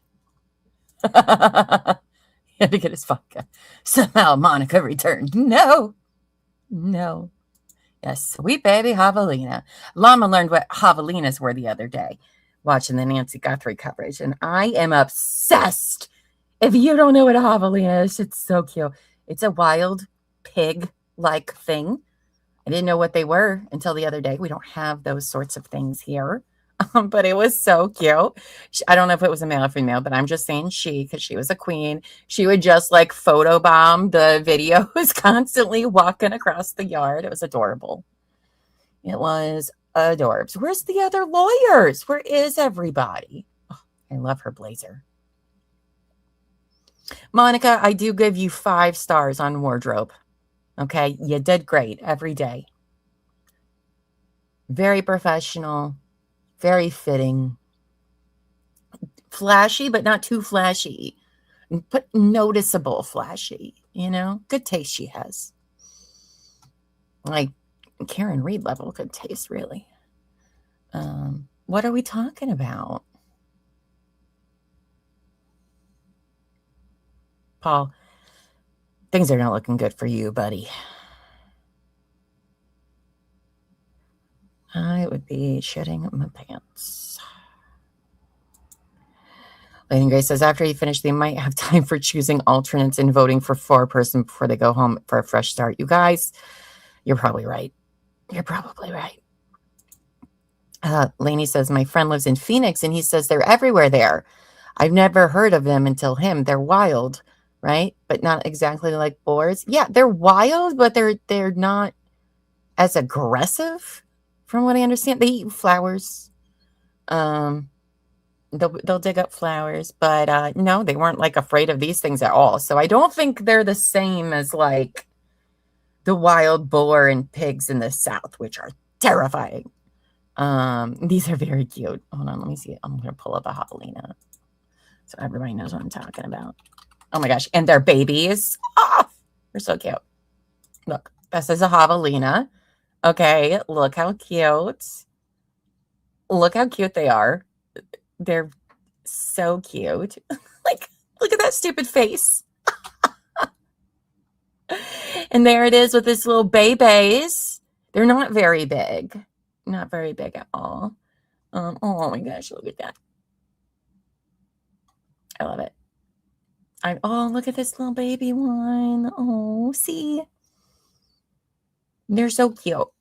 Normally, I don't really care about pigs, but look at this one. A little baby. They're very, very, very cute. And there's one that just keeps walking around while all the cameras are in, well, they weren't at Nancy's house. They were at Annie, the daughter's house the other day. That's where I saw it. Okay. Back to this. Just in time. Hey, ladies and gentlemen, we've come to that point where we've heard all of the summations. You're now going to hear the law from me. First thing I'm going to do is I'm going to tell you that I'm going to violate every rule of public speaking right now because I'm going to read. Didn't see her so I apologize in to you there. for that. The second thing I'm going to apologize for is that I'm going to change my glasses because these glasses are better for me to see and look at you at the same time. I'm not trying to look different, but you can tell me if I look smarter. Here, let's see. Nope. No. Still the same. It's the same. No. All right. They don't even know what's about to happen to them. All right. Ladies and gentlemen of the jury, the evidence in this case has been presented and the attorneys have completed their summations. We now arrive at the time when you as jurors are to perform your final function in this case. At the outset, let me express my thanks and appreciations to you for your attention to this case. I would like to commend the counsel for their professional manner in which they have presented their respective cases and for their courtesy to the court and jury during the course of the trial. Before you retire to deliberate and reach your verdict, it is my obligation to instruct you as to the principles of law applicable to this case. You shall consider my instructions in their entirety and not pick out any particular instruction and overemphasize it. Generally speaking, these instructions consist of 4 parts. The first part deals with the general principles of law that apply in a criminal case. The second part describes the evidence that you may consider in your deliberations. The third part is about the portions of the Criminal Code of New Jersey that must apply to the facts you find in this case to determine whether the state has proven beyond a reasonable doubt that the defendant violated a specific criminal statute. Finally, the fourth part of the instructions tells you how to go about conducting your deliberations.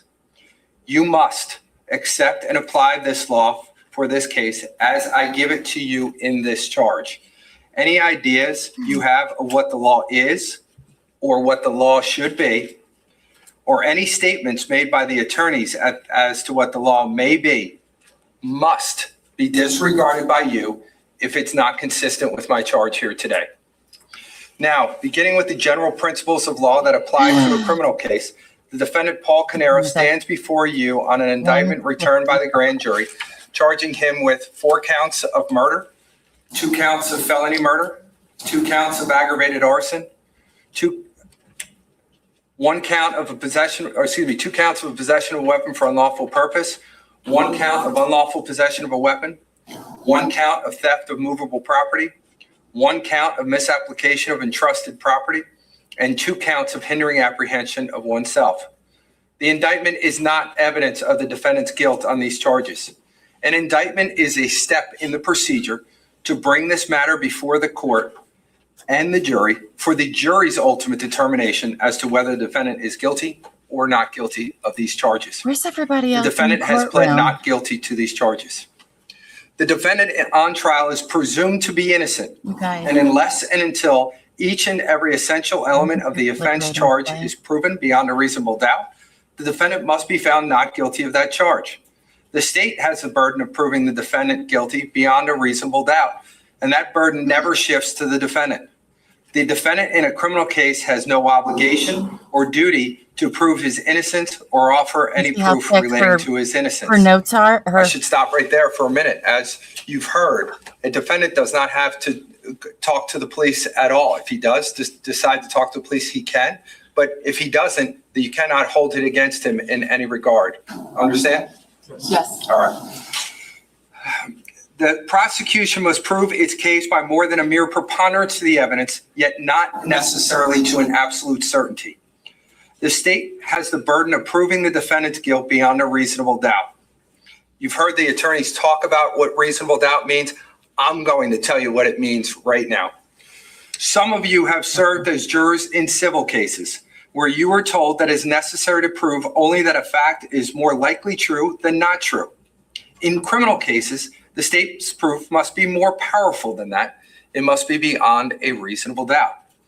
A reasonable doubt is an honest and reasonable uncertainty in your minds about the guilt of the defendant after you have given full and impartial consideration to all of the evidence. A reasonable doubt may arise from the evidence itself or from a lack of evidence. It is a doubt that a reasonable person hearing the same evidence would have. Proof beyond a reasonable doubt, for example, leaves you firmly convinced of the defendant's guilt. In this world, we know very few things with absolute certainty. It is not the state's job to prove this case beyond any and all possible doubt. If you are firmly convinced of the defendant's guilt on a particular charge, you would find him guilty of that charge. If you are not firmly convinced of the defendant's guilt as it relates to a particular charge, you would find him not guilty. The function of the judge is separate and distinct from the function of the jury. It is my responsibility to determine all questions of law arising during trial and to instruct the jury as to the law which applies in this case. You must accept the law as given to you by me and apply it to the facts as you find them to be. During the course of the trial, I was required to make certain rulings on the admissibility of the evidence, either in or outside of your presence. These rulings involved questions of law. The comments of the attorneys on these matters were not evidence. In ruling, I have decided questions of law, and whatever the ruling may have been in a particular instance, you should understand that it is not an expression or an opinion by me on the merits of the case. Neither should my other rulings on any other aspect of the trial be should be taken as favoring one side or the other. Each matter was decided on its own merits. During the course of this trial, there were numerous occasions during which the court conferred with attorneys at sidebar. These conversations are a normal and necessary part of trials and are designed to address various legal, procedural, and evidential issues that arise during the trial. You must not speculate about the subject matter of any sidebar conference, nor should you draw any inference or conclusion from the fact that sidebar occurred. Neither should my rulings that result from these conferences be taken as favoring one side or another. Additionally, you must not consider or evaluate the communication between the court and the attorneys during sidebar conferences for any purpose. Judicial dialogue during legal discussions are not evidence and are not an indication of how the court views the attorneys, the facts of the case, the credibility of the witness or witnesses, or the guilt or innocence of the defendant. It is also important to note that attorneys in this case are tasked with providing zealous advocacy, which includes raising objections, making legal arguments, and addressing issues at sidebar. I may have sustained objections to some questions asked by counsel, which may have contained statements of certain facts. The mere fact that an attorney asks a question and inserts facts or comments or opinions in that question in no way proves the existence of that fact or facts. You will only consider such facts which, in your judgment, has been proven by the testimony of the witnesses or from the exhibits admitted into evidence by the court. The fact that I may have asked questions of a witness in a case must not influence you in any way in your deliberations. The fact that I asked such questions does not indicate that I hold any opinion one way or another as to the testimony given by the witness. Any remarks made by me to counsel or counsel to me or between counsel are not evidence and should not affect or play any part in your deliberations. As I instructed you in the beginning, I indicated that you are the judges of the facts. And as the judges of the facts, you are to determine the credibility of the various witnesses, as well as the weight to be attached to their testimony. You and you alone are the sole and exclusive judges of the evidence, of the credibility of the witnesses, and the weight to be attached to the testimony of each witness. Regardless of what counsel said, or I may say, recalling the evidence in this case, it is your recollection that controls as it relates to the evidence and how you're going to apply such evidence. Arguments, statements, remarks, openings, and summations of counsel are not evidence and must not be treated as evidence.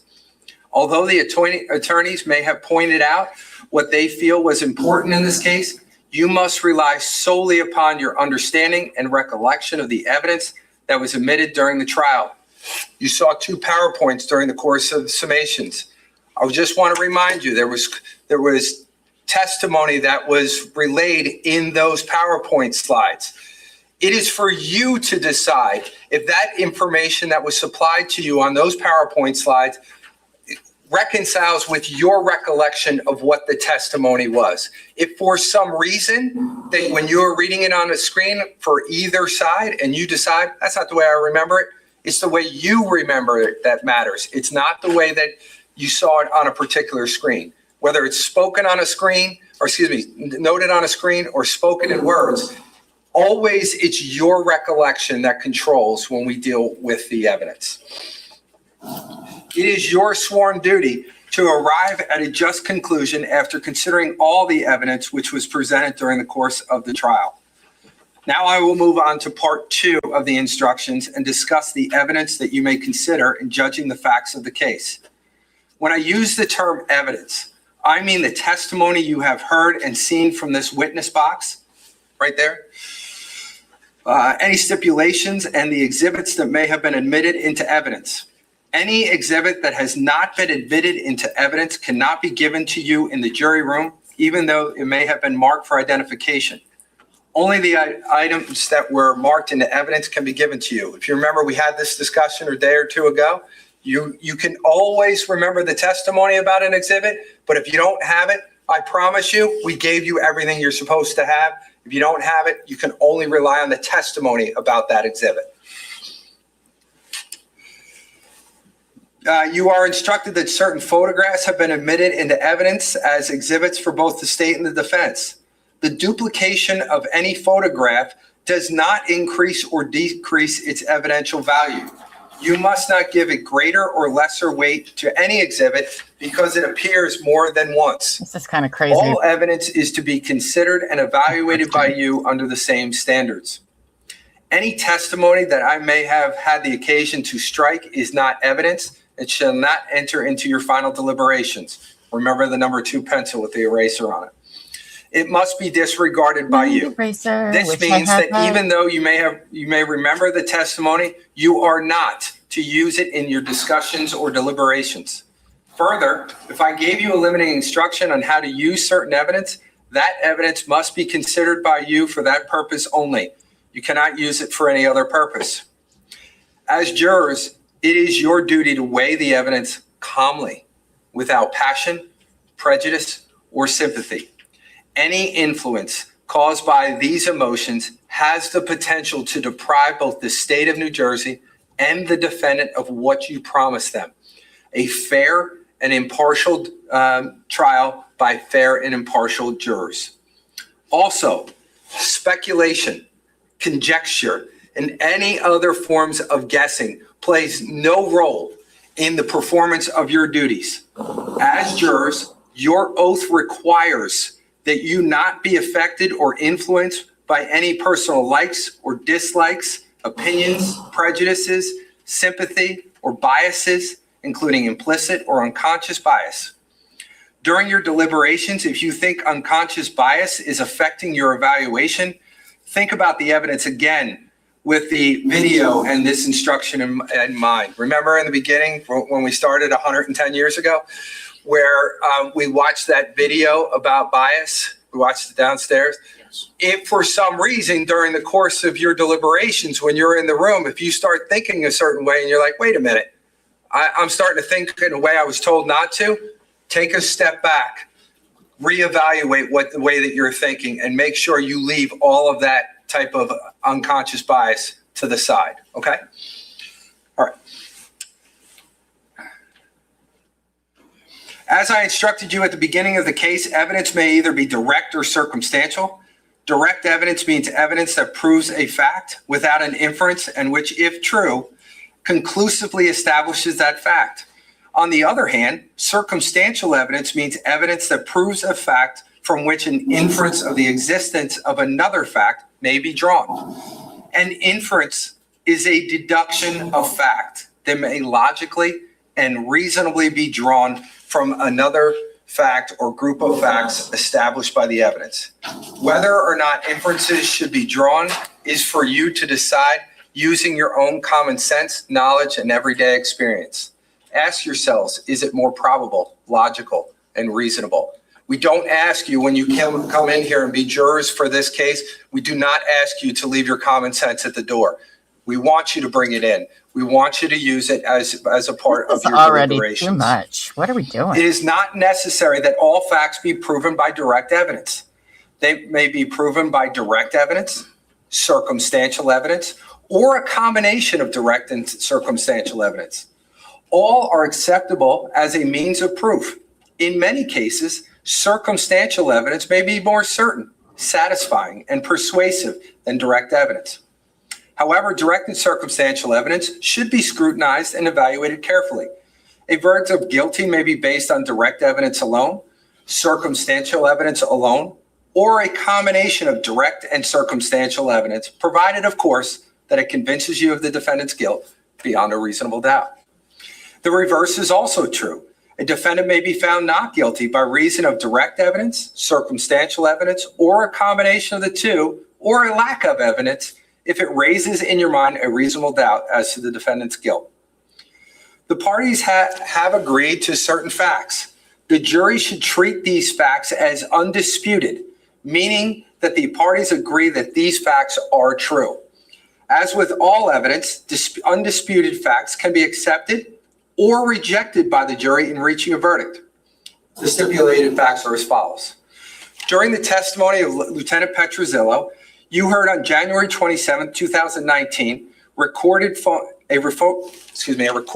call during which Paul Caneiro and his wife, Susan Caneiro, discussed whether Susan can use her existing power of attorney to access the TD Bank trust account.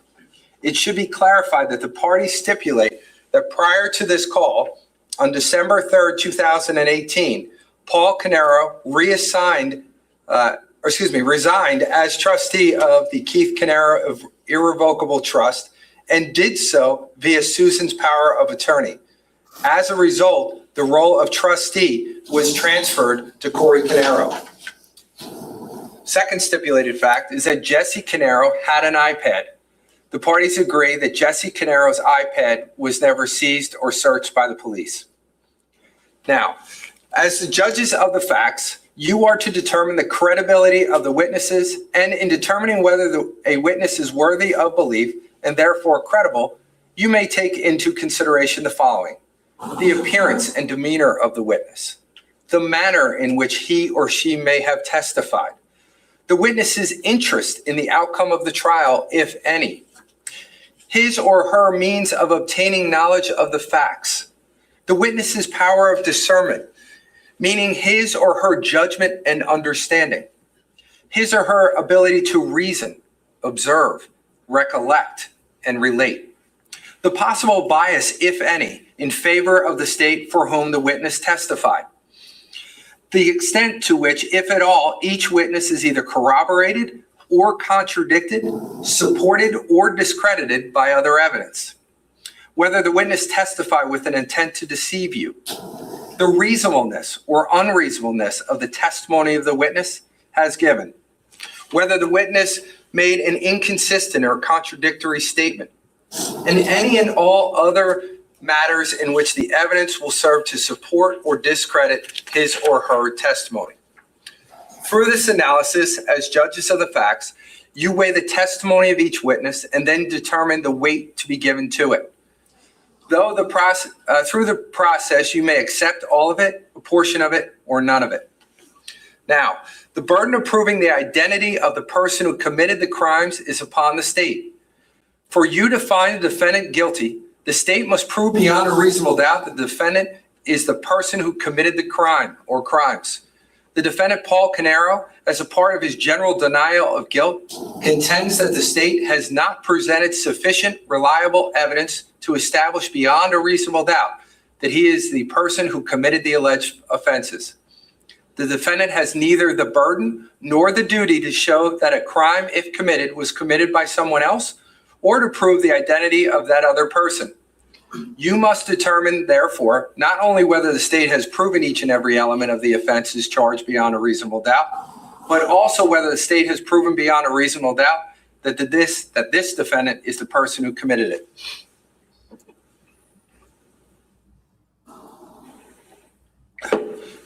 Now we're going to see who's paying attention. Oh, gosh, I'm not.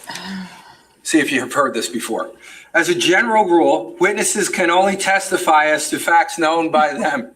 This rule ordinarily does not permit the opinion of a witness to be received as evidence. However, an exception to this rule exists in the case of an expert witness who may give their opinion as to any matter in which they are versed, which is material to the case. In legal terminology, an expert witness is a witness who has some special knowledge, skill, experience, or training that is not possessed by the ordinary juror, and who thus may be able to provide assistance to the jury in understanding the evidence presented and determine the facts in this case. In this case, the state and defendant both called experts: Danielle Reed, Christine Schlanker, Christopher Simkobak, Teresa Nizizan, brutal, in the field of forensic DNA analysis, Allison Lane in the field of forensic serology, biological stain identification, Detective Deborah Bassender in the field of forensic accounting, Dr. Lauren Toma and Dr. Alex Zhang in the field of forensic pathology, Judith Link in the field of gunshot residue, Detective Sergeant Christopher Clayton in the field of firearm and tool mark identification, Detective Joseph Cardoma in the fields of bloodstain pattern analysis and fire investigation or origin and cause determinations, Michael Abraham in the field of electrical and electromechanical matters including cause and origin of fires and explosives. John Lightbody in the field of fire investigation, origin and cause determination. Lazaro Cardenas in the field of trust and estate law. And Carl Reich in the field of forensic DNA analysis. Just think that's how many times I read that charge to you. Didn't I? I know. I didn't forget. You are not bound by such expert opinion, but you should consider each opinion and give it the weight to which you deem it is entitled, whether that be great or slight, or you may reject it. In examining each opinion, you may consider the reasons given for it, if any, and you may also consider the qualifications and credibility of the expert. It is always within the special function of the jury to determine whether the facts on which the answer or testimony of an expert is based actually exist. The value or weight of the opinion of the expert is dependent upon and is no stronger than the facts on which it is based. In other words, the probative value of the opinion will depend upon whether from all of the evidence in the case, you find that those facts are true. You may in fact determine from the evidence in the case that the facts that form the basis of the opinion are true, not true, or true in only part. And in light of such findings, you should decide what effect such determination has upon the weight to be given to the opinion of the expert. Your acceptance or rejection of the expert opinion will depend, therefore, to some extent on your findings as to the truth of the facts relied upon. You and you alone are the sole fact finders in this case. You must be persuaded solely by the evidence presented at trial when determining whether the state has satisfied its burden. As the sole judges of the facts, you are to determine the credibility of the various witnesses, as well as the weight to be afforded to their testimony, to determine whether the state has proven beyond a reasonable doubt all elements of the crimes charged. The ultimate determination of whether or not the state has proven defendant's guilt beyond a reasonable doubt is to be made by you alone. There is for your consideration recorded and unrecorded oral statements allegedly made by the defendant. It is your function to determine whether the statements made It is your function to determine whether the statements were actually made by the defendant, and if made, whether the statements or any portions of them are credible. In considering whether or not an unrecorded oral statement was actually made by the defendant, and if made, whether it is credible, you should receive, weigh, and consider the evidence with caution based on the generally recognized risk of misunderstanding by the hearer or the ability of the hearer to recall accurately the words used by the defendant. Aside from the risk of fabrication, verbal admissions can be unreliable because experience shows that they are frequently misunderstood, imperfectly remembered, and inadvertently made. The specific words used and the ability to remember them are important to the correct understanding of any oral communication because the presence or absence or change of a single word may substantially change the true meaning of even the shortest sentence. In this case, it is alleged that the defendant made unrecorded statements to Fire Marshal Craig Flanagan, Detective Brian Weisbrot, and Detective Christopher Brady. You also heard statements recorded by the body-worn cameras of Patrolman David Marino, Patrolman Brendan Bernard, and Patrolman Charles Winkowski. In considering whether these statements are credible, you should take into consideration the circumstances and facts as to how the statements were made, as well as all other evidence in this case relating to this issue. If, after consideration of all these factors, you determine the statements were not actually made, or the statements are not credible, then you must disregard them completely. If you find the statements were made and that part or all of the statements are credible, you must give what weight you think appropriate to the portion of the statements you find to be truthful and credible. You were also presented with a video during the trial. It's always within the special function of the jury to determine the facts. This includes what is or is not depicted on a video and what significance, if any, that it has. In this case, Detective Ryan Mahoney, Brian Weisbrot, and Lieutenant Patrick Petruzillo narrated a video for you. Detective Mahoney, Captain Weisbrot, and Lieutenant Petrozzillo are not eyewitnesses to the events depicted on the video and did not observe the events as they happened. Rather, the witnesses' testimony is based on their viewing of the video after the incident occurred. This testimony was permitted only for the limited purpose of, 1, providing context for the video, such as the location of the recorded events and or the location and or angle of the camera that made the recording, that through, Lainey. and or 2, explaining the length of the video, whether redactions were made, and or when it will be fast forwarded, and or 3, focusing your attention to a specific individual action and or circumstance allegedly depicted in the video.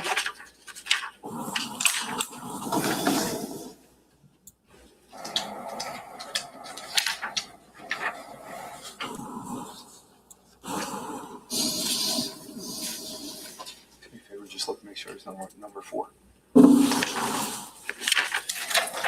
But we started at 155. It says number 5 on my sheet, but it's actually number 4. Sorry, I'll fix that. For the limited purpose of drawing the jurors' attention to certain parts of or objects depicted in the video, and to therefore aid in your review of the evidence. You may not consider Detective Mahoney, Captain Weisbrot, and Lieutenant Petrozzillo's narration or other comments on the video for any other purpose. The narrating witness's testimony may assist you in deciding what the video shows. However, you are not bound by the narrating witness's testimony, and you may reject any narration testimony. You should consider each opinion and give it the weight to which you deem it is entitled, whether it be great, slight, or not at all. Ultimately, it is up to you and you alone to decide for yourself what the video shows and what it does not show. It is also up to you to determine how much weight to give the video evidence. In other words, it is the role of the jury to decide the significance and import of the video, as well as anything shown in the video. I also remind you that the ultimate determination of whether the state has proven defendant's guilt beyond a reasonable doubt is to be made by you alone. Now, during the trial, you heard 3 phone calls that were recorded during the time frame of November 2018 to February 2019, which indicate that as of those dates, the defendant, Paul Caneiro, was arrested and incarcerated. The fact that the defendant was arrested and incarcerated for any period of time should not enter into your discussions or deliberations in any manner at any time. Arrest, indictment, and incarceration are not evidence of guilt, but rather a part of the pretrial procedure that occurs prior to the matter coming before you to determine whether the defendant is guilty or not guilty of the crimes charged. As I remind you, the defendant is presumed innocent, and the burden of proving each element of the charge and charges beyond a reasonable doubt rests upon the state, and that burden never shifts to the defendant. Only you, as members of the jury, will decide whether the state has met his burden. You have heard testimony that the defendant, Paul Caneiro, lawfully owned a collection of various firearms, fire accessories, and training items within his home at 27 Tilton Drive in Ocean Township. This evidence is being offered for a very limited purpose. You may consider it insofar as it may relate to the defendant's ability to carry out these alleged crimes, i.e., that he had the means and or opportunity to commit the charged offenses. Or, if you do not find that this evidence to be relevant, you may then disregard it.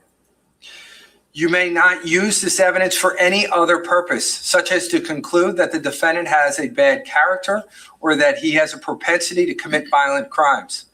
You may not use this evidence to convict the defendant simply because he owned weapons or because you may personally disapprove of individuals who lawfully possess firearms. While the defendant lawfully possesses these firearms, training items, and related accessories in his home, the state alleges that the defendant unlawfully possessed a handgun outside of his home, specifically at 15 Willowbrook in Colts Neck, New Jersey. The state further alleges that the defendant possessed this handgun with the purpose to use it unlawfully against others.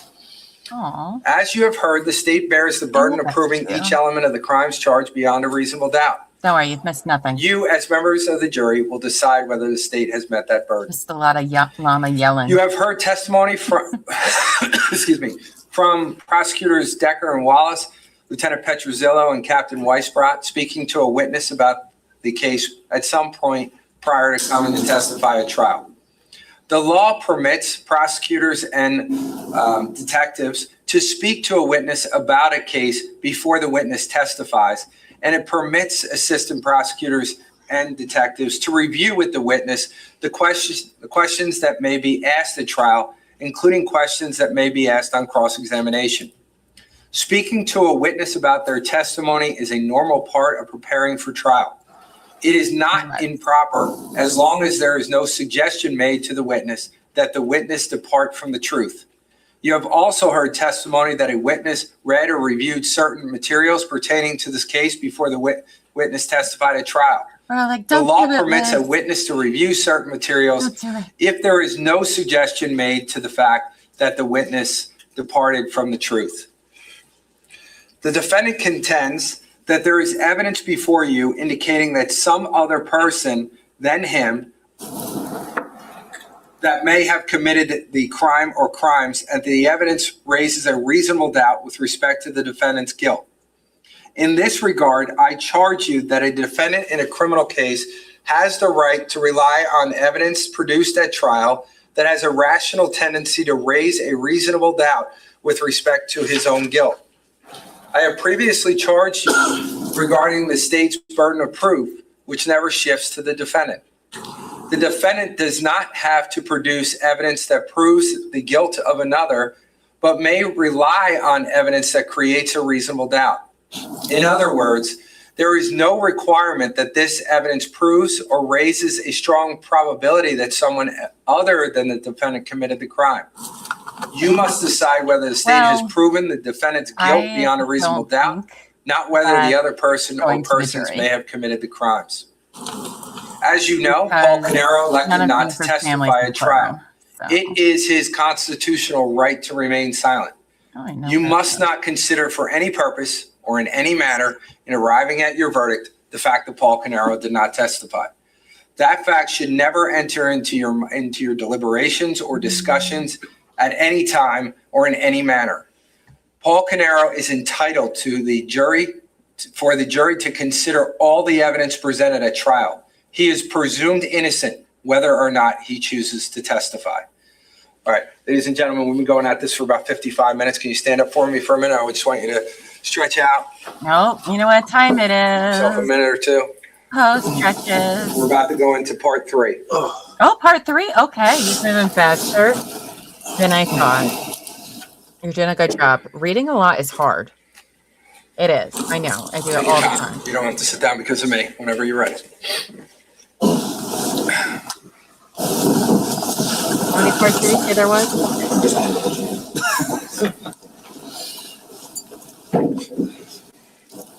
Okay. The third part deals with the criminal code, which will give you the elements of the charges for each one of the crimes in the indictment. I'm going to be providing you with a lot of information. Don't panic. Just listen to what I have to say. I promise you by the time that this is over, I will make sure that it is easy for you. Right now, I just want you to listen to what I'm telling you. Try to digest it as much as you can. But again, just wait until the end and then we'll talk about it. Now I will instruct you on the third part of the instructions on the portions of the criminal code that you must apply to the facts you find in determining whether the state has proven it beyond a reasonable doubt that the defendant violated a specific criminal statute. The statute read together with the indictment identifies the elements which the state must prove beyond a reasonable doubt to establish the guilt of the defendant on each of the counts in the indictment. In addition, you will have the opportunity to consider other offenses besides another offense, beside those charged in the indictment. This is what we call a lesser offense, crime or offense of a lesser degree that is included within the charges brought in the indictment. I will give you instructions about how to consider this lesser offense shortly. There are multiple charges in the indictment. They are separate offenses by separate counts in the indictment. In your determination of whether the state has proven the defendant is guilty of the crimes charged in the indictment beyond a reasonable doubt, the defendant is entitled to have each count considered separately by the evidence, which is relevant and material to that particular charge based on the law as I will give it to you. Now I'm going to talk to you about a lesser included offense. Chris all morning. The law requires like, that the court instruct the jury with respect to a possible lesser included offense or offenses, even if they are not contained in the indictment. Here, there is a lesser included offense of arson relative to the aggravated arson charged against the defendant Paul Caneiro in count 8 of the indictment. Just because the court is instructing you concerning this offense does not mean that the court has an opinion one way or another about whether the defendant committed this or any other offenses. You should consider these offenses along with those for which the defendant is indicted. However, you are not to render a verdict on this offense or answer the question on the verdict sheet unless you find that the state has failed to meet its burden regarding the offense of aggravated arson in count 8 of the indictment. Now I'm going to talk to you about the substantive charges in this case. Cool. Counts 1 through 4 charges the defendant with the murder of 4 different victims. In count 1 of the indictment, the defendant is charged with the murder of Keith Caneiro. The state alleges that on November 20th, 2018, in the township of Colts Neck, county of Monmouth, the defendant committed the crime of murder by purposely or knowingly causing the death of Keith Caneiro, or by purposely or knowingly causing serious bodily injury that resulted in the death of Keith Caneiro. In count 2 of the indictment, the defendant is charged with the murder of Jennifer Caneiro. The state alleges that on November 20th, 2018, in the township of Colts Neck, county of Monmouth, the defendant committed the crime of murder by purposely or knowingly causing the death of Jennifer Caneiro, or by purposely or knowingly causing serious bodily injury that resulted in the death of Jennifer Caneiro.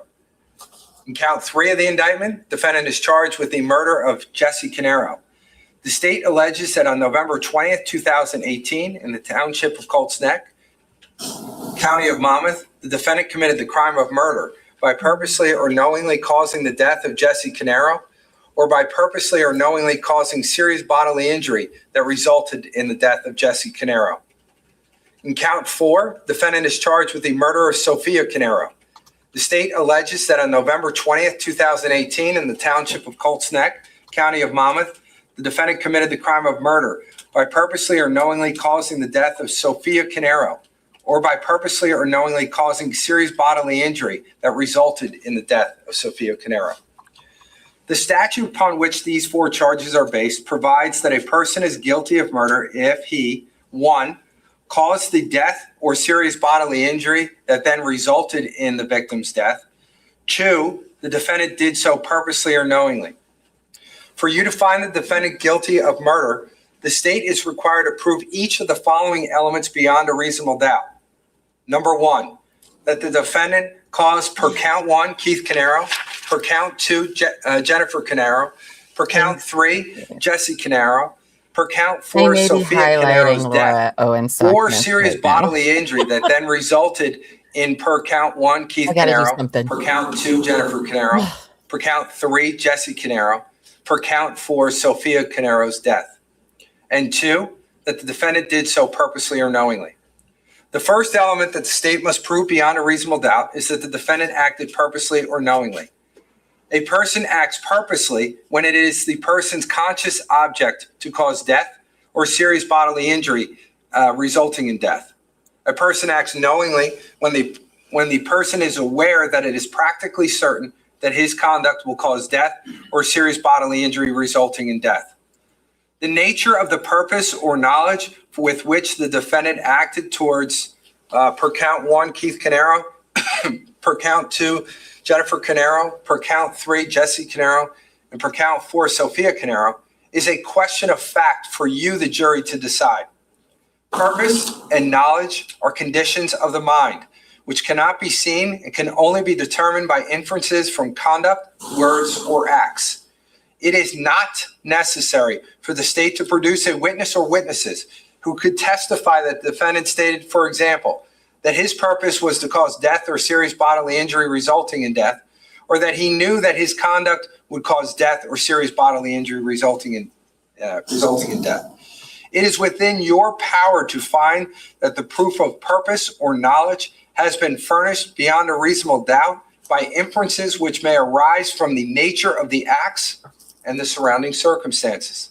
Such things as the place where the acts occurred, the weapon used, the location, the number and nature of the wounds inflicted, and all that was done or said by the defendant preceding, connected with, and immediately succeeding the events leading to the death of per count 1, Keith Caneiro, per count 2, Jennifer Caneiro, per count 3, Jesse Caneiro, and per count 4, Sophia Caneiro are among circumstances to be considered.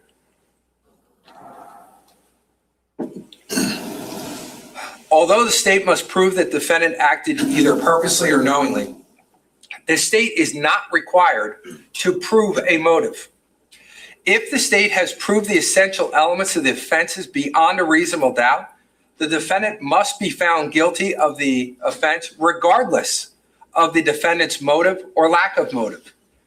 If the state, however, has proved a motive, you may consider that insofar as it gives meaning to other circumstances.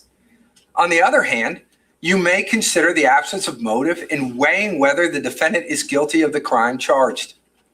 A homicide or a killing with a deadly weapon, such as a firearm and or a knife, would permit you to draw an inference that the defendant's purpose was to take life or cause serious bodily injury resulting in death. A deadly weapon is any firearm or other weapon, device, instrument, material, or substance which in the manner it was used or is intended to be used is known to be capable of producing death or serious bodily injury. In your deliberations, you may consider the weapon used and the manner and circumstances of the killings. If you are satisfied beyond a reasonable doubt that the defendant shot and killed Keith Caneiro with a firearm, you may draw an inference from the weapon used, that is a firearm, and from the manner and circumstances of the killing as to the defendant's purpose or knowledge. If you are satisfied beyond a reasonable doubt that the defendant shot and or stabbed and killed Jennifer Caneiro with a firearm and or a knife, you may draw an inference from the weapon used that the firearm and or the knife and the manner and circumstances of the killing as to the defendant's purpose or knowledge. If you're satisfied beyond a reasonable doubt that the defendant shot and or stabbed and killed Jesse Caneiro with a firearm and or a knife, you may draw an inference from the weapon used that is the firearm and or knife, and from the manner and circumstances of the killing as to the defendant's purpose or knowledge. If you are satisfied beyond a reasonable doubt that the defendant stabbed and killed Sophia Caneiro with a knife, you may draw an inference from the weapon used, that is the knife, and from the manner and the circumstances of the killing as to the defendant's purpose or knowledge. Who's in there, I do believe, and his The second element that the state must prove beyond a reasonable doubt is the defendant caused, per count 1, Keith Caneiro, per count 2, Jennifer Caneiro, per count 3, Jesse Caneiro, per count 4, Sophia Caneiro's death or serious bodily injury resulting in death. Not in there, so as I previously advised you, to convict the defendant of murder, the state must prove beyond a reasonable doubt that the defendant either purposely or knowingly caused the victim's death or serious bodily injury that resulted in death. In that regard, serious bodily injury means bodily injury that creates a substantial risk of death. A substantial risk of death exists where it's highly probable that the injury will result in death. In order for you to find the defendant guilty of purposeful serious bodily injury murder, the state must prove beyond a reasonable doubt that it is the defendant's conscious object to cause serious bodily injury that then resulted in the victim's death, and that the defendant knew that the injury created a substantial risk of death, and that it is highly probable that the death would result. In order for you to find the defendant guilty of knowing serious bodily injury murder, the state must prove beyond a reasonable doubt that the defendant was aware that it was practically certain that his conduct would cause serious bodily injury that then resulted in the victim's death, that the defendant knew that the injury created a substantial risk of death, and that it was highly probable that death would result. You know how Whether the killing is committed purposely or knowingly, causing death or serious bodily injury resulting in death must be within the design or contemplation of the defendant.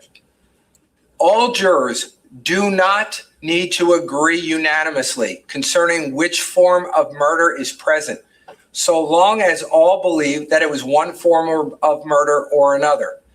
However, for a defendant to be guilty of murder, all jurors must agree that the defendant either purposely or knowingly caused the death or serious bodily injury resulting in the death of, per count 1, Keith Caneiro, per count 2, Jennifer Caneiro, per count 3, Jesse Caneiro, and per count 4, Sophia Caneiro. What do you mean we don't all have those? If after consideration of all the evidence, you are convinced beyond a reasonable doubt that the defendant either purposely or knowingly caused per count 1, Keith Caneiro, per count 2, Jennifer Caneiro, per count 3, Jesse Caneiro, per count 4, Sophia Caneiro's death or serious bodily injury resulting in death, then your verdict must be guilty as to that specific count of murder.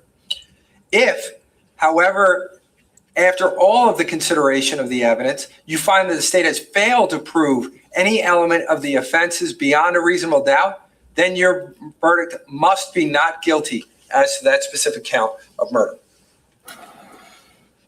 As to the purposeful or knowing murder counts, the state alleges that the defendant acted by his own conduct in causing the death of, per count 1, Keith Caneiro, per count 2, Jennifer Caneiro, per count 3, Jesse Caneiro, per count 4, Sophia Caneiro.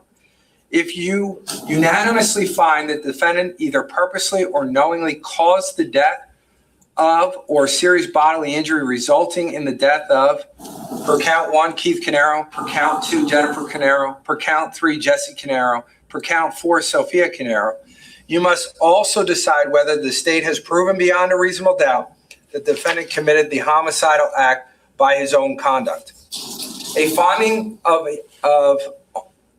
of own conduct does not require a specific finding that the defendant's actions standing alone caused the victim's death. The relevant inquiry is whether the defendant actively and directly participated in the homicidal act or acts.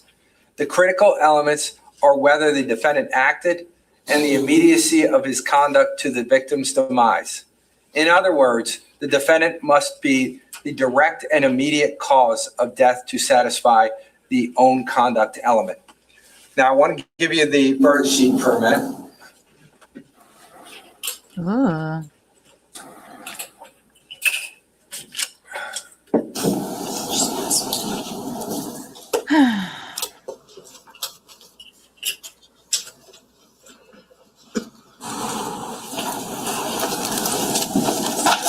These are really long jury instructions. Like, this was not normally included in these.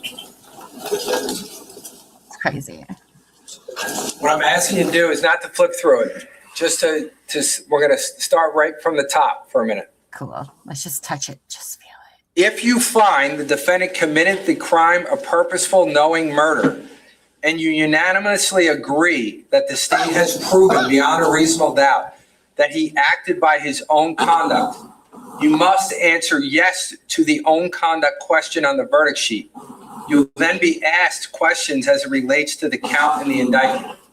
So if you're looking at that right now, you see as to count 1, we're talking about Keith Caneiro. You'll answer the question, guilty or not guilty, as it relates to the crime of murder.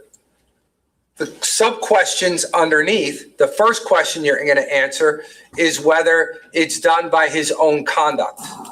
You're going to answer that yes or no.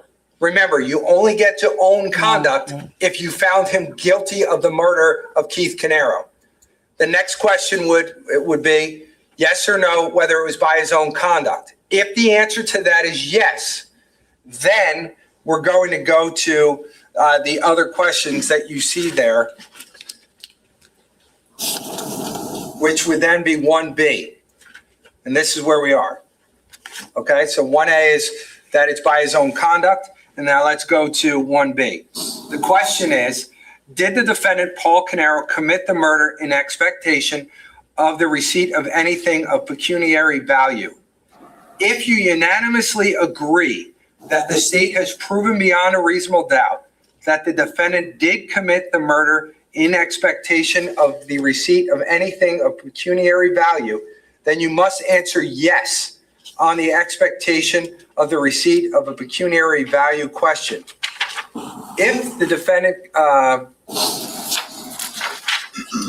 if you find the defendant committed the crime of purposeful or knowing murder, but you find that the state did not prove beyond a reasonable doubt that he committed the murder in expectation of the receipt of anything of value, then you must answer no to the expectation of the receipt of pecuniary value question. You'll still go, no matter what you answer for 1B, if you're now into these subsections, you're going to answer each one of them. You're going to answer B, C, and D, no matter what, if you've answered that he's guilty to count one and that he did it by his own conduct. Does that make sense, everybody? Yes. Okay, so let's go to C, no matter what you say on B. If you find that the defendant committed the crime of purposeful or knowing murder and that he committed the crime by his own conduct, and you unanimously agree that the state has proven beyond a reasonable doubt that he committed the murder for the purpose of escaping detection, apprehension, trial, punishment, or confinement for another offense committed by the defendant, then you must answer yes to the committed for the purpose of escaping question on the verdict sheet. If you find the defendant committed the crime of purposeful or knowing murder, but you find the state did not prove beyond a reasonable doubt that he committed the murder for the purpose of escaping detection, apprehension, trial, punishment, or confinement for another offense committed by the defendant, then you must answer no on that part of the verdict sheet. As to count 1D, if you find unanimously that the defendant acted by his own conduct, you will need to determine whether the defendant committed the murder of Keith Caneiro while the defendant was engaged in the commission of, or an attempt to commit, or flight after committing or attempting to commit murder.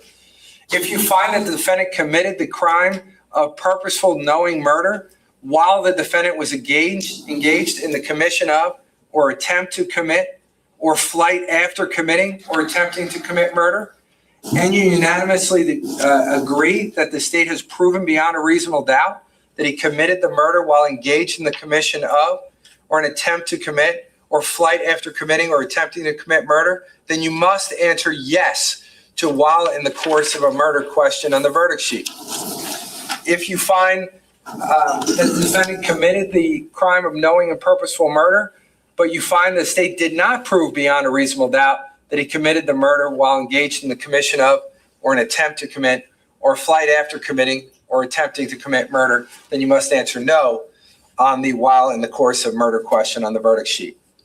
So that analysis that we just talked about, you're going to do that same exact analysis for Jennifer. If you find her defendant guilty of the murder of Jennifer Caneiro, and it is by his own conduct, you're going to answer those subsection questions. When we get to Jesse and the Sophia, Jesse is count 3, you're going to answer another question. Let's go to that one for a second. So if we're looking at that, all of us should be on page, I think it's on page 5, but let me just confirm. Yeah, see, 4 deals with JC, which is Jesse Caneiro. I feel like there's still So if you go to page 5, which is where E is located, that's still the other question that we're going to ask for this one. As to Jesse and Sophia Caneiro, you will have additional questions. If you find unanimously that the defendant acted by his own conduct, you will also need to determine whether per count 3, Jesse Caneiro, per count 4, Sophia Caneiro, were less than 14 years old. If you find that per count 3, Jesse Caneiro, per count 4, Sophia Caneiro, were less than 14 years old, and you unanimously agree that the state has proven beyond a reasonable doubt that the defendant committed the murder per count 3, Jesse, per count 4, Sophia, while they were less than 14 years old, then you would answer yes to the victim was less than 14 years old question on the verdict sheet. Yeah, they do. If you find the defendant committed the crime of purposeful or knowing murder, but you find that the state did not prove beyond a reasonable doubt that the defendant committed the murder while each one of them, Jesse and Sophia, were under the age of 14, then you would answer no. So if you find that the state didn't prove that they were under the age of 14, then you would be answering no to that question. And that's E for each one of count 3 and for count 4. Does everyone see that on the verdict sheet? Okay, great. Now we're going to take all your verdict sheets back for a minute. If you just pass them down, that'd be great. I'm hungry.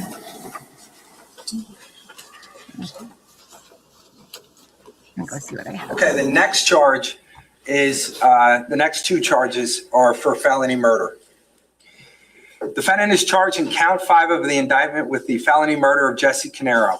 The indictment reads in pertinent part as follows. Paul Caneiro, on or about November 20th, 2018, in or about the township of Colts Neck, county of Monmouth, did commit the crime of felony murder by causing the death of Jesse Caneiro while engaged in the commission of or an attempt to commit or in the flight after committing or attempting to commit the crime of arson. The defendant is charged in count 6 of the indictment with the felony murder of Sophia Caneiro. The indictment reads in pertinent part as follows. Paul Caneiro, on or about November 20th, 2018, in or about the township of Colts Neck, county of Monmouth, did commit the crime of felony murder by causing the death of Sophia Caneiro while engaged in the commission of or an attempt to commit and or flight after committing or attempting to commit the crime of arson. The state contends that on November 20th, 2018, while the defendant was engaged in the commission of or attempt to commit or flight after committing or attempting to commit the crime of arson, he stabbed and killed Jesse Caneiro and or Sophia Caneiro. The section of the statute applicable to this case reads in pertinent part as follows. Criminal homicide constitutes murder when it is committed when the actor is engaged in the commission of or attempt to commit or flight after committing or attempting to commit arson, and in the course of such crime or the immediately flight therefrom causes the death of a person other than one of the participants. Generally, it does not matter that the act which caused death was committed recklessly or unintentionally or accidentally. The perpetrator is as guilty of felony murder as he would be if he had purposely or knowingly committed the act which caused death. For you to find the defendant guilty of felony murder, the state is required to prove beyond a reasonable doubt from all the evidence in the case, all the essential elements of the crimes charged. Accordingly, before you can find the defendant guilty of the felony murder of Jesse Caneiro in count 5 or Sophia Caneiro in count 6, the state must prove beyond a reasonable doubt that 1, on or about November 20th, 2018, the defendant was engaged in the commission of or attempt to commit or flight after committing or attempting to commit the crime of arson as noted as the lesser included offense of count 7, that the death per count 5, Jesse Caneiro, per count 6, Sophia Caneiro, was caused by the defendant. And number 3, that the death of per count 5, Jesse Caneiro, per count 6, Sophia Caneiro, was caused at some time within the course of the commission of that crime, including its aftermath of flight and concealment efforts. The first element requires the state to prove beyond a reasonable doubt that the defendant was engaged in the commission of or attempt to commit or flight after committing or attempting to commit the crime of arson. In order for you to find the defendant guilty of arson, the state is required to prove each of the following elements beyond a reasonable doubt. that the defendant purposely started a fire at 15 Willowbrook Road in Colts Neck, New Jersey. 2, that the act of starting the fire recklessly placed, per count 5, Jesse Caneiro, per count 6, Sophia Caneiro, in danger of death or bodily injury. You cannot find the defendant guilty of felony murder unless you first find him guilty beyond a reasonable doubt of having committed the crime of arson. And again, arson, as we're talking about here, is not what's charged in the indictment that I'm going to talk to you about in a minute, which is aggravated arson. This is the lesser offense of arson of what we're talking about. So for you to find him guilty of this charge, he has to be guilty of arson first. Everybody get that? Okay. All right. The second and third elements require the state to establish that per count 5, Jesse Caneiro, per count 6, Sophia Caneiro's death was caused by the defendant and was caused during the commission of or attempt to commit or flight after committing or attempting to commit crime of arson. To meet its burden of proof as to the second and third elements pursuant to count 5 and 6, the state must prove beyond a reasonable doubt the following. 1, that but for the defendant's conduct in the commission of or attempt to commit or flight after committing or attempting to commit arson, Jesse Caneiro and or Sophia Caneiro would not have died. In other words, that Jesse Caneiro and or Sophia Caneiro's death would not have occurred without the commission of the arson. Number 2, Jesse Caneiro and or Sophia Caneiro's death was a probable consequence of the commission of or attempt to commit or flight after committing or attempting to commit arson.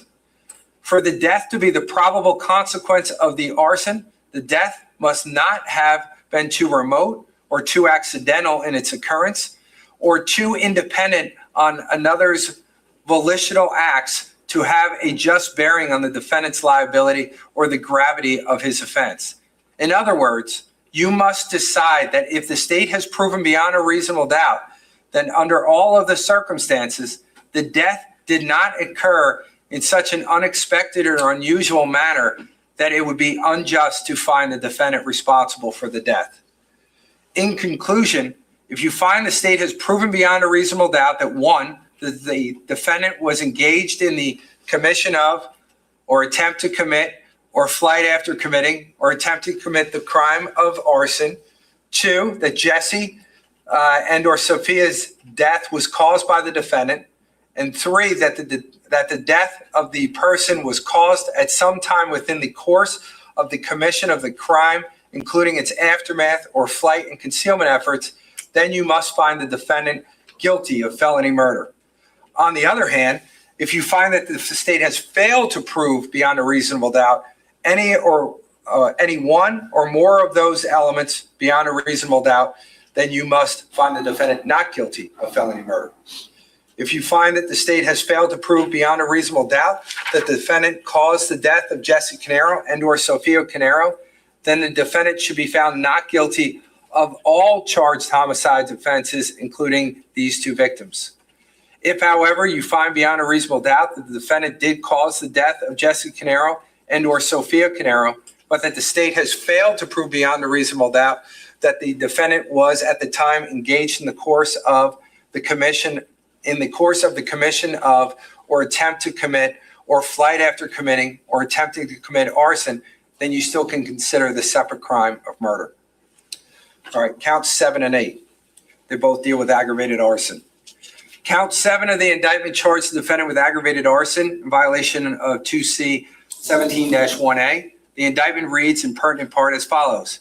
Paul Caneiro, on or about November 20th, 2018, in or about the township of Colts Neck, county of Monmouth, did commit the crime of aggravated arson by starting a fire, thereby purposely or knowingly placing Jesse Caneiro and or Sophia Caneiro in danger of death or bodily injury, and or with the purpose of destroying a building and or structure of another, to wit, 15 Willowbrook Road, Colts Neck, New Jersey, belonging to Keith and or Jennifer Caneiro.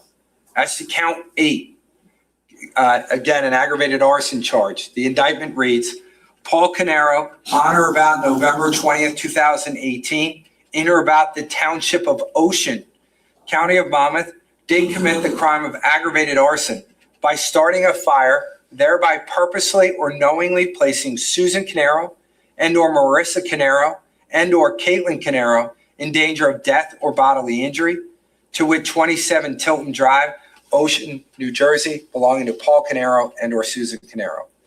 The section of the statute applicable to this case reads in pertinent part as follows.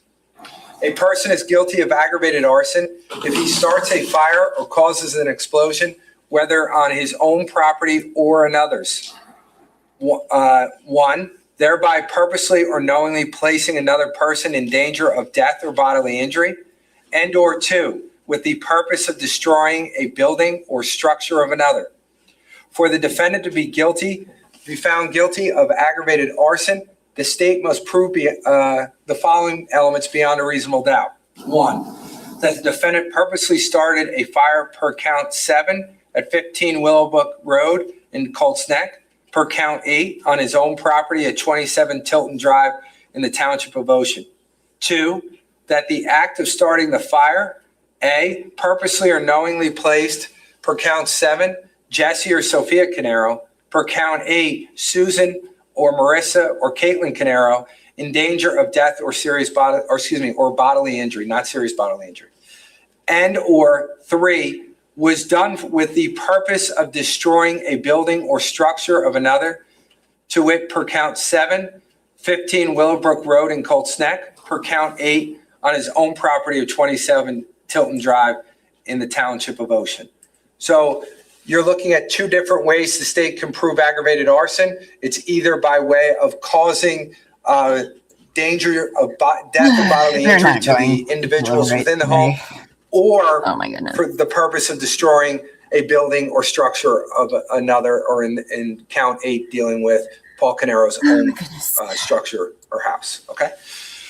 The first element that the state must prove beyond a reasonable doubt is 1, that the defendant purposely started a fire at or near premises known as per count 7, 15 Willowbrook Road in Colts Neck, and count 8 his own property at 27 Tilton Drive in Ocean. A person acts purposely with respect to the nature of his conduct or a result thereof if it is his conscious object to engage in conduct of that nature or cause such a result. A person acts purposely with respect to attendant circumstances if he is aware of the existence of such circumstances or believes or hopes they exist. With purpose, design, with design, or equivalent terms have the same meaning. Purpose is a condition of the mind that cannot be seen and can only be determined by inferences drawn from the defendant's conduct, words, or acts. It is not necessary for the state to prove the existence of such a mental state by direct evidence, such as a statement by the defendant that he had a particular purpose. It is within the power of the jury to find that the proof of purpose has been furnished beyond a reasonable doubt by inferences which you may draw from the nature of the acts and the circumstances surrounding the jury instructions for Darryl as they have been presented in the evidence and there were you have heard and seen in this case. Charges, if I remember right. It is not necessary that any significant damage be done. It's only necessary that a fire be started for one or more of the purposes to be described. The lack of success of the perpetrator is immaterial. 2, the second element the state must prove beyond a reasonable doubt is that at the time the defendant started the fires, he purposely or knowingly placed per count 7, Jesse and Sophia, per count 8, Susan, Marissa, or Caitlin in danger of death or bodily injury. His purpose was to destroy 15 Willowbrook in count 7 or 27 Tilton in count 8. Bodily injury means physical pain, illness, or other impairment of physical condition. I have already defined the term purposely for you.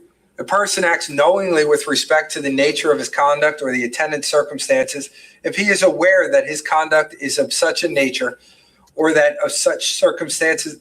Let me start over.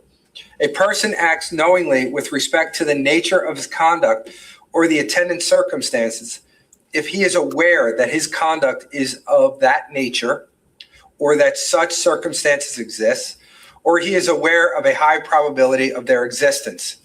A person acts knowingly with respect to a result of his conduct if he is aware that it is practically certain that his conduct will cause such a result.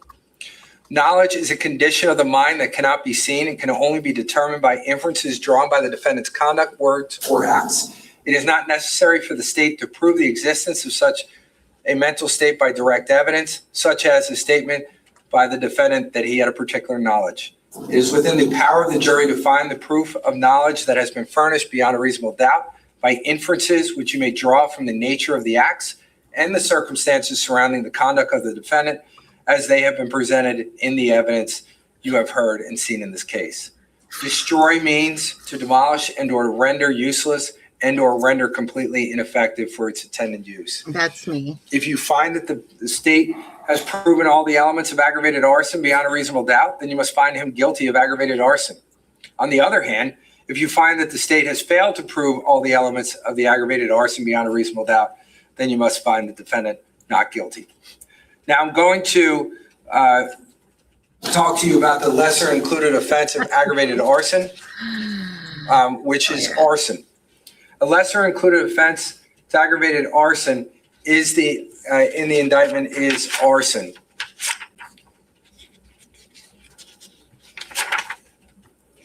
Can I see the attorneys for a second? Yep. What? Pan into the courtroom. I want to see who's all in the gallery. Does this include barbecues? Just throw some charges in too for us about making us go through this today, because I feel like there should be some charges for us here. It doesn't look like Jennifer. First of all, like I said, this is the longest jury instructions I've ever heard, I'm pretty sure. And Darrell Brooks's was very long. It's 72 charges. I feel like they're just telling the jury way more than we normally hear always. Like, is this just a New Jersey thing? Do they just never stop talking and over-explain everything? Or, like, what is happening? It is very confusing. Pain and suffering for us. Like, oh my gosh. They're not debating today. Why don't you guys take a stretch for a second? Nope. Stretch, like out of the courtroom or in general. You're more than halfway home. More than halfway. That's not reassuring, sir.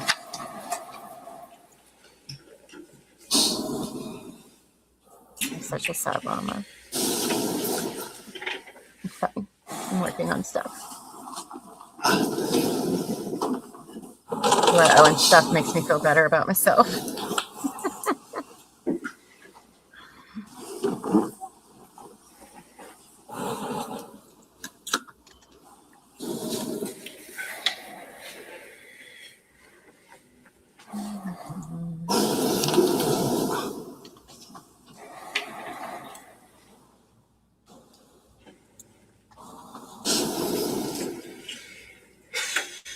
Now, you guys, tomorrow I will not be live during the day unless a verdict comes in.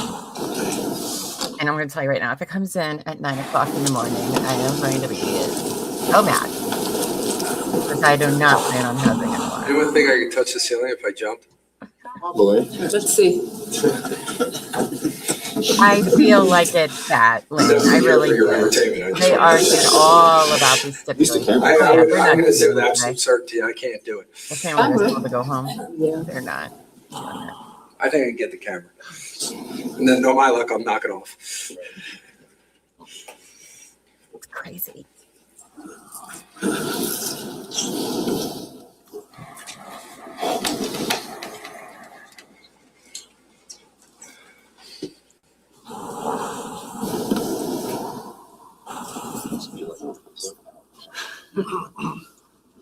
Right? And we go 6 inches at least.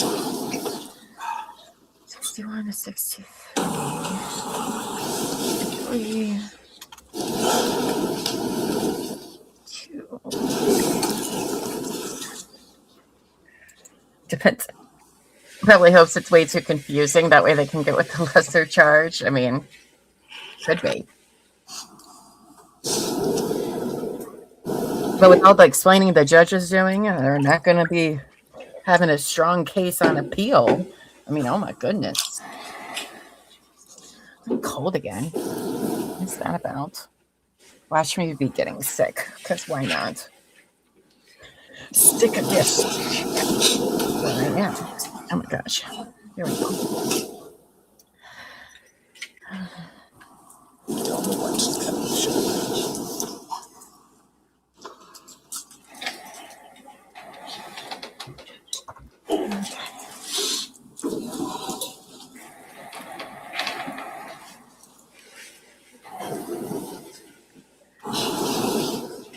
If he doesn't finish these today also, I will not be going live in the morning for him to finish them.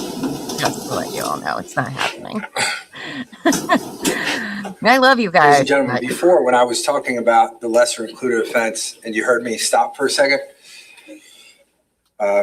one thing we're going to fix in the charge is that it's actually counts 7 and 8. So you will consider aggravated arson. Obviously, the indicted charges for 7 and 8. If you found him not guilty of aggravated arson, then you would consider arson for both counts 7 and 8, not just one of them. So I'm gonna fix that for you, but I also want to fix it for you verbally. Okay. All right. Yeah. As I previously stated, the law requires that the court instruct the jury with respect to a possible lesser included offense, even if they are not contained in the indictment. Just because the court is instructing you concerning these offenses does not mean the court has an opinion one way or another. You should consider these offenses along with those for which the defendant is indicted.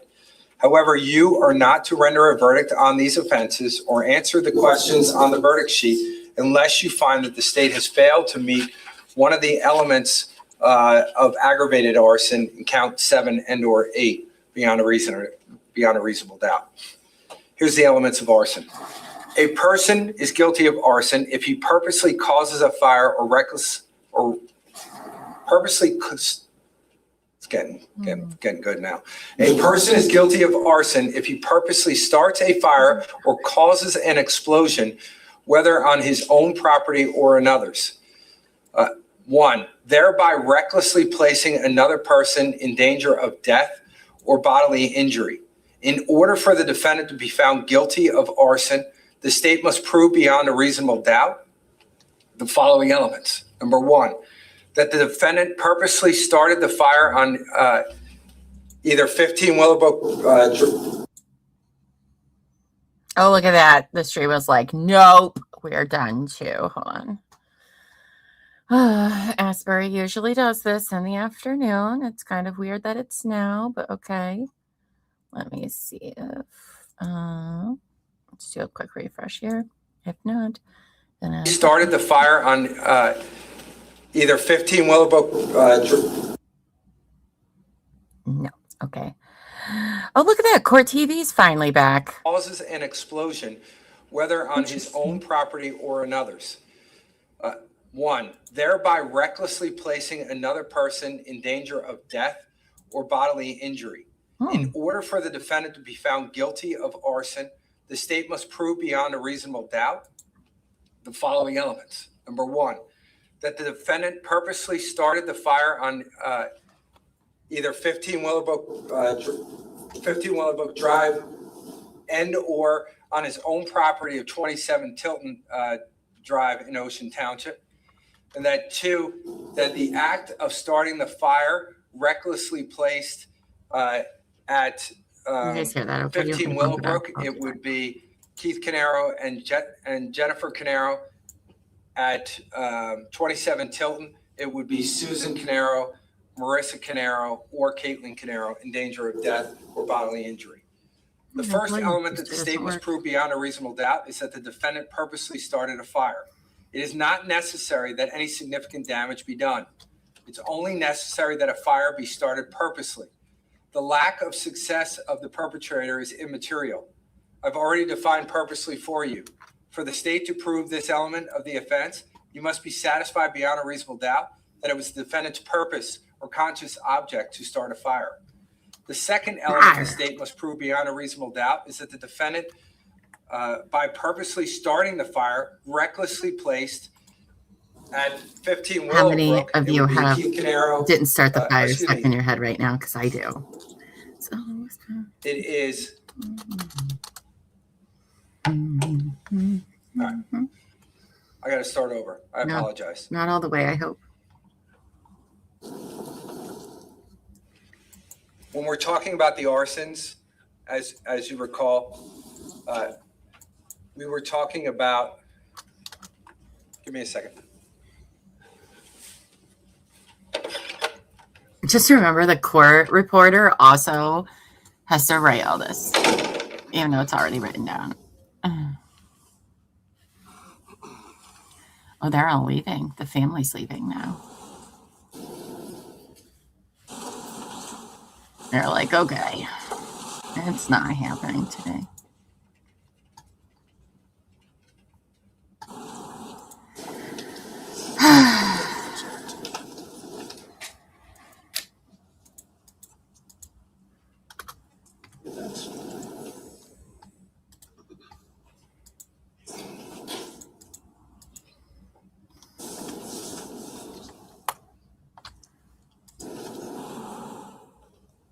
Yeah.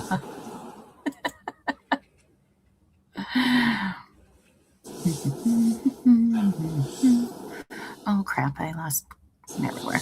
Too busy singing in my head.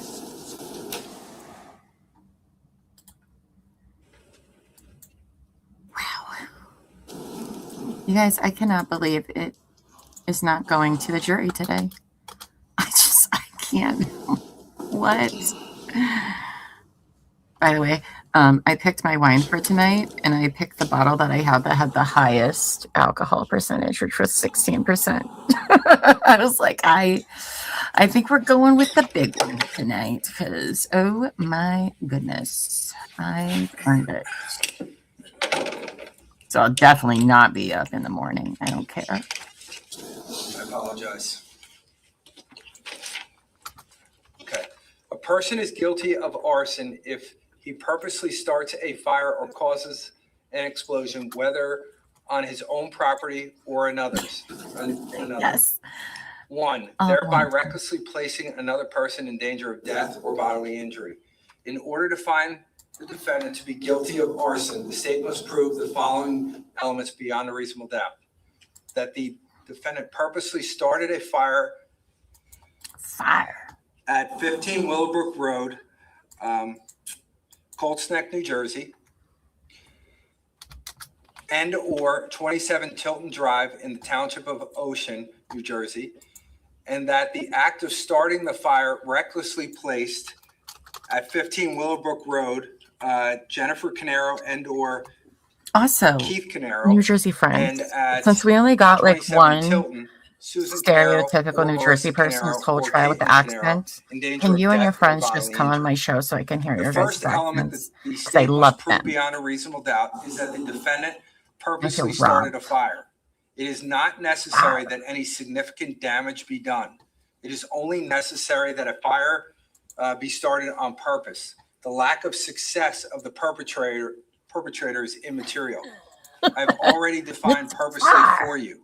For the state to prove this element of the offense, you must be satisfied beyond a reasonable doubt that it was defendant's purpose or conscious object to start the fire. The second element the state must prove beyond a reasonable doubt is that the defendant, by purposely starting the fire, recklessly I'm gonna laugh every time he says it. placed Keith Caneiro and or Jennifer Caneiro at 15 Willowbrook Road, or Susan Caneiro or Marissa Caneiro or Caitlin Caneiro at 27 Tilton in danger of death or bodily injury. Bodily injury means physical pain, illness, or any other impairment of physical condition. Wait, how could he get those I've already charges defined the for term Keith purposely and for Jennifer? The Because person acts recklessly when he consciously disregards a they're already dead. substantial And Keith was and my unjustifiable yard. risk. The risk must be of such a nature and degree that, considering the nature and purpose of the actor's conduct and the circumstances known to him, You know. its disregard involves a gross deviation from the standard of conduct that a reasonable person would observe in the actor's situation. If the state has failed to prove any of the elements as I've described to you beyond a reasonable doubt, you must find the defendant not guilty of arson. If you find the state has proven every element of the crimes charged beyond a reasonable doubt, then you would find them guilty of arson. So what's the difference between aggravated arson and arson? You're very The act angry. of purposely starting the fire is the same for aggravated arson and arson. The difference becomes in the second portion, whether he acted purposely or knowingly, putting these individuals, the victims, in the position of either in danger of either death or bodily injury. Purposely or knowingly for aggravated arson, recklessly for arson. So it's just the mental state that changes between aggravated arson and arson. Does that make sense? Oh, honey, everybody was told to leave the gallery. They're going home after he's done reading this. They're not even going to. We're going to count 9. Count 9 of the indictment charges the defendant Paul Caneiro. He didn't say that, but possession of a firearm with there's the nobody there. purpose to use it unlawfully against the person of another. The indictment reads in pertinent part as follows. Paul Caneiro, on or about November 20th, 2018, in or about the township of Colts Neck, county of Monmouth, did commit the crime of possession of a firearm with the purpose to use it unlawfully against the person of another by possessing a handgun with the purpose to use it against Keith Caneiro and or Jennifer Caneiro and or Jesse Caneiro and or Sophia Caneiro. The statute on which this count of the indictment is based reads in pertinent part. Any person who has in his possession any firearm with the purpose to use it unlawfully against the person or property of another is guilty of a crime. For you to find the defendant guilty on this charge, the state has the burden of proving beyond a reasonable doubt each of the following 4 elements of this crime. 1, Exhibit S-193 is a firearm. 2, defendant possessed the firearm. 3, defendant possessed the firearm with the purpose to use it against another person or a person of another. 4, defendant's purpose was to use the firearm unlawfully. The first element that the state must prove beyond a reasonable doubt is that S-193 is a firearm. A firearm means any handgun, rifle, shotgun, machine gun, automatic or semi-automatic rifle, or any gun, device, or instrument in the nature of a weapon from which may be fired or ejected any solid projectile or ball, slug, pellet, missile, or bullet, or any gas, vapor, or other noxious thing by means of a cartridge or shell, or by the action of an explosive, or the igniting of flammable or explosive substances. It shall also include, without limitation, any firearm which is in the nature of an air gun, spring gun, or pistol, or other weapon of such a nature in which the propelling force is a spring, elastic band, carbon dioxide, compressed or other gas or vapor, air or compressed air, or is ignited by compressed air and ejecting a bullet or missile smaller than 3/8 of an inch in diameter with sufficient force to injure a person. The second element that the state must prove beyond a reasonable doubt is the defendant possessed the firearm. To possess an item under the law, one must have a knowing, intentional control of that item accompanied by a knowledge of its character. So a person who possesses an item such as a handgun must know or be aware that he possesses it, and he must know that he possesses or controls that it is a handgun. Possession cannot merely be a passing control, fleeting or uncertain in its nature. In other words, to possess an item, one must knowingly procure or receive an item or be aware of his control thereof for a sufficient period of time to have been able to relinquish his control if he chose to do so. The state must prove beyond a reasonable doubt that a possessor acted knowingly in possessing the item. A person acts knowingly with respect to the nature of his conduct or the attendant circumstances. Right. If he is aware that the conduct is of that nature, or that such circumstances exist, or he is aware of the high probability of their existence. A person acts knowingly as to the result of his conduct if he is aware that it is practically certain that the conduct will cause such a result. Knowing with knowledge or equivalent terms have the same meaning. As I told you in the past, knowledge is a condition of the mind. It can't be seen. It can be determined only from inferences, from conduct, words, or acts. Therefore, it's not necessary for the state to produce a witness to testify that a particular defendant stated, for example, that he acted with knowledge when he had control over a particular thing. It is within your power to find the proof of knowledge has been furnished beyond a reasonable doubt by inference, which may arise from the nature of the acts and the surrounding circumstances. A person may possess an item even though it was not physically on his person at the time of the arrest, if he had, in fact, at some point prior to his arrest, had control over it.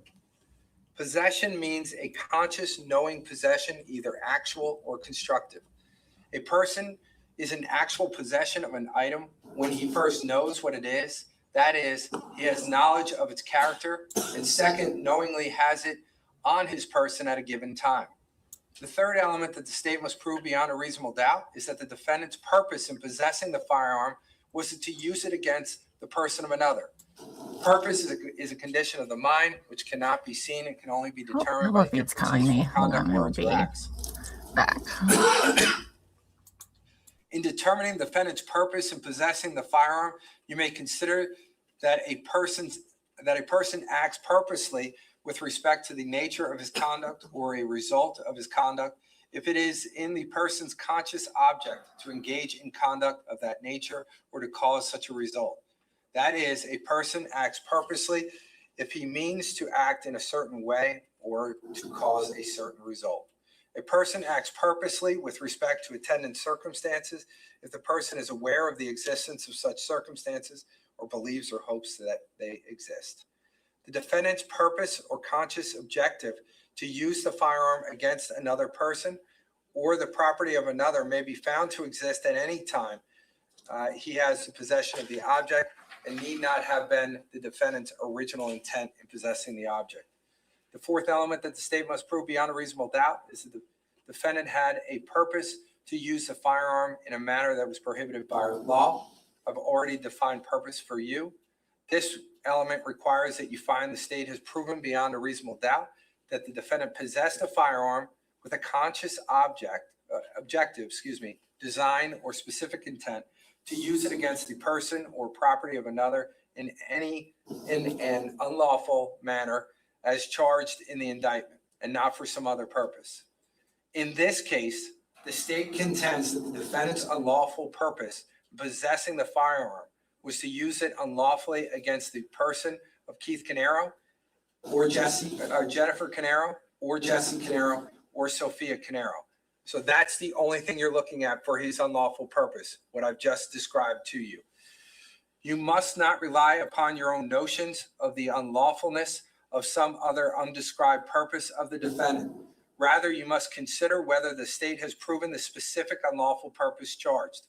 The unlawful purpose alleged by the state may be inferred from all that was said or done and from all the circumstances of this case. However, the state need not prove the defendant accomplished his unlawful purpose of using the firearm. If you find the state has failed to prove any of the elements of the crime beyond a reasonable doubt, your verdict must be not guilty. On the other hand, if you're satisfied that the state has proven each and every element of the crime charged beyond a reasonable doubt, your verdict must be guilty. The 11th count of the indictment charges the defendant with the crime of possession of a weapon for unlawful purpose to use it unlawfully against the person of another. The indictment reads in pertinent part as follows. Paul Caneiro, on November 20th, 2018, in or about the township of Colts Neck, county of Monmouth, did commit the crime of possession of a weapon for unlawful purpose by possessing a knife with the purpose to use it unlawfully against the person of Jennifer Caneiro and or Jesse Caneiro and or Sophia Caneiro. The statute on which this count of the indictment is based reads in pertinent part. A person who has in his possession any weapon with the purpose to use it unlawfully against the person or property of another is guilty of a crime. In order for you to find the defendant guilty of this charge, the state has the burden of proving beyond a reasonable doubt each of the following four elements. Number one, Exhibit S313 is a weapon. 2, defendant possessed a weapon. 3, defendant possessed a weapon with the purpose to use it against the person or property of another. 4, defendant's purpose was to use the weapon unlawfully. The first element the state must prove beyond a reasonable doubt is that S313 is a weapon. A weapon is anything readily capable of lethal use or of inflicting serious bodily injury. Serious bodily injury means bodily injury which creates a substantial risk of death or which causes serious permanent disfigurement or protracted loss or impairment of the function of any bodily member or organ. It is possible that a knife is not normally considered a weapon. If, however, the state established beyond a reasonable doubt that the object is capable of being used to inflict serious bodily injury or death, it may be considered a weapon. The second element that the state must prove beyond a reasonable doubt is that the defendant knowingly possessed the knife. I've already defined possession for you. I've already defined knowingly for you. And I've already told you that knowledge is a condition of the mind and it only can be determined based on inferences, conduct, words, or acts. A person may possess an item even though it was not physically on his person at the time of the arrest, if he had, in fact, at some time prior to his arrest, had control over it. Possession means a conscious, knowing possession, either actual or constructive. A person is in actual possession of an item when he first knows what it is, that is, he has knowledge of its character, and second, knowingly has it on his person at a given time. The third element that the state must prove beyond a reasonable doubt is that the defendant's purpose in possessing the object was to use it as a weapon against Jennifer Caneiro or Jesse Caneiro or Sophia Caneiro. As I told you in the past, purpose is a condition of mind that cannot be determined, that can't be seen. It can only be determined by inference from words, conduct, or acts.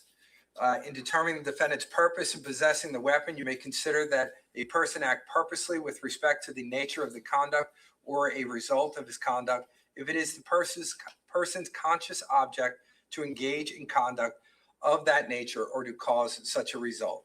That is, a person acts purposely if he means to act in a certain way or to cause a certain result.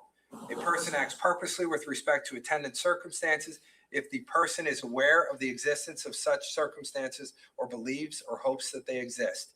Defendant's purpose or conscious object to use the weapon against the person or property of another may be found to exist at any time he is in possession of the object and need not have been the defendant's original purpose in possessing the object. The fourth element the state must prove beyond a reasonable doubt is that the defendant had a purpose to use a weapon in a manner that is prohibited by law. I've defined purpose for you already.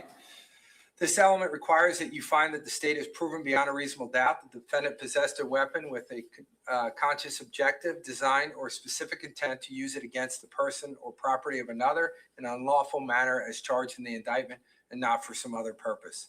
An object may be possessed for an innocent or for a lawful purpose. However, an innocent or lawful purpose or possession of a weapon may change and become unlawful and a violation of this statute. The state need not prove defendant's original purpose in possessing the weapon. The state need only prove beyond a reasonable doubt that the defendant's purpose at a specified time he possessed it was to use it unlawfully against the person or property of another.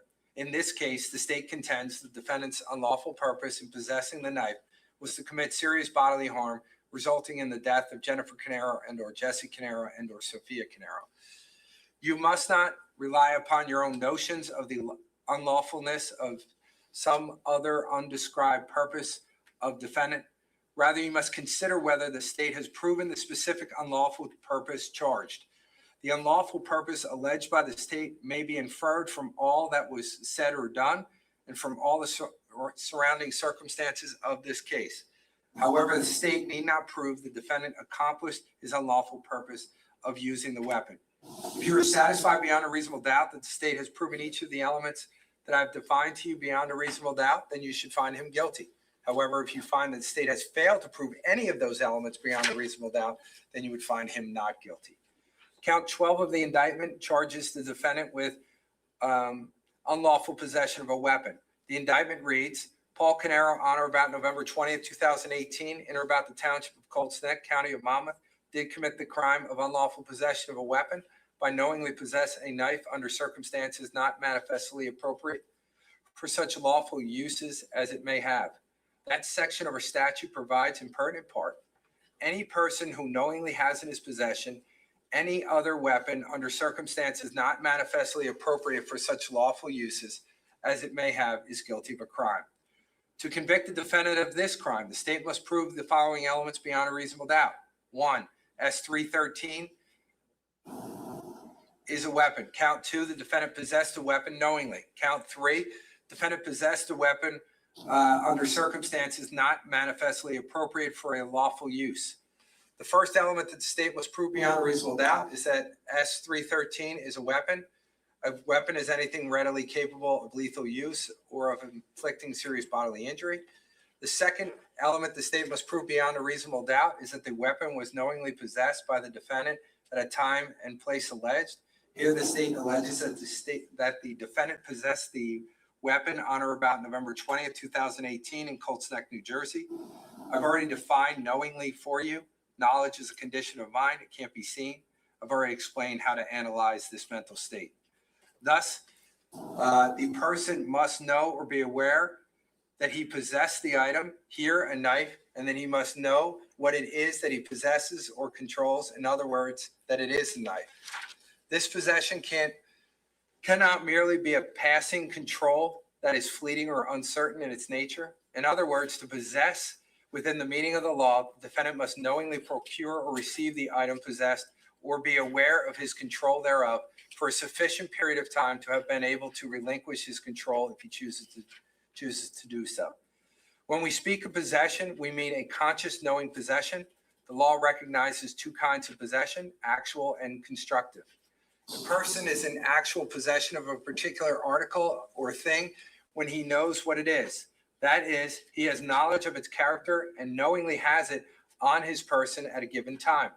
A person who, with knowledge of its character, knowingly has physical control over a thing at a given time is in actual possession of it. The law recognizes that possession may be sole or joint. If one person alone has actual or constructive possession of a thing, possession is sole. The third element that the state must prove beyond a reasonable doubt is that the defendant possessed S313 and or another knife under circumstances not manifestly appropriate for such lawful uses as it may have. It is not necessary for the state to prove that the defendant formed an intent to use S313 or any other knife as a weapon. It is, however, necessary for the state to prove that it was possessed under such circumstances that a reasonable person would recognize that it was likely to be used as a weapon. In other words, under circumstances where it posed a likely threat of harm to others. You may consider factors such as the surrounding circumstances, size, shape, and condition of the object, the nature of its concealment, the time, place, and actions of the defendant when it was found in his possession to determine whether the object was manifestly appropriate for its lawful use. If the state has proven each element beyond a reasonable doubt, each of the elements of this particular charge beyond a reasonable doubt, then you must find the defendant guilty.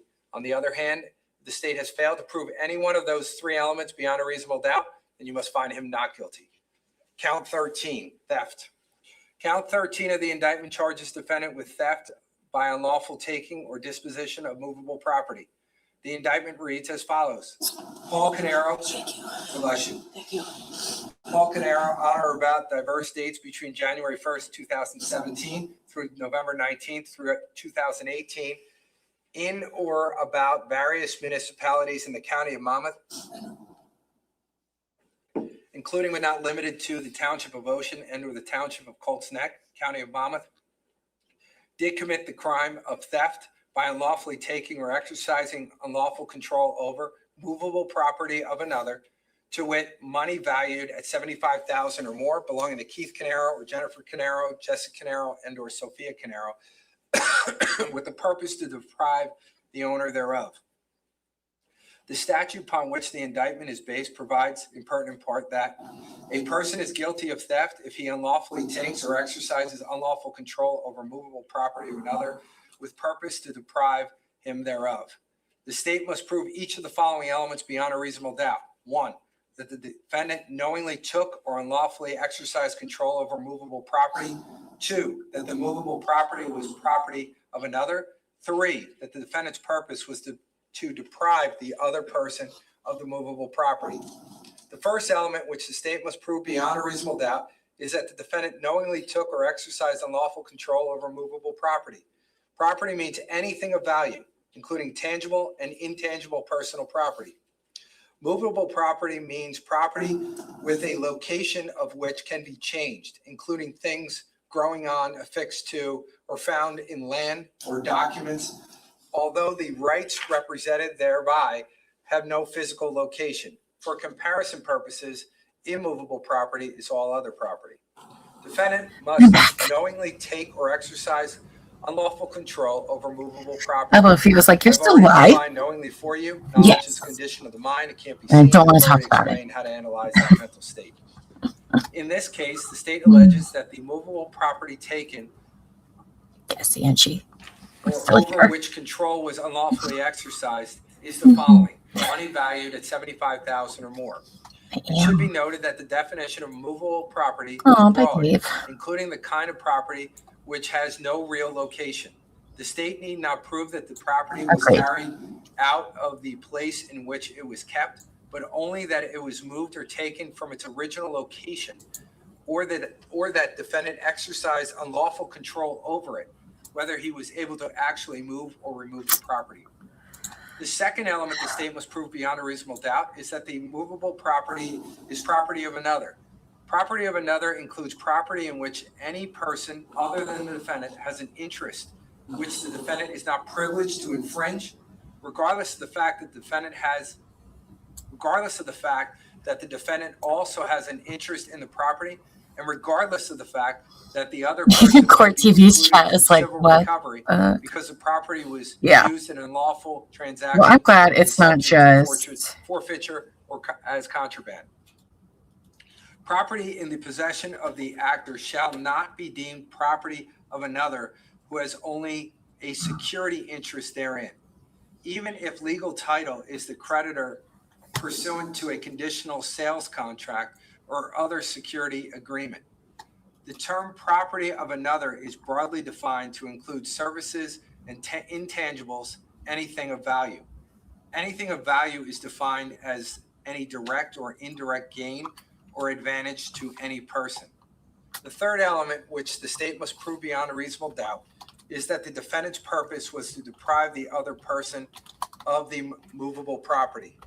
For the purpose of this statute, the term deprive specifically means, 1, to withhold or cause to be withheld property of another permanently, or for so extended a period as to provide a substantial portion of its economic value, or with purpose to restore only upon payment of reward or other compensation, or 2, to dispose or cause disposal of the property so as to make it unlikely that the owner will recover it. I've already defined purposely for you. It's a condition of the mind, can't be seen, and I've told you how to analyze it. I gotta make it on my If phone. you find that the state has proven all of 3 elements beyond a reasonable doubt, then you must find the defendant guilty of that charge. If you find the state has failed to prove any of those elements beyond a reasonable doubt, then you must find him not guilty of that charge. Since the value of the property, the movable property, determines the degree or severity of the crime, the state must prove its value beyond a reasonable doubt. If you find defendant guilty, then you must indicate the value of the property. The state must prove the amount or value of the property beyond a reasonable doubt. So if you find the defendant guilty of the offense, then you must decide where it fits in the amount of money beyond a reasonable doubt. You kind of heard a little bit about that today. So you're going to answer the question, and I'll show you on the verdict sheet. If it's $75,000 or more, then you would check that one off. All 12 must agree. If you don't find that, but you find it's between $500,000 and $75,000, then, and all 12 of you agree, then you would check off that number. And then we continue to go on. The third one is at least $200, but less than $500. And then the last one is just less than $200. And again, we're going to go over this on the verdict sheet. If you find that the amounts involved were taken in thefts committed pursuant to one scheme or course of conduct, the amounts may be added together to form a single total amount, whether stolen from one person or from several people. So again, you can add money together. If you find differing dates that money were taken, then you can add that money together in your overall determination of where it fits. Again, assuming that you actually found guilty of theft. If you don't find the three elements that would be guilty of theft, then we're not even talking about the amount of money that was involved. Okay. Count 14. Charges defendant with misapplication of entrusted property. The indictment reads as follows. Paul Caneiro, on or about diverse dates between January 1st, 2017 through November 19th, 2018, in or about various municipalities in the county of Monmouth, including but not limiting to the township of Ocean and or the township of Colts Neck, county of Monmouth, did commit the crime of misapplication of entrusted property by purposely or knowingly applying or disposing of property that was entrusted to them as a fiduciary, to wit, money valued at $78,180 belonging to Keith Caneiro and or Jennifer Caneiro and or Jesse Caneiro and or Sophia Caneiro upon agreement in a manner which they knew was unlawful or involved substantial risk of loss or detriment to the owner. The pertinent part of the statute on which the indictment is based reads as follows. A person commits a crime if he applies or disposes of property that has been entrusted to him as a fiduciary in a manner which he knows is unlawful and involves substantial risk of loss or detriment to the owner of the property or to a person for whose benefit the property was entrusted, whether or not the actor has derived a pecuniary benefit. The state must prove the following 6 elements of the crime beyond a reasonable doubt. 1, defendant knowingly applied or disposed of property. 2, the property at issue was entrusted to defendant as a fiduciary. 3, defendant's application or disposition of the property was unlawful. 4, defendant's application or disposition involves substantial risk of loss or detriment to the owner of the property or to a person for whose benefit the property was entrusted. 5, defendant knew that his conduct was unlawful. And 6, defendant knew that his conduct involved a substantial risk of loss or detriment to the owner of the property or to the person for whose benefit the property was entrusted. The first element the state must prove beyond a reasonable doubt is that the defendant knowingly applied or disposed of property. Here the state asserts that the property was money valued at $78,180. The term property means anything of value, even though it may be impossible to identify particular property as belonging to the victim at the time. Defendant allegedly misapplied the property because the victim's property may have been mixed with or joined with other property. Defendant must have applied or disposed of the property knowingly. I've already defined knowingly for you. I've also already told you that it's a condition of the mind and how you go about evaluating that element. The second element the state must prove beyond a reasonable doubt is that the property at issue was entrusted to defendant as a fiduciary. A fiduciary includes a trustee, guardian, executor, administrator, receiver, and any other person carrying a fiduciary function on behalf of a corporation or other organization which is itself a fiduciary. A fiduciary relationship arises between two persons when one person is under a duty to act for or give advice for the benefit of another on matters which within the scope of their relationship. The fiduciary's obligations to the dependent party include a duty of loyalty and a duty to exercise reasonable skill and care. The third element the state must prove beyond a reasonable doubt is that the defendant's application or disposition of the property was unlawful. That is, he applied or disposed of the property in a manner contrary to the responsibility as a fiduciary. In this case, the state asserts that the defendant's responsibility was to manage and administer the trust's assets in accordance with the terms of the trust agreement while acting in the best interest of the beneficiaries. As I have already explained, the state bears the burden of proving defendant's guilt beyond a reasonable doubt as to every element of the crime. The state's burden is not reduced or shifted to the defendant because he may have violated a fiduciary duty. The fiduciary duty of care is relevant to determine defendant's state of mind because it may have placed defendant on notice as to what was expected of him when he became the custodian of the property.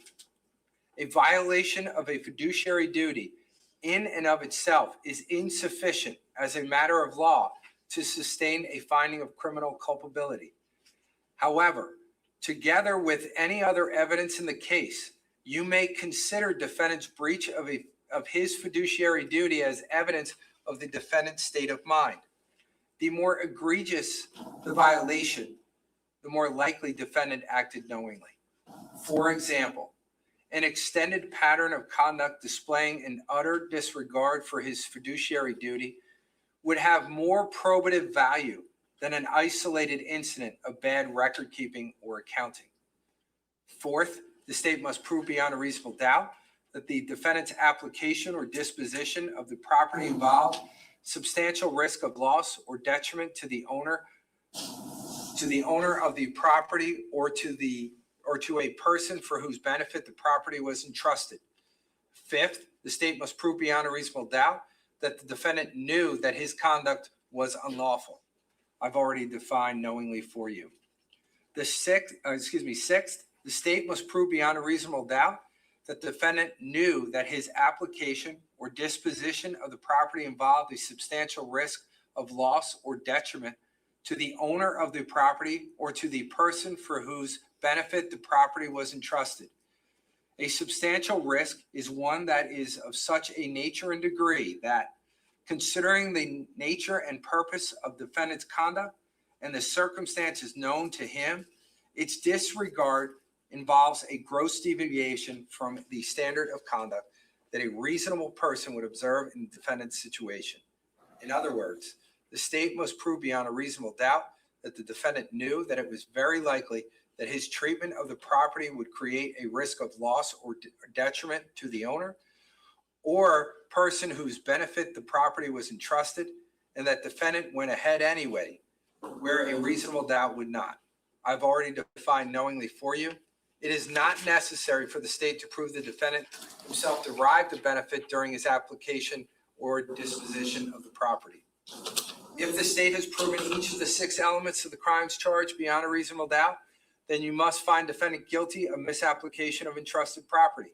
On the other hand, if the state has failed to prove any element beyond a reasonable doubt, then you must find him not guilty. If you find the defendant not guilty, your consideration of the misapplication of entrusted property charge should end here. However, if you found that he is guilty beyond a reasonable doubt, then you must proceed to make 2 additional factual findings. Specifically, you must indicate whether the defendant derived a benefit from his misapplication of entrusted property, and if so, the benefit he derived. First, you must determine whether the state has proven beyond a reasonable doubt that the defendant derived a benefit as a result of his misapplication of entrusted property. Benefit means a gain or advantage or anything regarded by the beneficiary as a gain or advantage, including but not limited to a pecuniary benefit or a benefit to any person or entity in in whose welfare he is interested. Please indicate whether the state has proven that the defendant derived a benefit from his alleged misapplication beyond a reasonable doubt by marking yes or no on your verdict sheet. And then if you have determined both that the defendant is guilty of misapplication of entrusted property and indicated yes that the defendant did derive a pecuniary benefit from the misapplication, then you must go on to determine the amount of that. Literally every benefit. person that I keep talking to You should indicate on was the like, verdict what? sheet What do you mean if you're the still in benefit that the court? defendant, What? derived has a value of 75,000 Tell or me more, about it. or exceeds 500 but less than 75,000, or is at least 200 but doesn't exceed Have I missed 500, anything good? or is less than 200. The benefit derived includes the value of all funds or property misapplied by the defendant. That is, the value of the property misapplied is not simply the value of its use during the period in which the defendant exercised control over the property. For example, if a defendant applies or disposes of $5,000, but later reimburses the victim, the value of the benefit derived is the full $5,000. It is not merely the amount of interest that a bank might have charged for the use of the $5,000 loan during the period in which the defendant made use of the money. Similarly, if a defendant applies or disposes of $5,000, but reimburses the victim for all but $200 of the amount, the benefit derived is still $5,000, the entire amount involved. In calculating the benefit derived, you must include, but are not limited to, the amount of any tax avoided, evaded, unpaid, improperly retained, or improperly disposed of. All right, count 15 and 16. Oh no, we're only on 15 and The defendant 16. is charged Okay. in count 15 of the indictment with the offense of hindering his own apprehension or prosecution, in that he is alleged to have, with the purpose to hinder his own detention, apprehension, investigation, prosecution, conviction, or punishment for the crime of murder, suppressed by way of concealment or destruction any my little evidence llama's home. of the crime which may have aided in his discovery or apprehension in the lodging of a charge against him. The indictment reads as follows. Paul Caneiro, on or about November 20, 2018, in or about the township of Colts Neck or in the township of Ocean, county of Monmouth, did commit the crime of hindering oneself by, with purpose to hinder or his own detention, apprehension, investigation, prosecution, conviction, or punishment of the crime of murder, suppressed by way of concealment or destruction any evidence of the crime which might have aided in the discovery or apprehension or the lodging of a charge against him. As to count 16, defendant is charged in count 16 of the indictment with the offense of hindering his own apprehension or prosecution, in that he alleged to have, with the purpose to hinder his own detention, apprehension, investigation, prosecution, conviction, or punishment for the crime of theft and or misapplication of entrusted property, prevented or obstructed by means of force anyone from performing an act which may aid in his discovery or apprehension or in the lodging of a charge against him. The indictment reads as follows. Paul Caneiro, on or about November 20th, 2018, in or about the township of Colts Neck, county of Monmouth, did commit the crime of hindering oneself by, with purpose to hinder his own detention, apprehension, investigation, prosecution, conviction, or punishment for the crime of theft and or misapplication of entrusted property, prevented or obstructed by means of force anyone from performing an act which might have aided in his discovery or apprehension or in the lodging of a charge against him. These charges are based upon a statute which provides that a person commits an offense if, with the purpose to hinder his own detention, apprehension, investigation, prosecution, conviction, or punishment for an offense he suppresses by way of concealment or destruction any evidence of the crime which might aid in the discovery or apprehension of such There she person is, or our in the birthday lodging girl. of Hi, charges pals. against him, or prevents or Your obstructs by birthday's means Sunday, of but we force decided to anyone celebrate from it performing an today. act which may You aid have in his we have discovery or having a apprehension cake or in for the you. lodging of a charge And look, it against says him. happy birthday, Belle. For you to find the defendant guilty, the state must prove each of the essential elements of the offenses We do beyond a say reasonable it's your doubt. birthday. Those elements are: 1, that the defendant knew that he might be charged with murder and or theft and or misapplication of entrusted property. 2, that the defendant suppressed by way of concealment or destruction any evidence of the crime, which might have aided in the discovery or apprehension or in the lodging of a charge against him, and or prevented or obstructed by means of force anyone from performing an The only act thing getting us through the which day, may aid in the discovery or apprehension or in the lodging of a charge against him. And 3, that the Been defendant reading acted your with instructions for purpose 2 hours. to hinder his own detention, apprehension, investigation, prosecution, conviction, or punishment. The first element the state must prove beyond a reasonable doubt is that the defendant must have known that he could/might be charged or was liable to be charged with murder and or theft and or misapplication of entrusted property. I've already defined knowingly for you, and I've told you that it's a condition of the mind, and it has to be determined based upon inferences from the defendant's conduct, words, or act.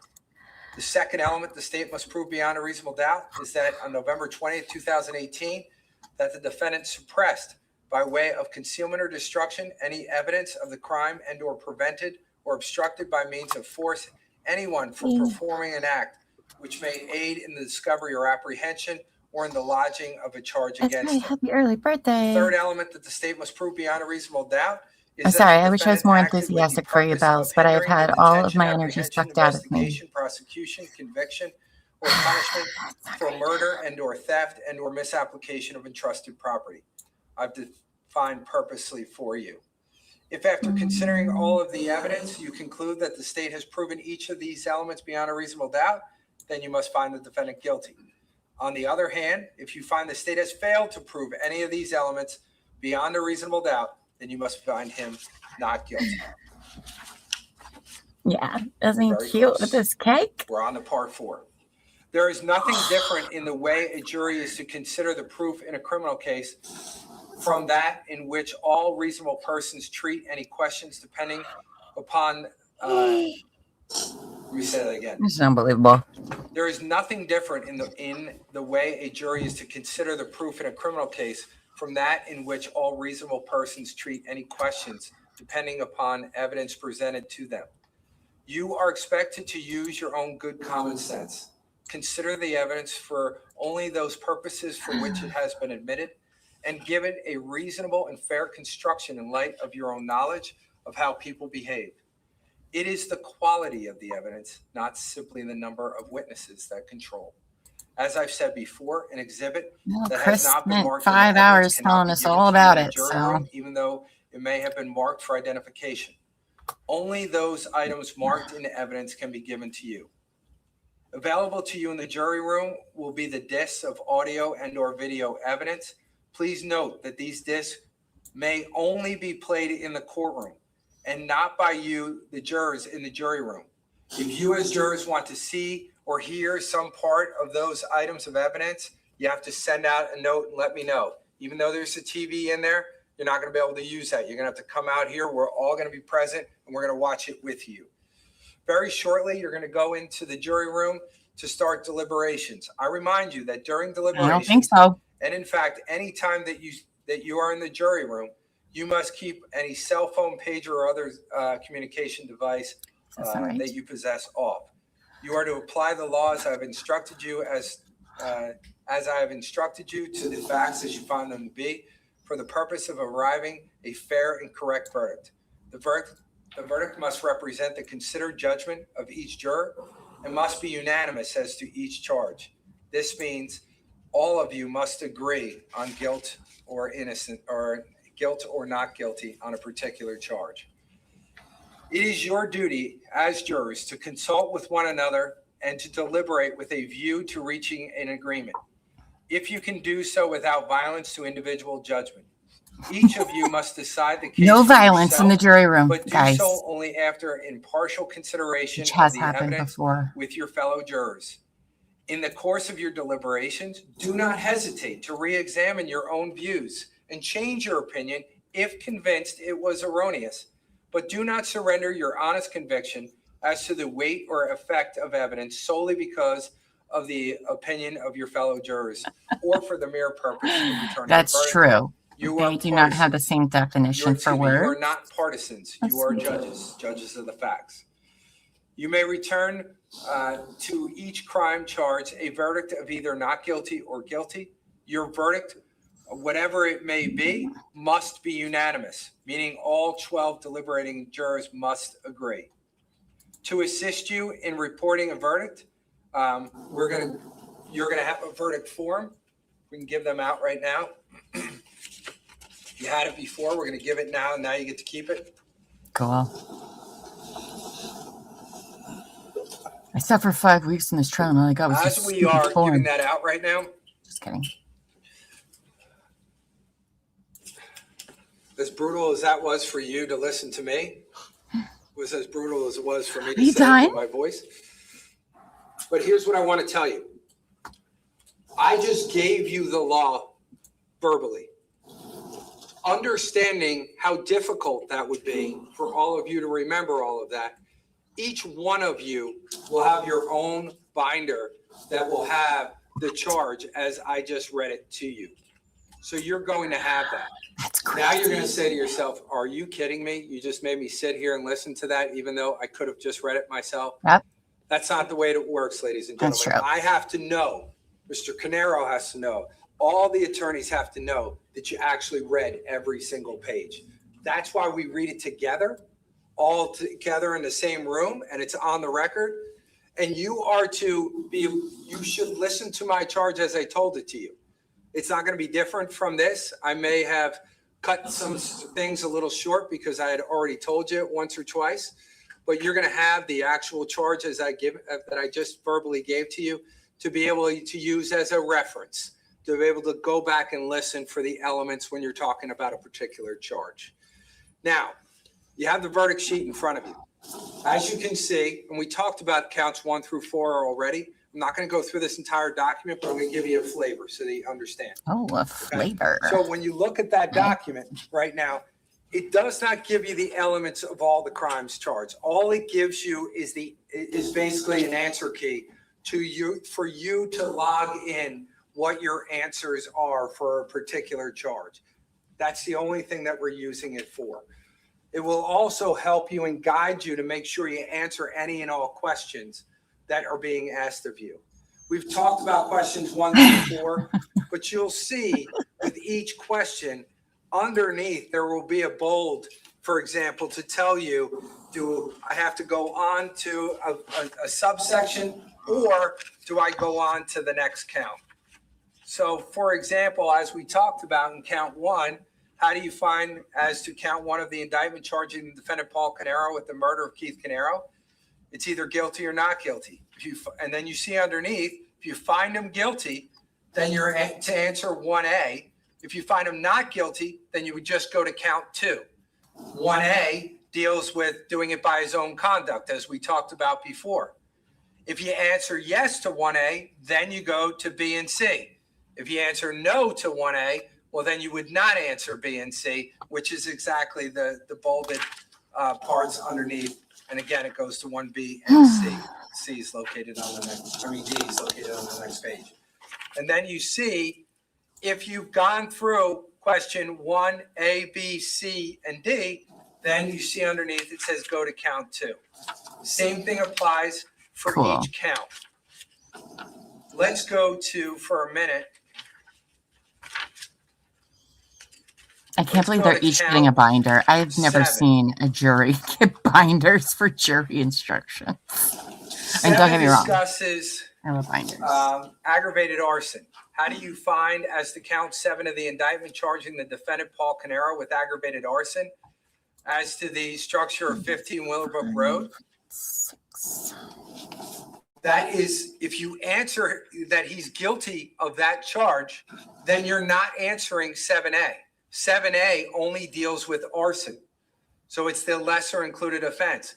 If you found him not guilty of count 7, then you would go down to 7A and answer that question because you found him not guilty of aggravated arson. So then you would consider the crime of arson. Does that make sense? And that's the same for 7 and 8. Let's Right, go yeah. to count 13 for a minute, which is on page 14 of the verdict sheet. I think there was what, 16 charges? All right. How do you Did find Papa? as to the theft charge? If you find him guilty, then the 13A is the amount that you find, and that should be included at that particular point. Was it more than 75,000? If not, 500, but less than 75,000, you would check Yeah, I there. think there's 16 If charges. exceeds 200, but less than 500, you would check there. And if then none of those apply, then the last one would be is less than $200.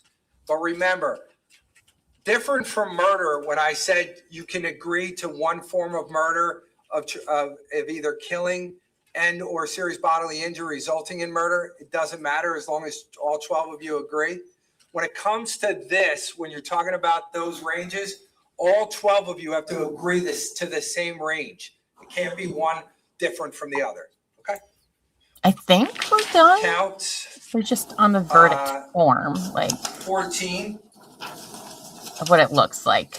deals with the misapplication of entrusted property. Again, if you find him not guilty of that charge, you would not answer A and B of 14. If you find him guilty of it, then you would go down to 14A. If you say yes to 14A, then you go to 14B. But if not, if you say no, then you would not go to 14B. So like 3 more hours. Yeah, it's are fine. just guilty or not guilty. So No, that is think the he's verdict. That is the verdict sheet. Oh. Now, if during your deliberations you have a question, choose your or own you feel adventure. that you need further assistance or instructions from me, or wish to have certain testimony read or played back, which is either audio or video or some type of exhibit that you needed to see that maybe you don't have, write your question or request on a sheet of paper and give it to the sheriff's officer, who will be standing at the jury room door, who in turn will give it to me. The court officer will be sworn to perform certain duties, such as keeping the jury together in a private place for purposes of deliberations and ensuring that no one speaks with you except by order of the court. You are not to discuss with or ask the officer about any trial matters or procedures. Please be aware the officer is also instructed not to initiate communications with you or enter the deliberation room without Yeah, your consent, juror guy. except to communicate on behalf of Just think they haven't even picked the administrative alternate matters yet. such as breaks, meals, the end of the It's gonna day, be so bad. telling you that you're going to go home, come back the next day.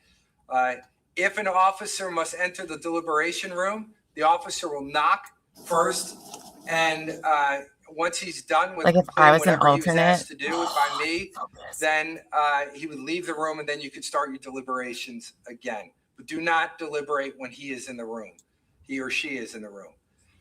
Once I receive your question or request, I'll go over it with the lawyers, and I'll get you an answer as soon as possible. Please be patient. If we have to get something electronically, you got to give us a minute to put it together so we can put it on the screen so you can come out and see it. Please, if you're in the middle of a debate on a particular issue, do not tell me that you are, Judge, we're 6-6, we're 10-2 on this issue. Can you just help us out a little bit? I don't want to know where you are in your process. The only thing I need to know is either, yeah, I got a question and I'm going to answer it for you, or you got a verdict and then we know it's unanimous. That's the only time. Okay. Now I've come to my end of my charge. Let me just speak to the attorneys for a second. I'm going to take a second. On how not to do a trial. Sorry, I was over here making a little slideshow stuff for Laura. Oh my gosh, this is excruciating. Everything on Jersey is ridiculous. I too have come to that conclusion. What is happening over here? It's too much. It's the state of too much. What is your guys' slogan over there in Jersey? You guys are the Garden State? Is that you guys? I feel like it is. Oh, it's crazy. Unbelievable. All right, is that 5, 6, 7? This is why I don't work on stuff, because you just hear me talk to myself the whole time.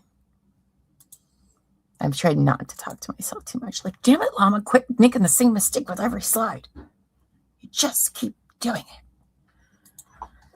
Oh, look at that. An elbow feed is home. Garden State. Ah, look at that. But I think we have more warehouses now. Probably. I'm not that super, good with my state mottos, but I thought that was your guys's. I also think, how they call Florida the Sunshine State? I want to say it's either Kansas or Iowa. It was Nebraska. It's one of the Midwest states is known actually as the Sunshine State. They had to change it to Florida. And you're like, what? How did you guys ever come to the conclusion that you guys were the sunset? Do you remember? I think it's Nebraska. It's one of the corn ones in the middle. How long? Show me state. Show me is Missouri, I think. What's that about? I don't know. What are they trying to show? What do you think? Oh wait, what are they? Boobies. Oh. Probably.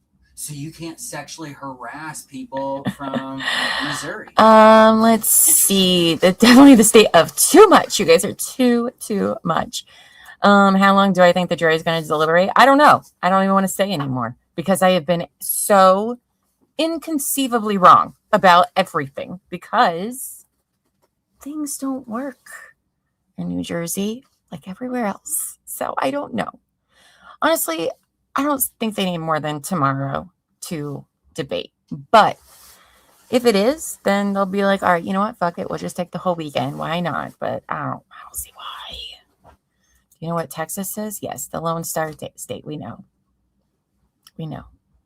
It's so emo of you guys. Just kidding. Oh, man. What a wild ride we've been on together.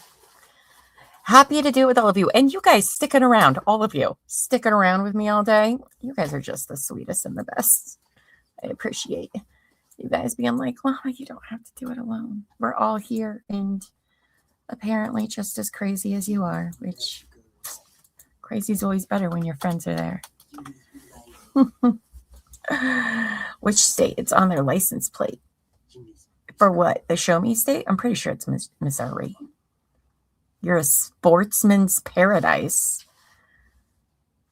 What does that mean? Like for hunting? Wait, what state? Louisiana? Louisiana's the sportsman's paradise? Yeah, that's what Buffy says. And clearly, I mean, she is the representative of... I thought they were the Munoz state. The bow shock. Come out here, the bow shock. I don't even know what show it was, but... We are sportsmen. Paradise here. All right, the card's back, babe. All right, we don't need your... Moment of truth. Don't need it. Can we have our way that we... Oh, they're picking alternates now. They're picking... Oh, and of course my doctor's calling. Are you kidding me? Okay, you guys...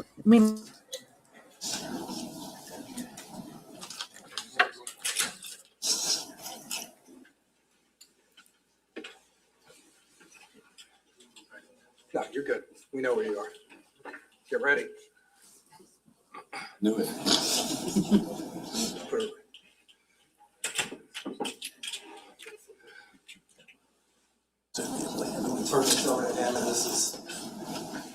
I want absolutely no responsibility at all. So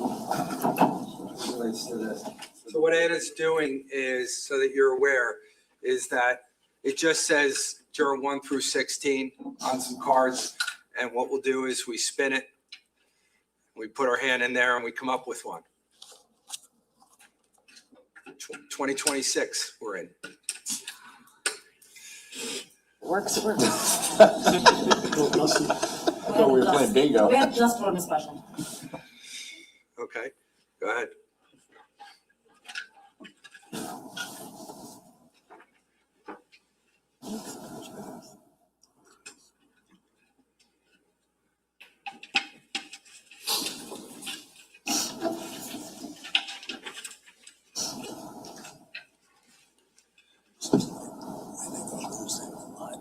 juror number 16. Jurors number 16. Okay, keep going.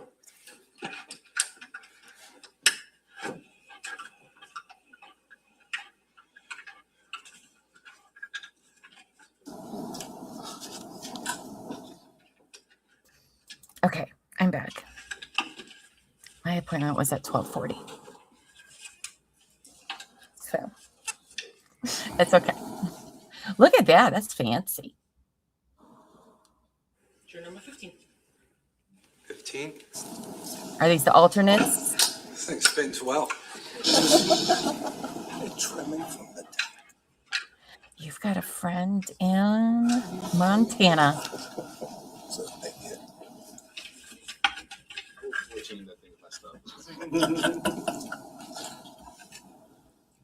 $11. 15 was one of the ones that couldn't hear very well, if I remember right. I would be so mad if I thought they only had 2 alternates left.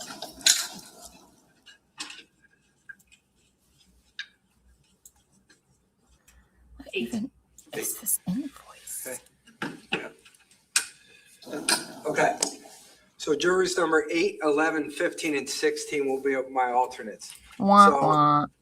Right now, just hang out for a second. And we'll talk about that role in a minute. What I want to do is right now is I'm going to swear in my officers. If there's new officers tomorrow morning, then I'll swear in new officers. But I'm going to ask for the officer in the back and also the officer in the front. If you don't mind, could you just raise your right hand for me? Do you solemnly swear or affirm that you will do your best to keep every person sworn on this jury together in a private place, and that you will not allow any person to speak to them nor speak to them yourself except by order of the court, and except to ask them if they have agreed on a verdict until they have so agreed? I did. Delaware, Thank you. Laney. Is it Delaware? All right. All right. So next part. I want to give you an idea for the people that will be in the jury room for a minute. I just want to tell you I hope they're back there for like the an items hour. that you will have, because you won't have certain items in there. For example, we don't give you the guns in there, and we don't give you the bullets in there, and we definitely don't give you both of them at the same time. So if you want to see the weapons, any one of the weapons involved, you would have to ask me. You have to write a note saying, can we see S whatever? And then we'll give it to you. And if you don't know the S number, we'll take care of it. So let me just tell you what you do have in evidence. S1, which was the photo book with all its subsections. Are we you have literally reading all? Oh my God. You will have. That is not what's supposed to happen. It's not what usually happens. Nobody does this. Nobody does it. S2.1, which is a photo from the Caneiro family. You'll have S7. I'm not going to read them all. Oh, I guess good. I have to. Text messages that you'll have from November Yeah, 20th, but I have to? 2018. S8. Well, if you're going to physically have them, I don't think I have to read every one. You'll have S8, S10, S11, S12. These are all records, so you'll physically have all of them. S17, 18, 19, 26, 28, 29.1 through 29.10, 30.1 through 30.19, 33.1, 34.1, 35.1, 40, A and B, 42, 44, 45, 46, 47, 48, 49, 50, 51, 52, 53. That's who can count. Good job. 61, A and B, 62, 63, 64, 65, 66, A and B, 74, yeah, but A, B, C, D, and D.1. I gotta go to Pennsylvania. 70, I should go back. So Except for Pittsburgh. 66 is the Waze camera from the kitchen area and the office area. You'll have a disc of that. If you want to see so it, close. you got to come in here and we got to watch it.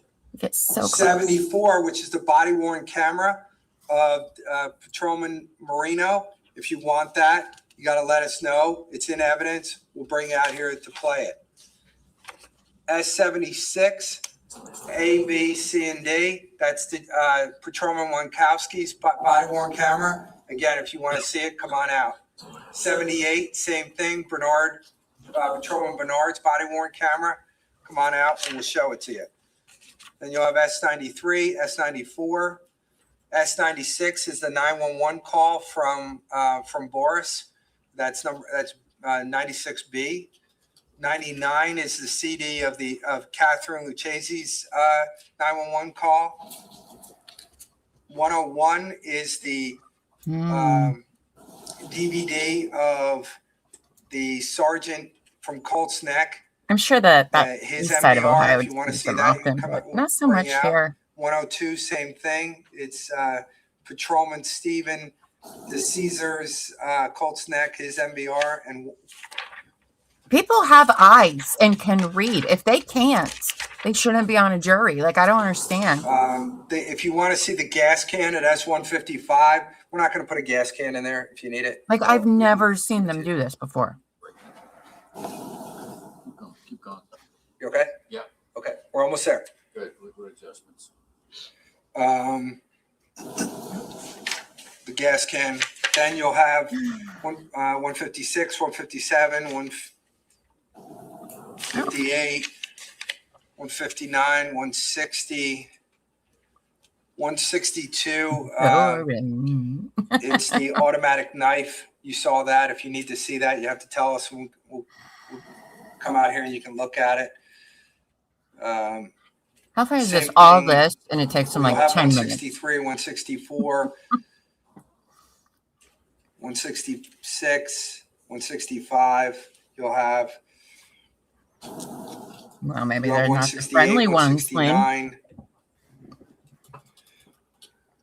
170. Tell me about it, girl. 171. You'll have 172. You'll have 173. Terry, I think you missed when I said that I picked the highest percentage alcohol for my wine tonight. 175. You'll have. Then we get into firearms. I was like, which one? You will not have, but you could see it if you want to see it. Is the 9mm. Well, you'll have the barrel. That's 176. 177 is firearm parts. You will not have it. If you want to see it, you can let me know. 178. Lynn's ready for wine too. Wine for everybody. It's happy hour on the East Coast. The Pelican Storm case with a knife and flashlight. If you need that, you can ask me. 179 is a magazine. Also, you won't have that. Either that or I was going to have to drink 2 bottles. So I'm not trying to do 180, that. 181. Again, that's any guns you won't have. 183, 184, 185, 186. You'll have those. 187 is also a handgun. 188 is a handgun. You won't have these. 189, you won't have them, but they're in evidence. 190, 191, 192, 193, 194 is ammo. The Fiocchi ammo. If you want to see that, all you have to do is tell us. 195, 196. Again, if you want to see those things, all you got to do is ask. You'll have 214. 222 is the 6 magazines and 11 unfinished lowers. If you want that, you're going to have to ask us for 230. You'll have 231. You'll have 232, 33, 234. Oh my goodness. All the way up to 242. You'll have all of those.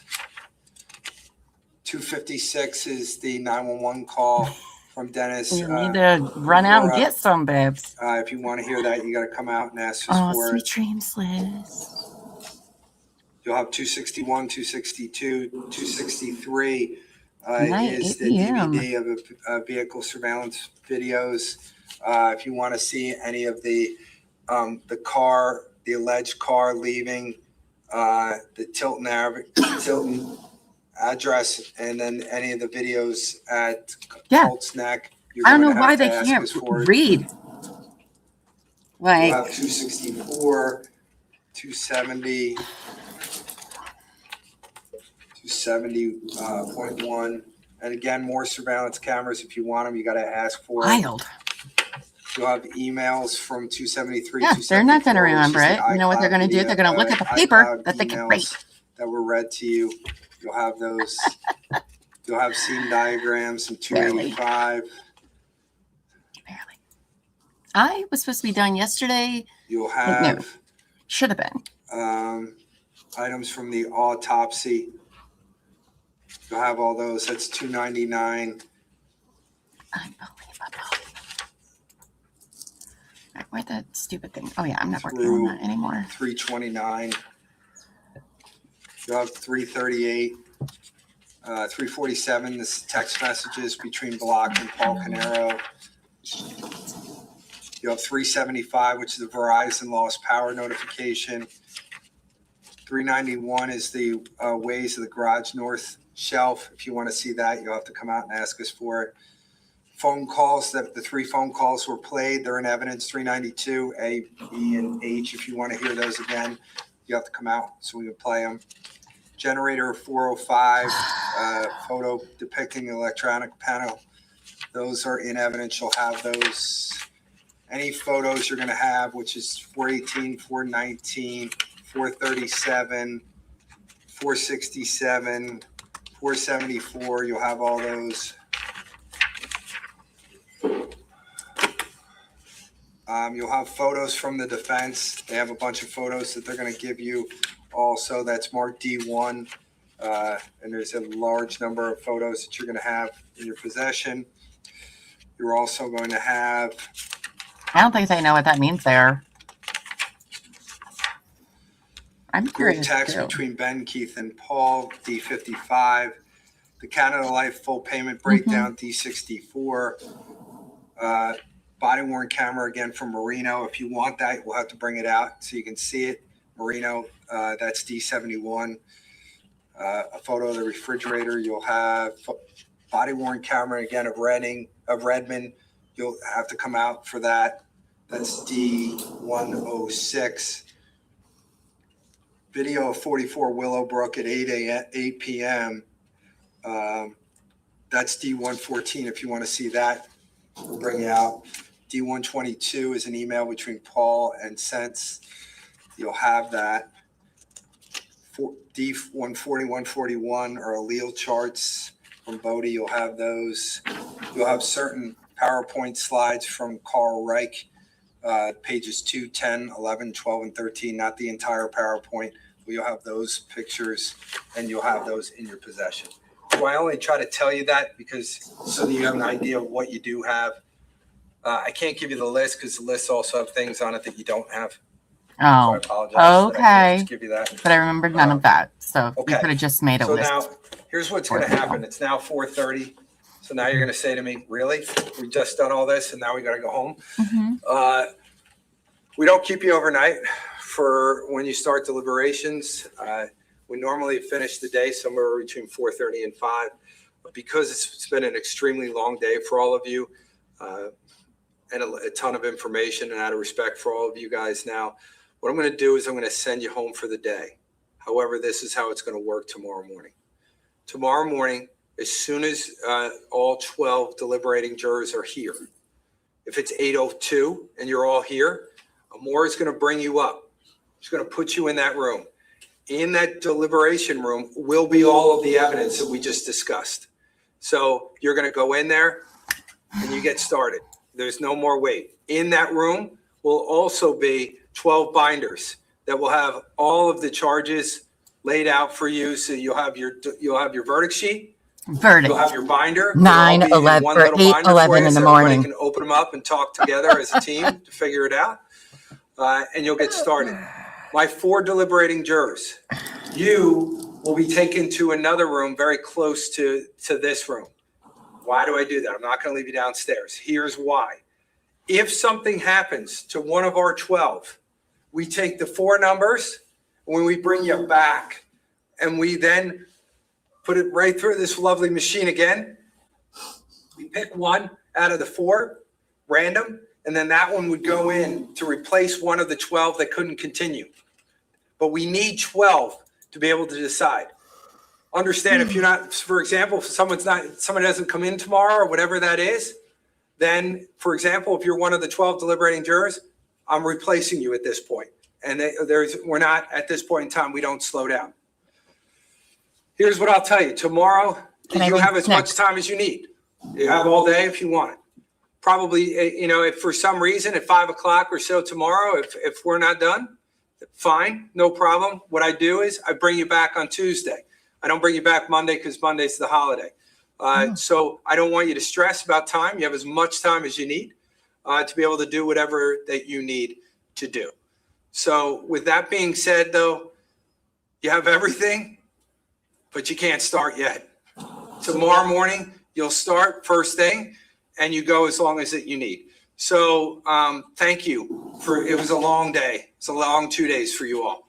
And I'm beyond thankful. And I'm watching you, and you guys have been wonderful. Probably the best jury that I've seen, and I've been doing this for a long time. So I'm beyond thankful for everything that you've done, your attentiveness, and we'll get this going tomorrow. Don't give me a shout out. We'll bring you downstairs. Fine. You're gone for the day. Leave your verdict sheets exactly where they are. We'll take care of that. We'll pick them up from you. You don't have to try to do anything with that. We'll get you out of here, and then we'll see you tomorrow morning. So as soon as we have all 12, we're bringing you up. You will not see any of the attorneys tomorrow morning. You will not see the defendant tomorrow morning. Then at this point in time, it's all about you. If you're in the room, you do your thing. The only time you're seeing any one of us is that if for some reason you have a question or if you have a verdict. Okay? All right. Thank you all. Judge, very quickly, just approach. Okay. Sorry. If anybody has to go in there, go ahead, just in case you have to use the bathroom or something. Terry says Llama will have to be on verdict duty and call me or text me when it comes in. I am way too busy with party stuff tomorrow. Well, girl, I may not even be awake in the morning when they're starting. So maybe that's what needs to happen for all of us, right? Llama sleeps in, verdict comes in at 8:10 in the morning. Because if I wake up early, there won't be a verdict at all tomorrow. So maybe that's what we need to do. Maybe. I don't know. We'll see. Oh my gosh, you guys. I've never, Angie, how many freaking trials have we watched together? Like the last 3 years. I have never seen jury instructions like this. I've never seen closings like this. What are they even talking about? Sorry to you, because I forgot to bring this up in front of everyone. Is it me? So when the verdict, if a verdict comes in, because you're seated in juror number 1C, I would like to make you the foreman. Your vote has no more power or less power than anyone else.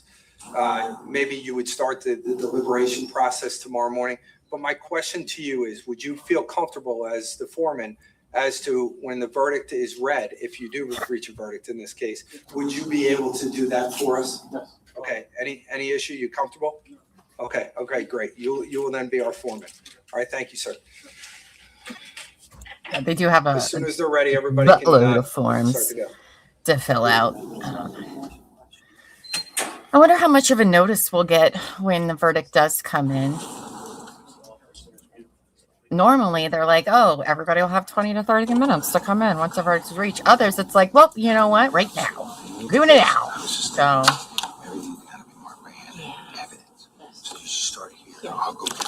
Okay. Oh, they're just talking about getting the evidence and stuff.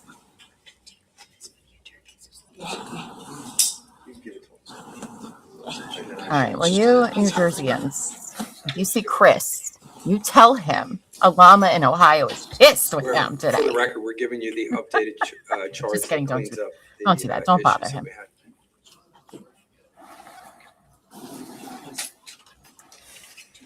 Wow, you guys, we did it. We did it. Okay. All right. Well, we're just going to take that down for now. All right. And I'm just going to ask for you to work with the attorneys to Okay. All right. Where am I? There I am. There I am. Wow, you guys. It took a whole other day. A whole another day. You see me pulling my hair? Look how crazy I look right now. I'm literally losing it. Last night, Elbow Feet and I were watching 2 stories. I had stories to tell you guys earlier. I forgot. We were watching Alone on Netflix, and it's the Arctic Circle one, right? And this one guy, he has the crazy look on his eyes. He is losing touch with reality, right? But as we're watching it, it's about midnight, and all of a sudden the power goes out in our house, in our bedroom, on like our half the house. I could see my candle warmer was still on in the kitchen, so I was like, oh, it was just a breaker. And then I was like, oh no, this is not great. I don't know if I should send him to go look at the breaker. I've been covering a trial where this happens. And he was like, I was like, I'm not following you into the creepy basement. Just yell loudly. Anyway, you all did it. Thank you all so much for being with me today and throughout the whole trial in general. It was so nice to get to meet so many of you, new friends and faces.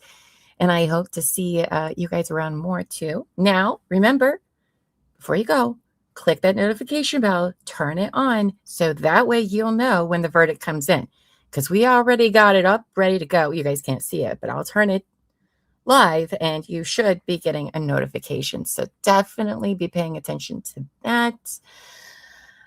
Did I ever find out what the buzzing was? No, but I haven't noticed it for a few days. So there's that.